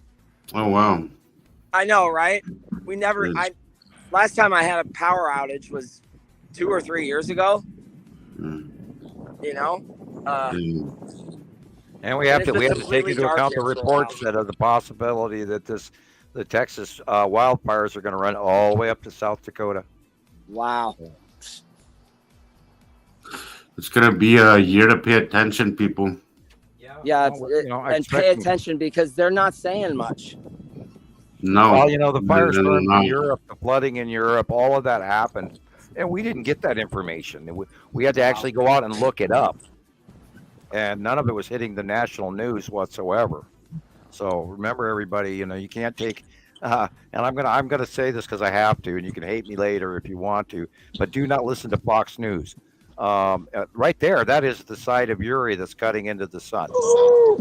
I can barely see it with the sunlight, but yeah, look at that. Yeah, and then right there, that big round right next to the tip of the first, that big tree right in front of you there, that is where the Dan asteroid. That is where the Dan asteroid is. Right by the tip of the tree. Major light pinch. Wow. Yeah, it's a light pinch. That's why it's flaring. Yeah, I'm just going to turn the microphone off. It's getting pretty windy, but I can hear you. Good idea.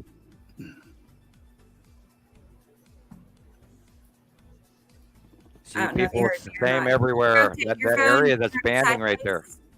That is the Salamander asteroid group just to the left of the sun there. Yeah, there you go. Yeah. There you go. Wow. Oh, there's definitely something pinching, pinching the sun on the left. Something a little smaller. Asteroids. And on the right. Yeah, and soon the Saturn's yellow moon's going to cut it off from the right on the right-hand side above. Yeah, and all that, you can see the little banding, the lines there shining through the side edges of the edge of Uri, planet Uri, a big gas giant, and it's got rings, and some of the rings have niches in them, and they make the shaft light change. And that is the Saturn's yellow moon right there. There's been some really cool Saturn and the Saturn yellow moon sightings recently. Yeah, closer than they've ever been. Oh, yeah, absolutely. And, before you know it, we're going to literally see nothing but a Saturn's yellow moon in our right-hand sky. Next month after, it's going to be so predominant that we won't be able to see much else. And, depending on rotation, of course, because Atu and Atu's moon are going above us, and then Uri's going into the northeast. And then all of that rotates over the top of us. And we're going to see some more of these really weird red skies and flame-like pattern onsets and rotational things going over the top of us. To be real, it's going to be amazing. I just hope it's not so big that we can't understand it as easily. Yeah, there's some interesting little blips up there. I think it's moving in pretty fast. Yeah, well, we have the same weather going, so it's snowed up here. It calmed down. I took a look a few minutes ago, and we got a bunch of snow out of this, and it calmed way down from what hit at 1 o'clock. I'm gonna go get another Coke. I'll be right back. Yeah, that storm there, storm cloud is moving in pretty fast there, Chris. Yeah, it's pretty wild. The wind just came out of nowhere pretty much last night, and it's coming, it's going, it's coming and going, and the structures in the sky and these effects change so fast. Like, I'm gonna pan over this way. I don't know if you guys can tell, but I don't know if that's a cube or what's going on with that.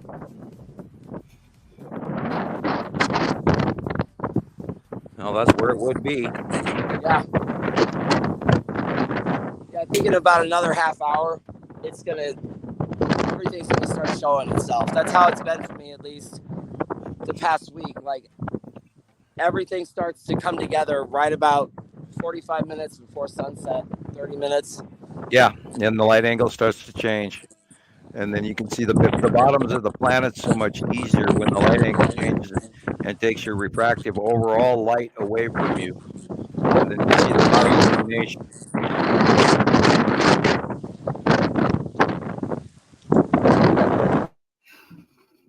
Yeah, you're going to have to get yourself a camera cone. Yeah, you told me to do that last week. Well, no biggie, no biggie at all. It's just, Hey, what, a camera cone? Yeah, we could have that right there. A big rounded piece of plastic. You put your phone in, and that would break the wind off. Yeah, you can still film through it. Of course, then you'd be filming through glass, and you'd see a doubling. Or you can just get one of those. I don't know, what are they called? Cone? What are they? Something that just. I don't know what they're called, but You mean Yeah, now you we're mean a getting a little microphone trickle. screen?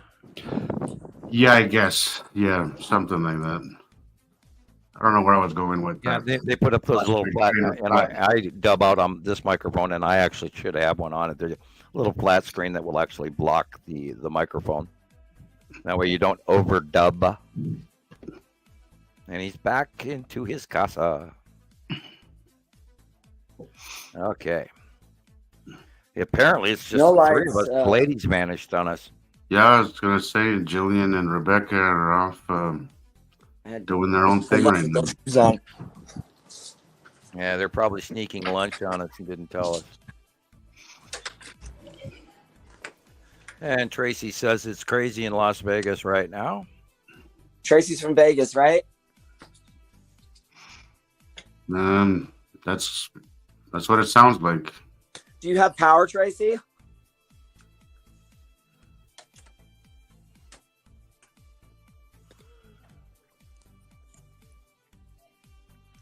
I guess we have to wait.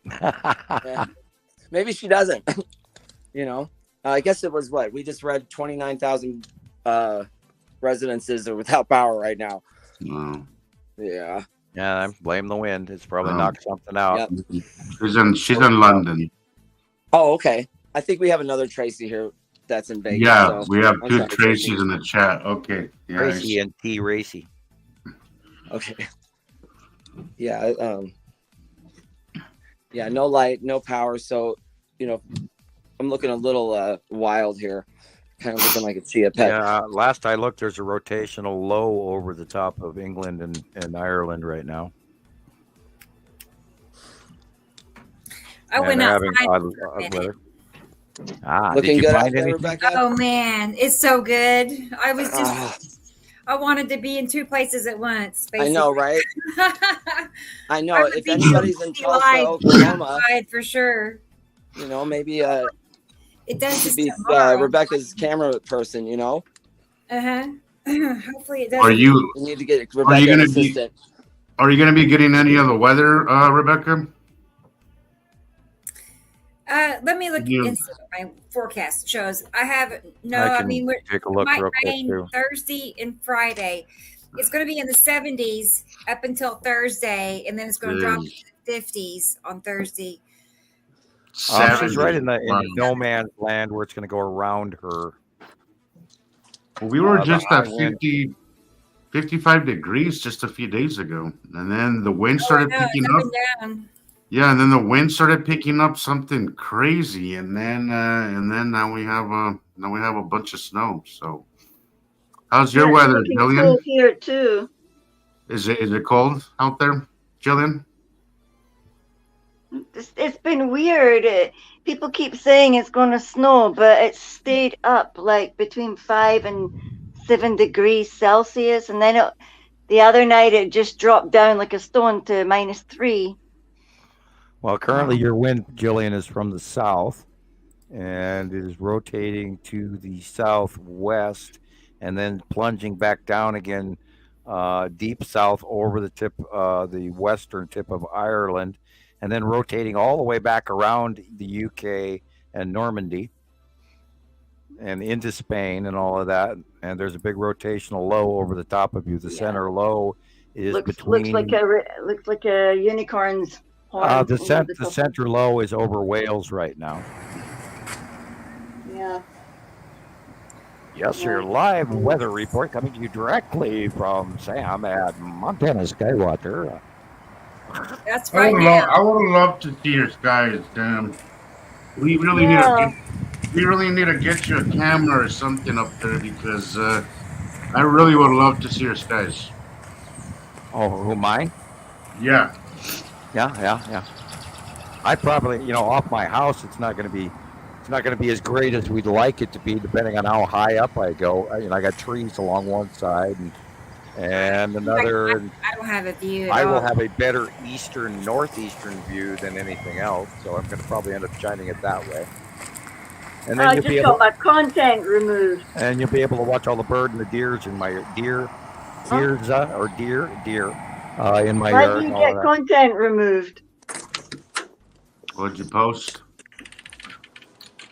Well, I can't see what it is that they didn't like. I can't see anything either, Gillian. I've lost everything. It says, we removed your content. We can't show this content. How do you know what it was? I know. They don't even tell you which one it was. Which one it was? Are we showing hamster nipples again? I'm a good girl, Sam. It's God knows at night, and I just shared something. Well, who did you share with? Start there. Facebook in general. Can't remember.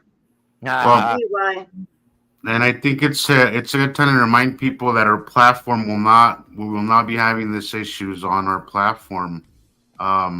We will have freedom of speech. No regulations of this kind. Okay, listen to this one. What does this mean? Cybersecurity. We don't allow people to try to gather sensitive information or share malicious software. Huh? You must have posted something somebody else sent you that you malicious software. That's not good. You could have had an embedded virus in something you posted. Yeah. Mm-hmm. That's not good. And this is why I have to avoid a lot of stuff that people will send me. I have to be very, very careful of it. Yep. And you have to check that there's a lock on your HTTPS. Yeah, all this stuff that you just really don't know about, all this internet security stuff that you have to make sure you're doing when you're using the internet. I had my identity stolen the end of 2022. It was bad. Well, they did that to me too, and I've lost like 5 computers over that. Yeah, it was bad. We removed your content, CY, 11 minutes ago. Okay. Do you have 11 minutes ago? Yeah. What to do or why when you don't know exactly what? Yeah. Right. Well, this is also part of why that's why we stick to our sister sites, and we don't go farming a lot of Facebook pages. Because a lot of posts, even some people, if they send me stuff in PM and I don't know them, I don't open it. Yeah. It looks like you tried to gather sensitive information. Yeah, you had a post with a virus. That's not good. I've been seeing a lot of sky stuff that really looks like AI. I wanted to make a point to talk about that today. I've been seeing a lot of videos that look like it's just a little too, I don't know. It seems like it's AI to me. And then I've been seeing a lot of it circling the internet, circling Facebook, and a lot of reels with clearly not real sky stuff. It's presented to be real, but it's clearly not. It's clearly AI. What is it? That's why we have to stick to our sister sites. It just looks fake. It doesn't look real. It looks pretty crazy. It just looks too animated, is what it looks like to me. And you'll start to realize what you're seeing. Like you could, because even with the AI, there's just always that tell that just if it feels like it's not real, most likely it probably isn't. Right. Are you talking about? And that's part why we stick to topic also. No, I've been seeing videos. Yeah. I've been seeing videos. I've been seeing a few, maybe 3-4 videos that are circulating that clearly are not real. They are definitely AI generated. Andrea is saying posting about Nibiru, etc., is sensitive content. LOL, and that's exactly right. And Nibiru has become a hot topic. We've been doing this for a long time, but we've been under the guide wire for the most part. But then when we started having $80,000 and $100,000 members, that's when we started all of a sudden getting warning. This picture may contains pictures of the sky and landscape, and it's like, well, why are you warning me about that? So, which proves that there was a legitimate classification going on, and the computer was basically telling us that without telling us that. Jesus, I watched the other day the show that we did. Today is Saturday, so Tuesday's show. And we were one time or a couple of times when you were talking, and when JD was talking, and when I was talking, And Rebecca was talking. Every time we got to a point or a culmination of topic where we were giving out the actual information, our feed got cut. And I took notes on that the other day, and I have all. Right, it happened to JD. It happened to me, and I believe it happened to you as well. That's right. Yep, and right at the culmination of the whatever the conversation was, we got cut off. Right when we're answering, this is my picture, this is what's here, boom, and then zoom, we were down. Yeah. And it literally, we came right back, but it's a change in topic, change in the conversation. It's a breakup of our efforts. And I took notes on it because I watched the whole show and I was writing notes, and I went, it happened on this, 1 hour, 27 seconds. Blah, blah, there it happened, 2 hours, whatever, I have the notes in the other room. But yeah, it happened to us over and over again last show. It did. Yeah, it did. You're right. You're absolutely right. And nobody's been bumped off this show at all. Well, no, and especially not, multiple times throughout the show, right at the culmination of whatever was being discussed. Right. Yeah. Right. I don't know. That'd be quite we even commented, "Oh, they're cutting him off," and right, exactly as when it did happen. It did happen. Yeah. And so, anybody that you want to go back to the last week's show on Tuesday, go back and watch that with that in mind. And yeah, granted, it's a 6-hour show, but it happens like 5, 6, 7 times. Yeah. And so it's a real thing. We're not guessing. We're seeing evidence of it. And I even took the time and time logged it and documented it this last show. So it's real. It's happening. And I think as we see things more happen more drastically, as we're going to start seeing them now. Oh yeah, this will only get worse. So it's a great time to be heading out to our own personal platform, because things will get more censored. We don't fail. We actually get recorded in the future history books of the Pleiadians, because they were telling me that this happened from their past. We've talked about this on many shows, and this proves that this is all recorded. And that's why I was talking to Rebecca earlier prior to the show. It's like more information that we can have recorded and saved, the more documentation that we can compile for many years from now. And I guarantee you people will be looking up our old information many years to come, because we are that accurate. We took the time. We have stayed drastically to scientific gathering of information and not leaping out of fact into supposition or gossip. And we gossip a little bit here on our podcast, but the overall collection of our information has been actually very, very painstakingly gathered. And anyone who's new out there, please do check, look up our track record. By God, I go right ahead. And I see we got a new guy, or he's been here before, I think, Professor Lassa Plotimus. Thank you for your comments. We've been doing this so long, and this is so accurate.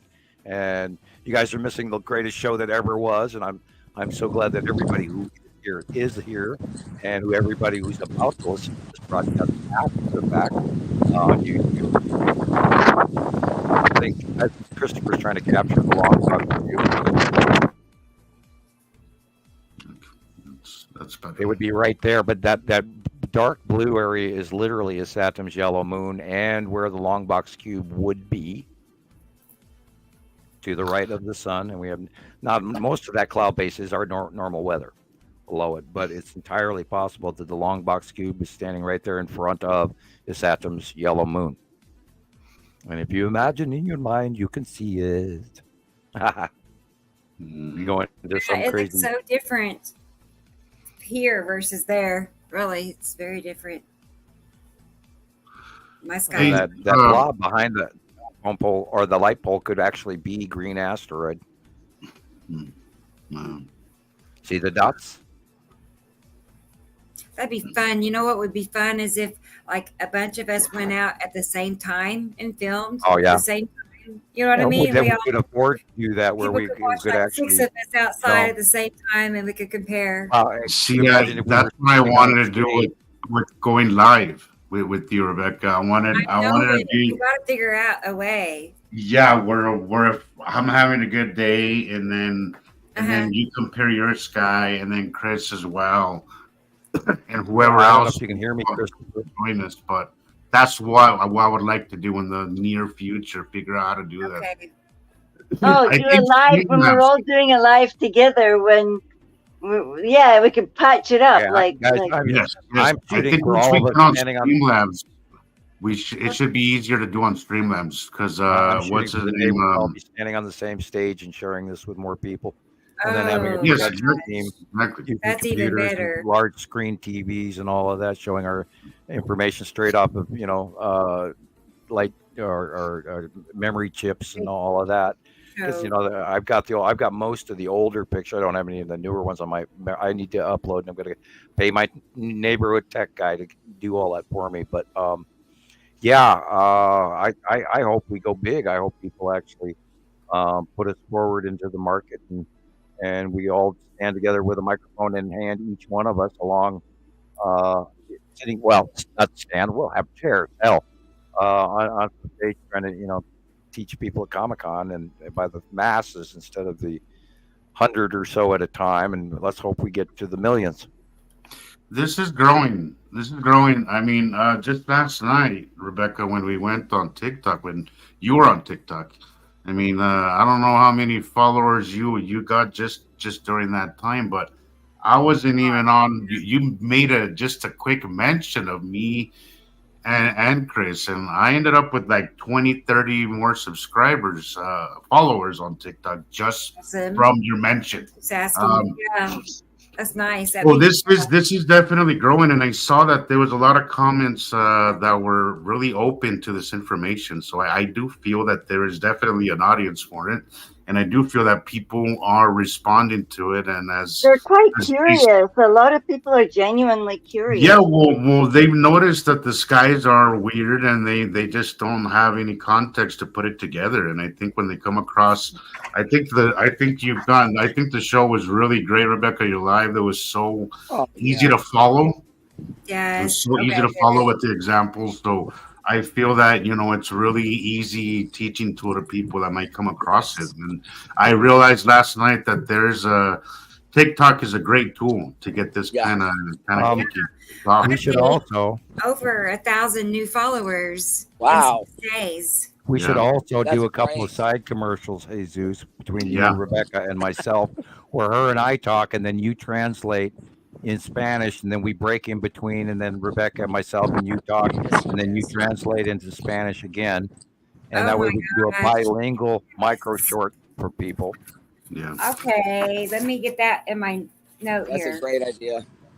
We are in the beginning of bringing this to the masses. I think we're on the beginning of breaking that barrier where this thing will go mainstream. It has to. It has to, because people have got to see what's happening. Well, it doesn't get in the history books if it didn't. Right. And we know it does, so We it know will. it does, so we know we've already done it. Right. It's already happened. We just have to jump on the skateboard and let it go downhill. Yeah. So you're famous in the future. Well, there's a new theory.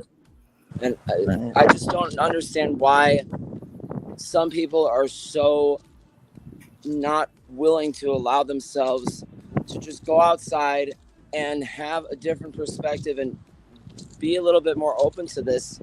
Why wouldn't you want to see this? I don't think people have heard of us.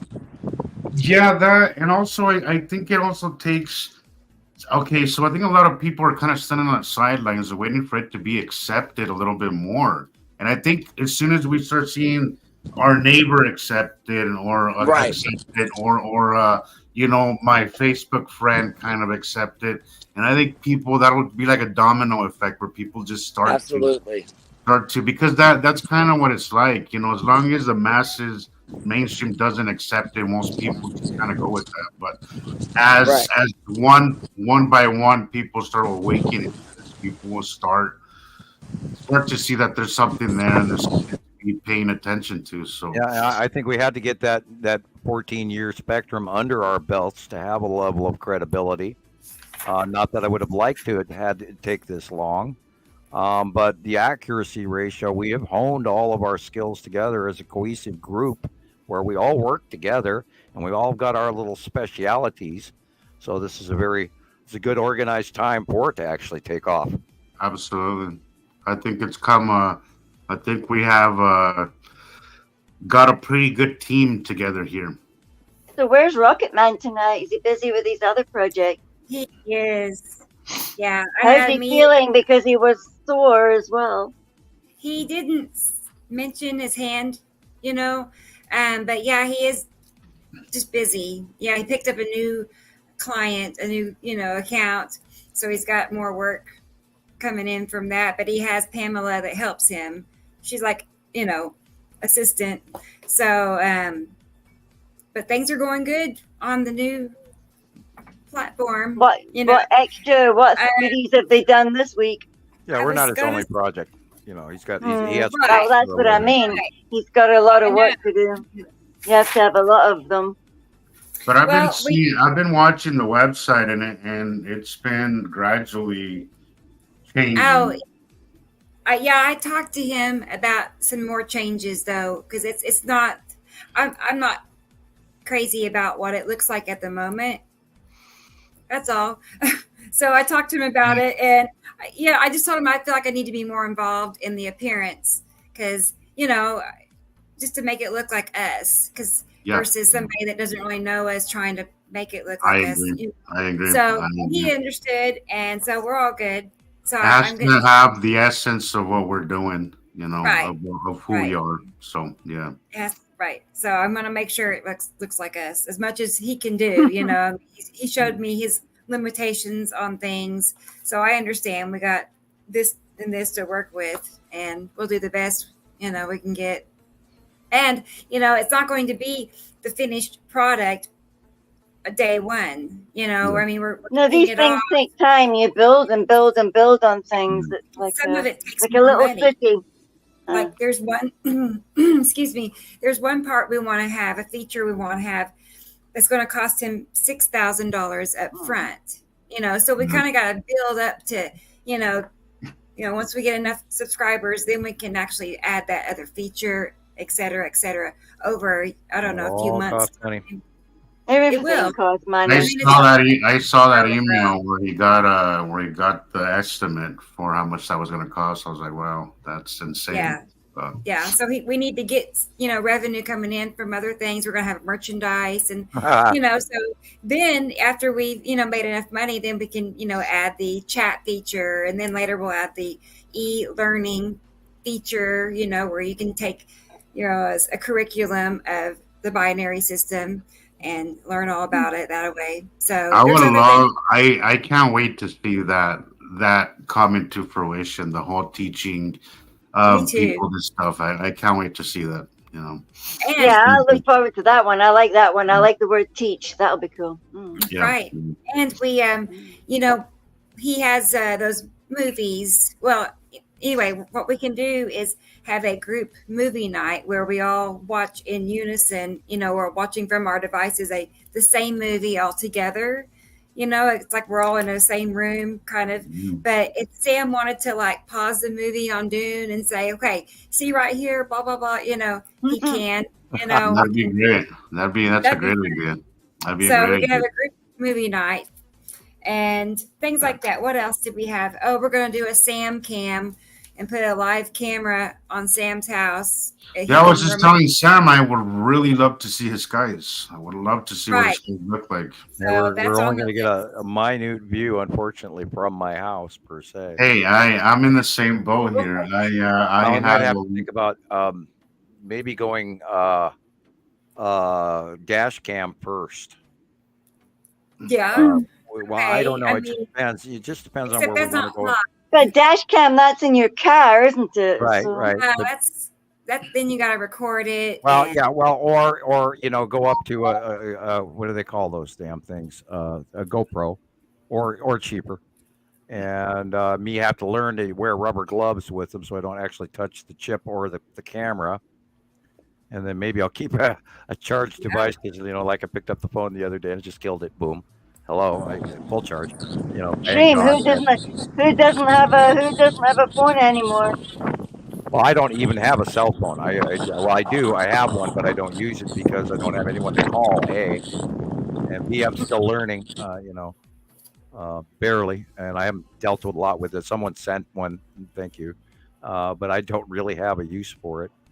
I'm afraid to handle it with my bare hands. Anyway, I don't want to kill it because I kill stuff, and I don't know why. Does that hurt you if you kill it? Does it hurt? No, I don't. Well, not yet. I've had other things discharge in my hands before, but I've never really been hurt. I just drain them.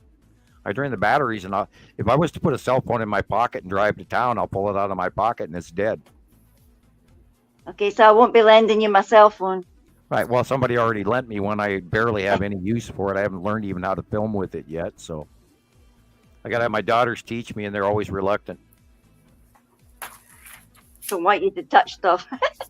No, they just don't. They don't ever want to, spend any time with me. Oh, no. I haven't devoted a lot of time to it because I've got other things to do. Right. But it is something that in the future, Sam, you're I know I have to upgrade. I have to upgrade.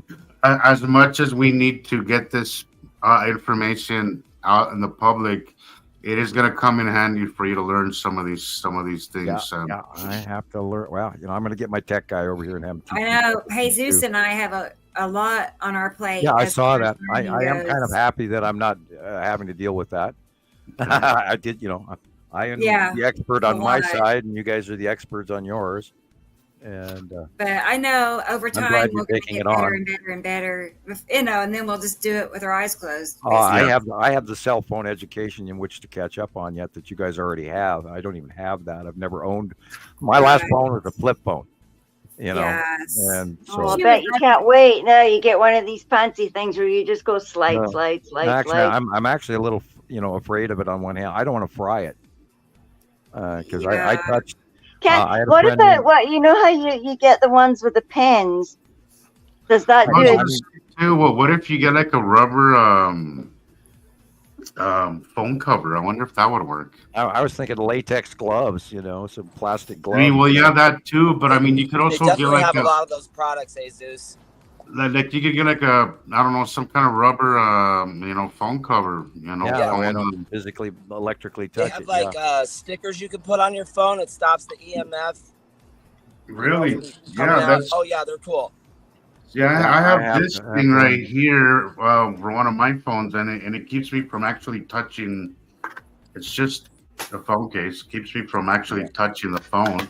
So it's because I've got a little pen with a rubber nub on the end, and then I can actually use it on my actual cell phone as well as my tablet. I think maybe that might work. I got this one. It's plastic on my phone, but it's okay. Where's the camera? There you go. It's like a plastic, rubbery kind of phone cover. Maybe that'll work. Yeah. Yep. Just got to think about it smart. Along with the latex gloves or whatever, I'm sure. We're going. I'm frankly I'm allergic to latex, but we won't go into. You have to rubberize. Or rubber, whatever works for you. Yeah, I get those. The ones that you reach down the sewer with those big, up to your elbow. I'm joking. Yeah. Yeah, look at the side area here, you guys. The side area is cut into the sun. That's why it's as large as it is. And literally right where you're seeing the little blue lines next to the light pole there, that is where the tan asteroid is. Cool. So I'll have to go to bed soon because I've got work. Oh. Well, yeah. Duty calls. If you must. I was sitting here clicking, trying to see everybody else. Trooper, I'm not Gillian. in control of that. What's that, Chris? I said you're a trooper. You're always on here. You're on the other side of the time zones, and I think it's awesome. Well, it's fun. You kind of don't notice the time going past because you're busy absorbing stuff yourself. But my eyes are starting to shut now, and the cats are being so damn naughty. It's unbelievable.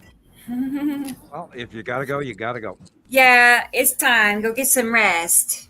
Not unless you got something exciting and dramatic to tell me. Come on. Yeah. Who's got something dramatic and exciting? Come on. Let's talk about the lead object in that video that I sent you, Rebecca. Someone had Oh, your video. Yeah. the Okay. lead object right next to, because me and Christopher was talking about it. And we weren't sure if it was a Saturn's moon or a Saturn wind. Right. You know, because they're all moving over the wrong side now. I remember I told you, Chris, it could be the Saturn's yellow moon and the lead object, and that's what it turned out to be. Oh, hang on a second. I don't think I'm saved yet. And then I was going to say, probably after we do your videos, I'll have to end the show for this show because I still have to go live on TikTok tonight. Oh, man. So, yeah, I think 4.5 to 5 hours is. I know. It's 6:30, so I'm just put that out there. Okay. Hi, Egg. I'm glad your 87-year-old mom is watching. Hello, Mom. How are you? Hi. Hello, Mom. Hello. Egg. Mom watching That's too. awesome. Experimental Elemento. No. Everybody's saying good night, and I'm only trying to transition into my bedroom because I'm trying to listen for as long as I can. Okay. Sorry, I should have these saved. I thought I did. I got stuck in there. That's awesome that your mom is, 87 and she's got an open mind to 87 and seeing what's happening. and seeing the planet. Well, I'm sure she remembers the skies being pretty basic, I think the older folks really especially remember our skies being just These are pretty not basic. the skies we grew up with. No. Mm-hmm. Trying to see where the horrors are. Back about like the 80s, what it Yeah, looked like. watching older 90s. Western filmed in the 70s even, after they came out with Panavision and everything, and they get good shots of the skies. And the reason I say Westerns is because they're always Panavisioning the sky in a Western. So you'll actually be able to see the dull, normal, old sky that we used to have. And remember that that at high noon, the sun was overhead over our heads at noon. And we haven't seen that in 13 years. I was just seeing an old meme from an old cartoon where they were talking about that. It's at the yellow moon. Yes, exactly, right there. Look at that. I love that overlay. That was a great overlay. I love I'm that. gonna go back and make it smoother. I ran out of time, but your other one I added some more to it. Wow. I'm gonna put it on TikTok. Your That's other one. incredible. Wow. I'll See, probably and do That's this beautiful. Look too. at that. What's that puffball cloud? Look at it. That's the flat Okay. shield of a Saturn's yellow moon. And lead object is below it. That little one, that little guy in the, I Little see. Club, Yes. yeah, right where the lettering that says Nibiru, right that below. Yes, that's exactly lead asteroid. Yeah. Gotcha. Yeah. And the big Perfect. circle is the big. Illumination on Saturn above the yellow moon. It looks Oh flat. my It looks almost like a shield. It looks like a crab shell, but that's that punch faceplate that a Saturn's yellow moon pushes in and as a base cloud. Yeah, and it started when we started seeing it like 2 weeks ago on the podcast, and it's just gotten bigger and bigger. Yeah. Yep. And before you know it, in about That is so 2-3 weeks, it's going to be straight overhead and it's going to be cutting into the sun. It's going to be way bigger. Look at the difference in blues, guys. Look at the depth. Look at how the blues are much closer than the sun actually is. Right. You could see the delineage right there, and then you could see what I would imagine is the Nibiru behind. Yeah, I love That that is one. correct. And then here's Wait. the other one. Let's see. Yeah, I think that's it. Yeah, that's an awesome capture. Right? I bet. I mean, I know how you probably felt right before you saw it. I know That's you a saw good- it in the sky and you were like, "Oh, I gotta get that." It's just a great feeling. I can't turn it up. Always there. Yeah, that was a good soundtrack. Wow. Saturn's yellow moon. It's so obvious. And Yeah, the I've cube is got to in there get too. to is in the make upper- in the videos upper like right. that. Every How do you get the overlays of the drawings? I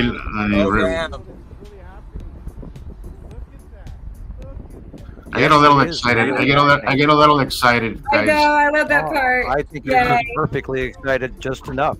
That white cloud area where the circle is, that's the long box cube. I thought so. I thought What's so. above the? What's in the middle of the sun? Right there where it says Isatum. The labeling over the white cloud area that said Isatum is the long box cube. Okay.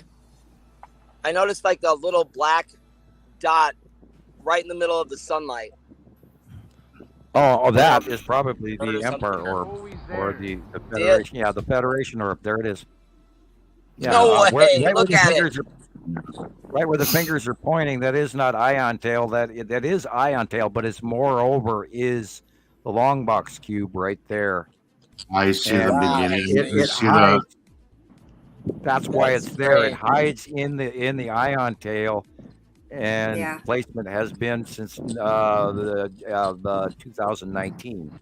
That's where the long. So that black dot there is the what? That is the Norway spiral orb, the galactic orb, the Federation orb, which we call the Empire orb, because it literally looks like the Death Star.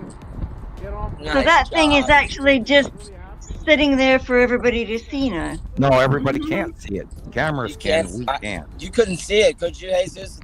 Not even the illumination. No, there's a lot that you just go by because you know what to see, you know what to look for, but there's a lot that your eyes just don't really, especially when you're looking towards the sun in the direction of the sun. Yeah, you don't see it. And I just gotta say, people out there, be careful, Yes. try to look at this through the camera so you don't hurt your eyes, it is yeah. I've been doing long enough where I've got my ways of doing it so I don't really blind myself while I'm doing it, but there's it's not good to stare at the sun for very or at all. But the cameras can capture things that we cannot see with our eyes. And you go back to it, and then you see stuff that you missed the first time. So Facebook you got a planet behind your head there. I'm not sure who the Facebook user is, but hi to you. Glad to have you here. Back at you. Well, night, everybody. Sleep All right, tight. Jillian. Jillian. I'm gonna set up that video. We'll see you in a few days. Yeah, okay. Set up the video. Okay. Let me know. Okay, doke. Bye bye. Night, guys. Bye. Bye. And I probably won't be working tonight, Rebecca. For some reason you happen to figure out how to do this live thing, I'll be available. Hang on a second. There. Okay. Really good. So I'll be available tonight. If you figure out how to do this live thing on TikTok, I'll be available. I know. See, it looks like I'm able to add you on with me, but then I'm not able to share pictures.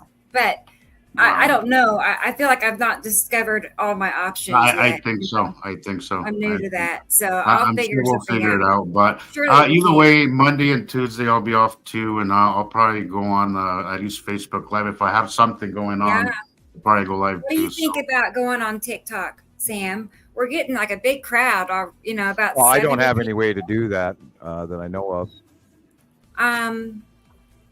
You might. Yeah, I'd have to get that phone up and going and get on TikTok. Have your daughters download the TikTok app. Yeah, I will. TikTok, it's easy. Have them download the TikTok app on their phone, Sam, and then have them make you an account. Right. I'm sure they can do it in 5 minutes or less. Probably. Yeah. I'm sure. Yeah. My youngest daughter will complain. I feel like the people over there would really like love to to have Sam. Yeah, I think so. I'll figure out how to do that then. At least once in a while, There you go. Yeah. Yeah. I wholly agree. I have to learn too, and we're as time goes by, we're focusing our efforts differently, and we're doing a little different homework than we normally do, and less on one site versus the other. and I'm trying to keep up with both. So it's a new schedule. So yeah, we got to learn. Yeah, it's a learning curve right now. A lot of new learning. So yeah, we in order to get this out to the masses, we're gonna have to learn these new skills. And Yeah. I'm just as I was me and Rebecca just uploading the files recently. We had a hell of a field day, and I'm still lost. I figured it out somehow. Figured it out. I honestly, I kind of did what you did on Facebook on TikTok last night. I don't know what I did, and I got it. Oh man! But if you do need help in the future with it, I did kind of get it down. So okay, well, if you need some help with that, I'll need help. I'll help you out with Once that. I'll get it, because he wants us to. I need. Well, you already got your pick and bio, but he's wanting certain pictures from me. But mainly, it's talking about uploading our videos and correcting the titles. Yeah, like we've been doing. So what kind of phone do you have, Christopher? What are you using? It's just an iPhone. I have to move. I'm getting attacked by tumbleweed. Okay. Oh gosh. Oh wow. It's like, I know. So gotta move. It gravitated to you. It wants your attention. Take me home. Okay. Oh, did we have anything else we were going to do? This was show 39. Show 39. Okay. Yeah. I had to count real quick. Last week's was 38. I couldn't remember if it was 38 or 39. So number 40 is going to be. I should have been doing that all along. I think 39. I think there's been quite the progress in 39 shows. I do think there's been some progress, and that's considering how limited we are because of YouTube, because of Facebook, and even because of TikTok. That's considering how how limited and how much they kind of tie your hands behind your back. Right. So I do see. I was seeing some of Sam's old interviews, and I was seeing the view count on Radio Wasteland, and there's 18,000. 10,000, 12,000. So that's great. And a lot of comments. I saw there was over 500 comments in some of those videos. Wow. 200 comments. So there's definitely an interest in this topic. I just feel that we have definitely been held back from growing as much as it should be. I am looking forward to the platform, even though it's going to come at a cost, and hopefully $2.99 is not beyond most people, to be able to pay, because it's going to cost a lot of money to get this off the ground, guys. It started off a small project, but we really want to take advantage of the opportunity to make it bigger, I think $2.99, I agree, is very minimal for what we're trying to do here, guys. Yeah. Oh gosh, you can imagine. I was the other day I was talking about it, because just the fact of having all of this information in one place. Before, we've had to bounce from all kinds of sorts of sites and YouTube channels, to find this information. All of Sam's videos will be there, all of them. You know what I'm saying? Yeah, it'll all be in one place, guys. It'll all be in one place. We'll bring you the greatest show to ever happen in our lifetime, all together in one place. Yes. With years of experience. We'll have Samuel. We'll have all of us there, guys, and it'll be a huge project. And I really hope that you all be a part of it, because we're gonna change history here, and we're gonna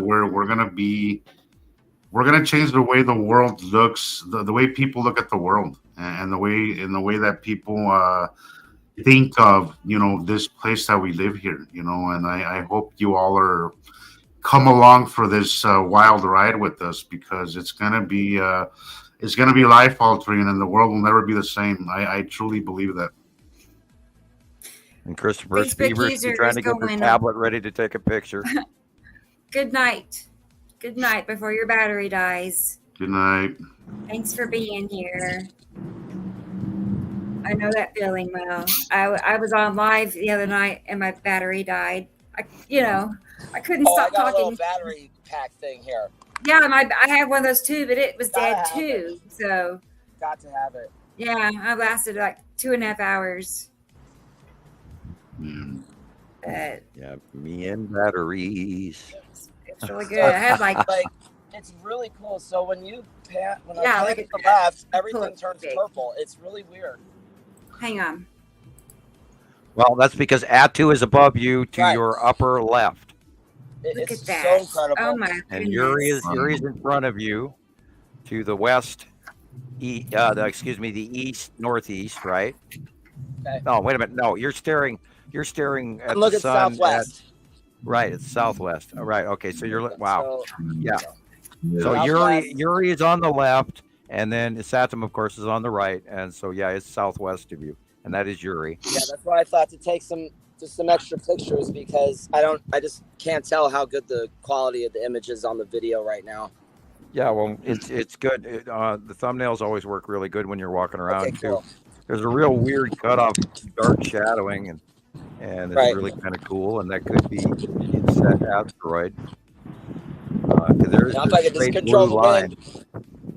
Yeah, there is a straight blue line. Of course, that could be just shadowing off the cumulus clouds. Yeah. But that's a pretty cool sunset. Yeah, it's about to.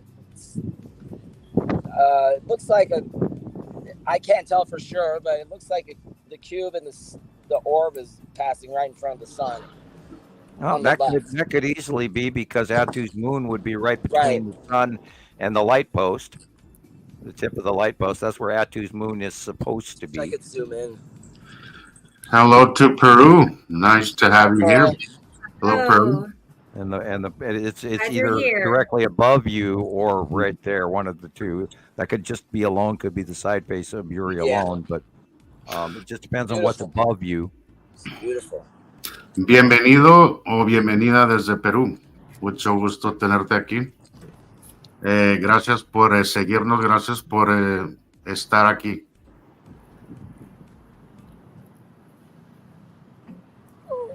And that bell flaring shows you it's shining on the bottom of the planet. Look at that cutoff. Beautiful. Wow. Look at that. Oh my God. Yeah, that's shining on the bottom of Yuri.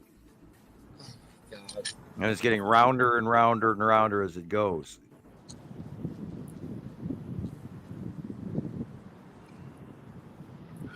Gotta love Christopher's enthusiasm with all this. Me too. It's It getting makes bigger. me happy. It reminds me of myself. It reminds me a lot of myself because that feeling never left for me. That's the one thing I was telling him last night. I sometimes I have a hard time answering messages because I'm a little ADD, but when it comes to this stuff, my attention is honed in and just stays there. And I think that goes for a lot of us here, for everybody here, watching this. I'm sure everybody feels the same way about the skies. And you can see the illumination changing the shape. And it's sort of like spreading. And that's on the bottom side of an illumination on the side of the planet. That's why it's like that. And that's why you're seeing those flickers, if you speed that up, Rebecca had shown it plenty of times in the time lapses, how that happens, how you start seeing those flickers because you have a moving planet that's orbiting and spinning at the same time, so. And the illumination changes through different cloud variations. Like, see how it just flared out from the out view because you moved it and changed the angle of light. Yeah.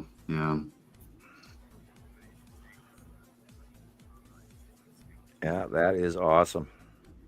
And then there's a lighter object up to the top middle. And up above that somewhere should be Atu above your head, Christopher. And that should be Atu up there above you. Because Yuri and Atu are always right next to each other. And I don't know how that works because they're really probably not that close to each other. But, in our expanded weird outlook, they look, and we've talked about this before. I believe we're, seeing a certain overdub magnification from looking through water. Like it's not exactly the way we see it. But good or bad, for worse or better. It's hard to describe. Let's just take a look at what's happening, like behind me here. Oh my goodness. Yeah, right. I mean, even these clouds are kind of illuminating. Yeah, is that Atu? That's like the right location right behind the sunset. Southeast. So, yeah. Yeah, Atu should be over the top of you right now. And that could be right there above your head, could be the red asteroid, right dead there. Right. You see how the shape? I see it. Right at the edge of the top of the clouds, that circular, almost caveman tomahawk shaped.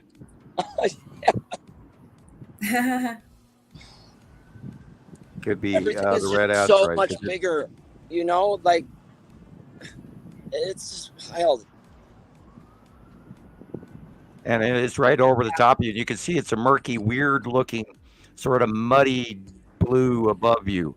That's not anything like the rest of the sky. No, it's funky. And then like every time you just move your eyes, this isn't even happening with the camera. You can see it for yourself. Just move your eyes just slightly to the right or left, and the sky changes color completely, especially, you know, to the left of the sun, right? It'll turn purple, just like Sam said, you know, because of Atu. It's incredible. And they're here, and then all you have to do is, even at the sky scene where we're looking at your face, you look at the blue, and then you look at the horizon, and you can see the light blue, and that's your proving point right there, is the light blue versus the dark blue.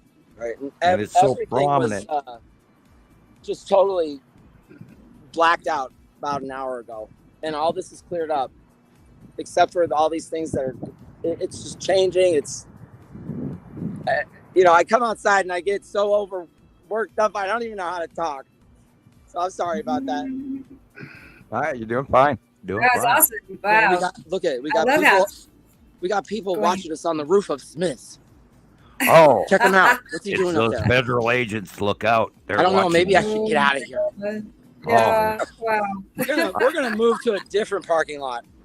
Distract them, offer them some Krispy Kremes, and I know, right? Totally lose them right there. Non-GMO fruit. And there's that curve. There's that. Wow, look at that. Yeah. Guys, there are planets overhead. Mm-hmm. And Star Destroyers and ETs in big boxes. That's right. You know, those goddamn cubes, every time I see one by eye, I just, oh man. And I go, and people don't know anything. And it blows me away. It's like, how can you possibly miss that there's an invasion fleet parked outside of Earth right now? Actually, I should say fleets as in plural. I ain't saying you gotta leave. They just didn't worry about this truck right here. Oh, I feel Pacific.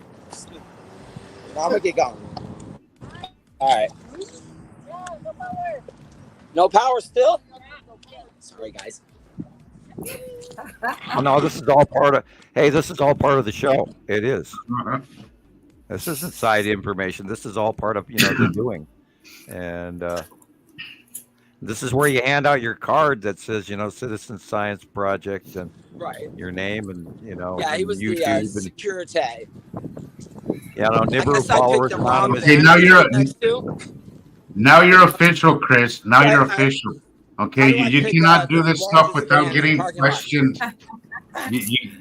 You cannot do this stuff without being questioned every now and again. It happens. It's a join the club, man. I've had the cops called twice on me. Once on me. Yeah, they're either questioning me about why I'm there, or they want to know why my hair looks like,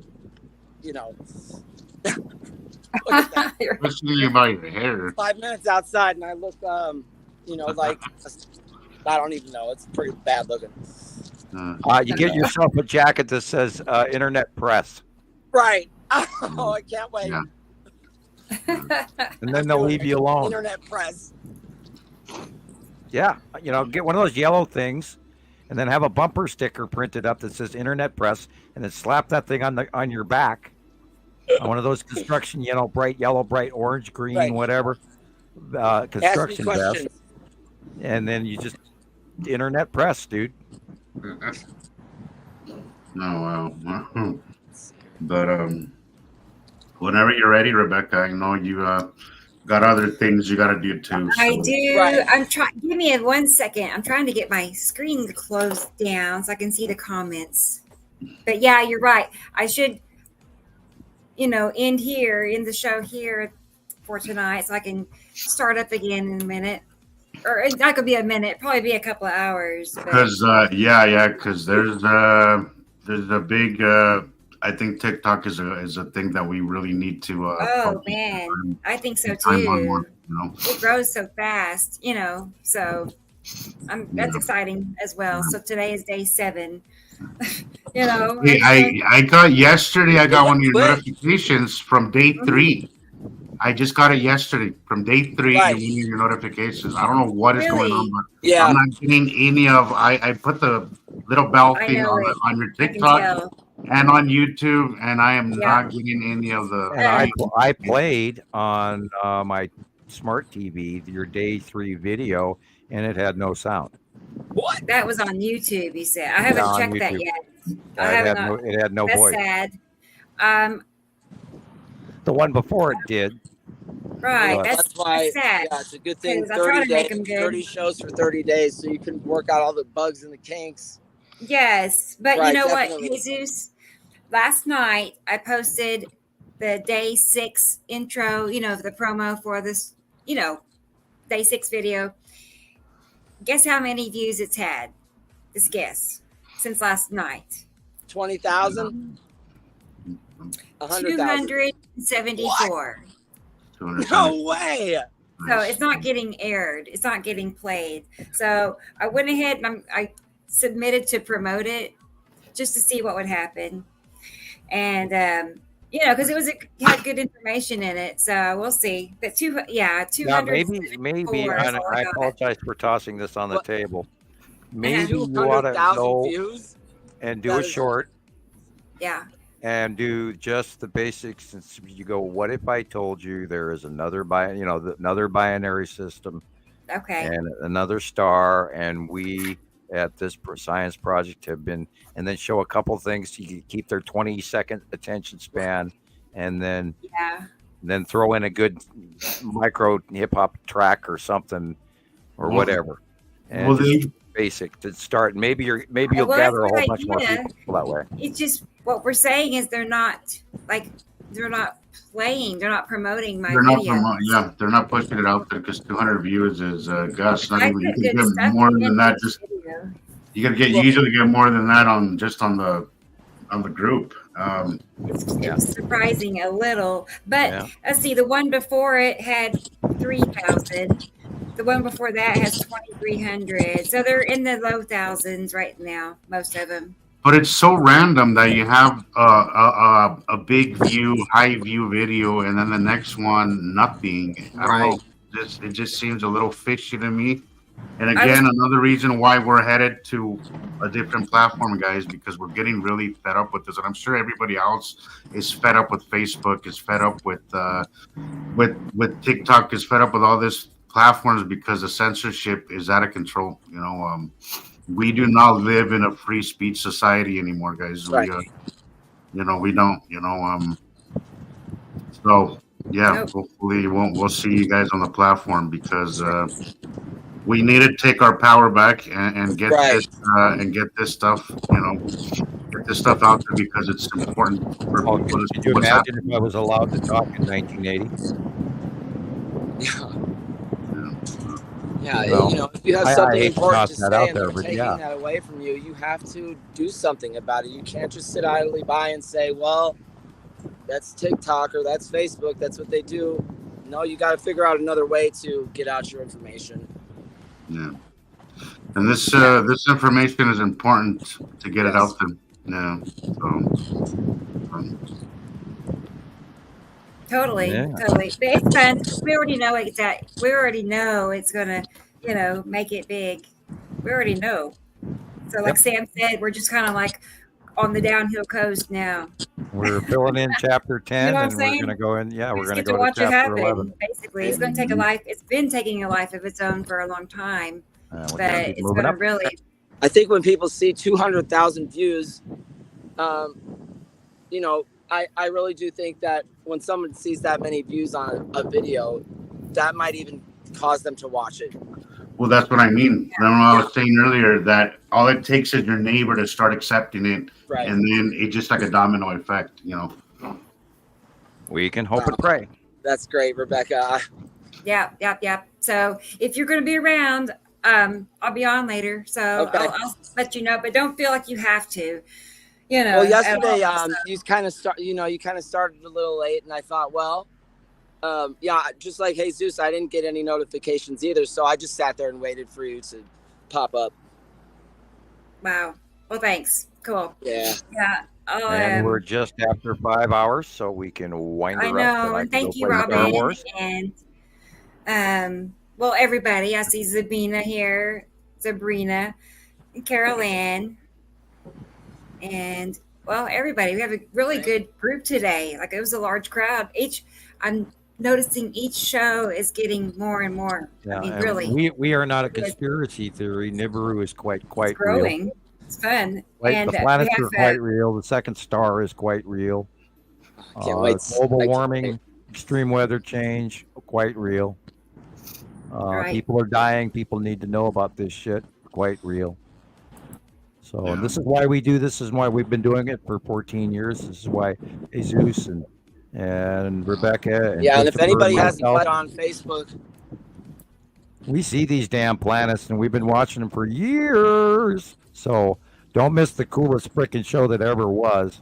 And be sure to join us on our next show, which is coming up again on Tuesday. Tuesday night. 7 o'clock Central. right, Jesus? So, it's like they know we're about to end the show. Look at that.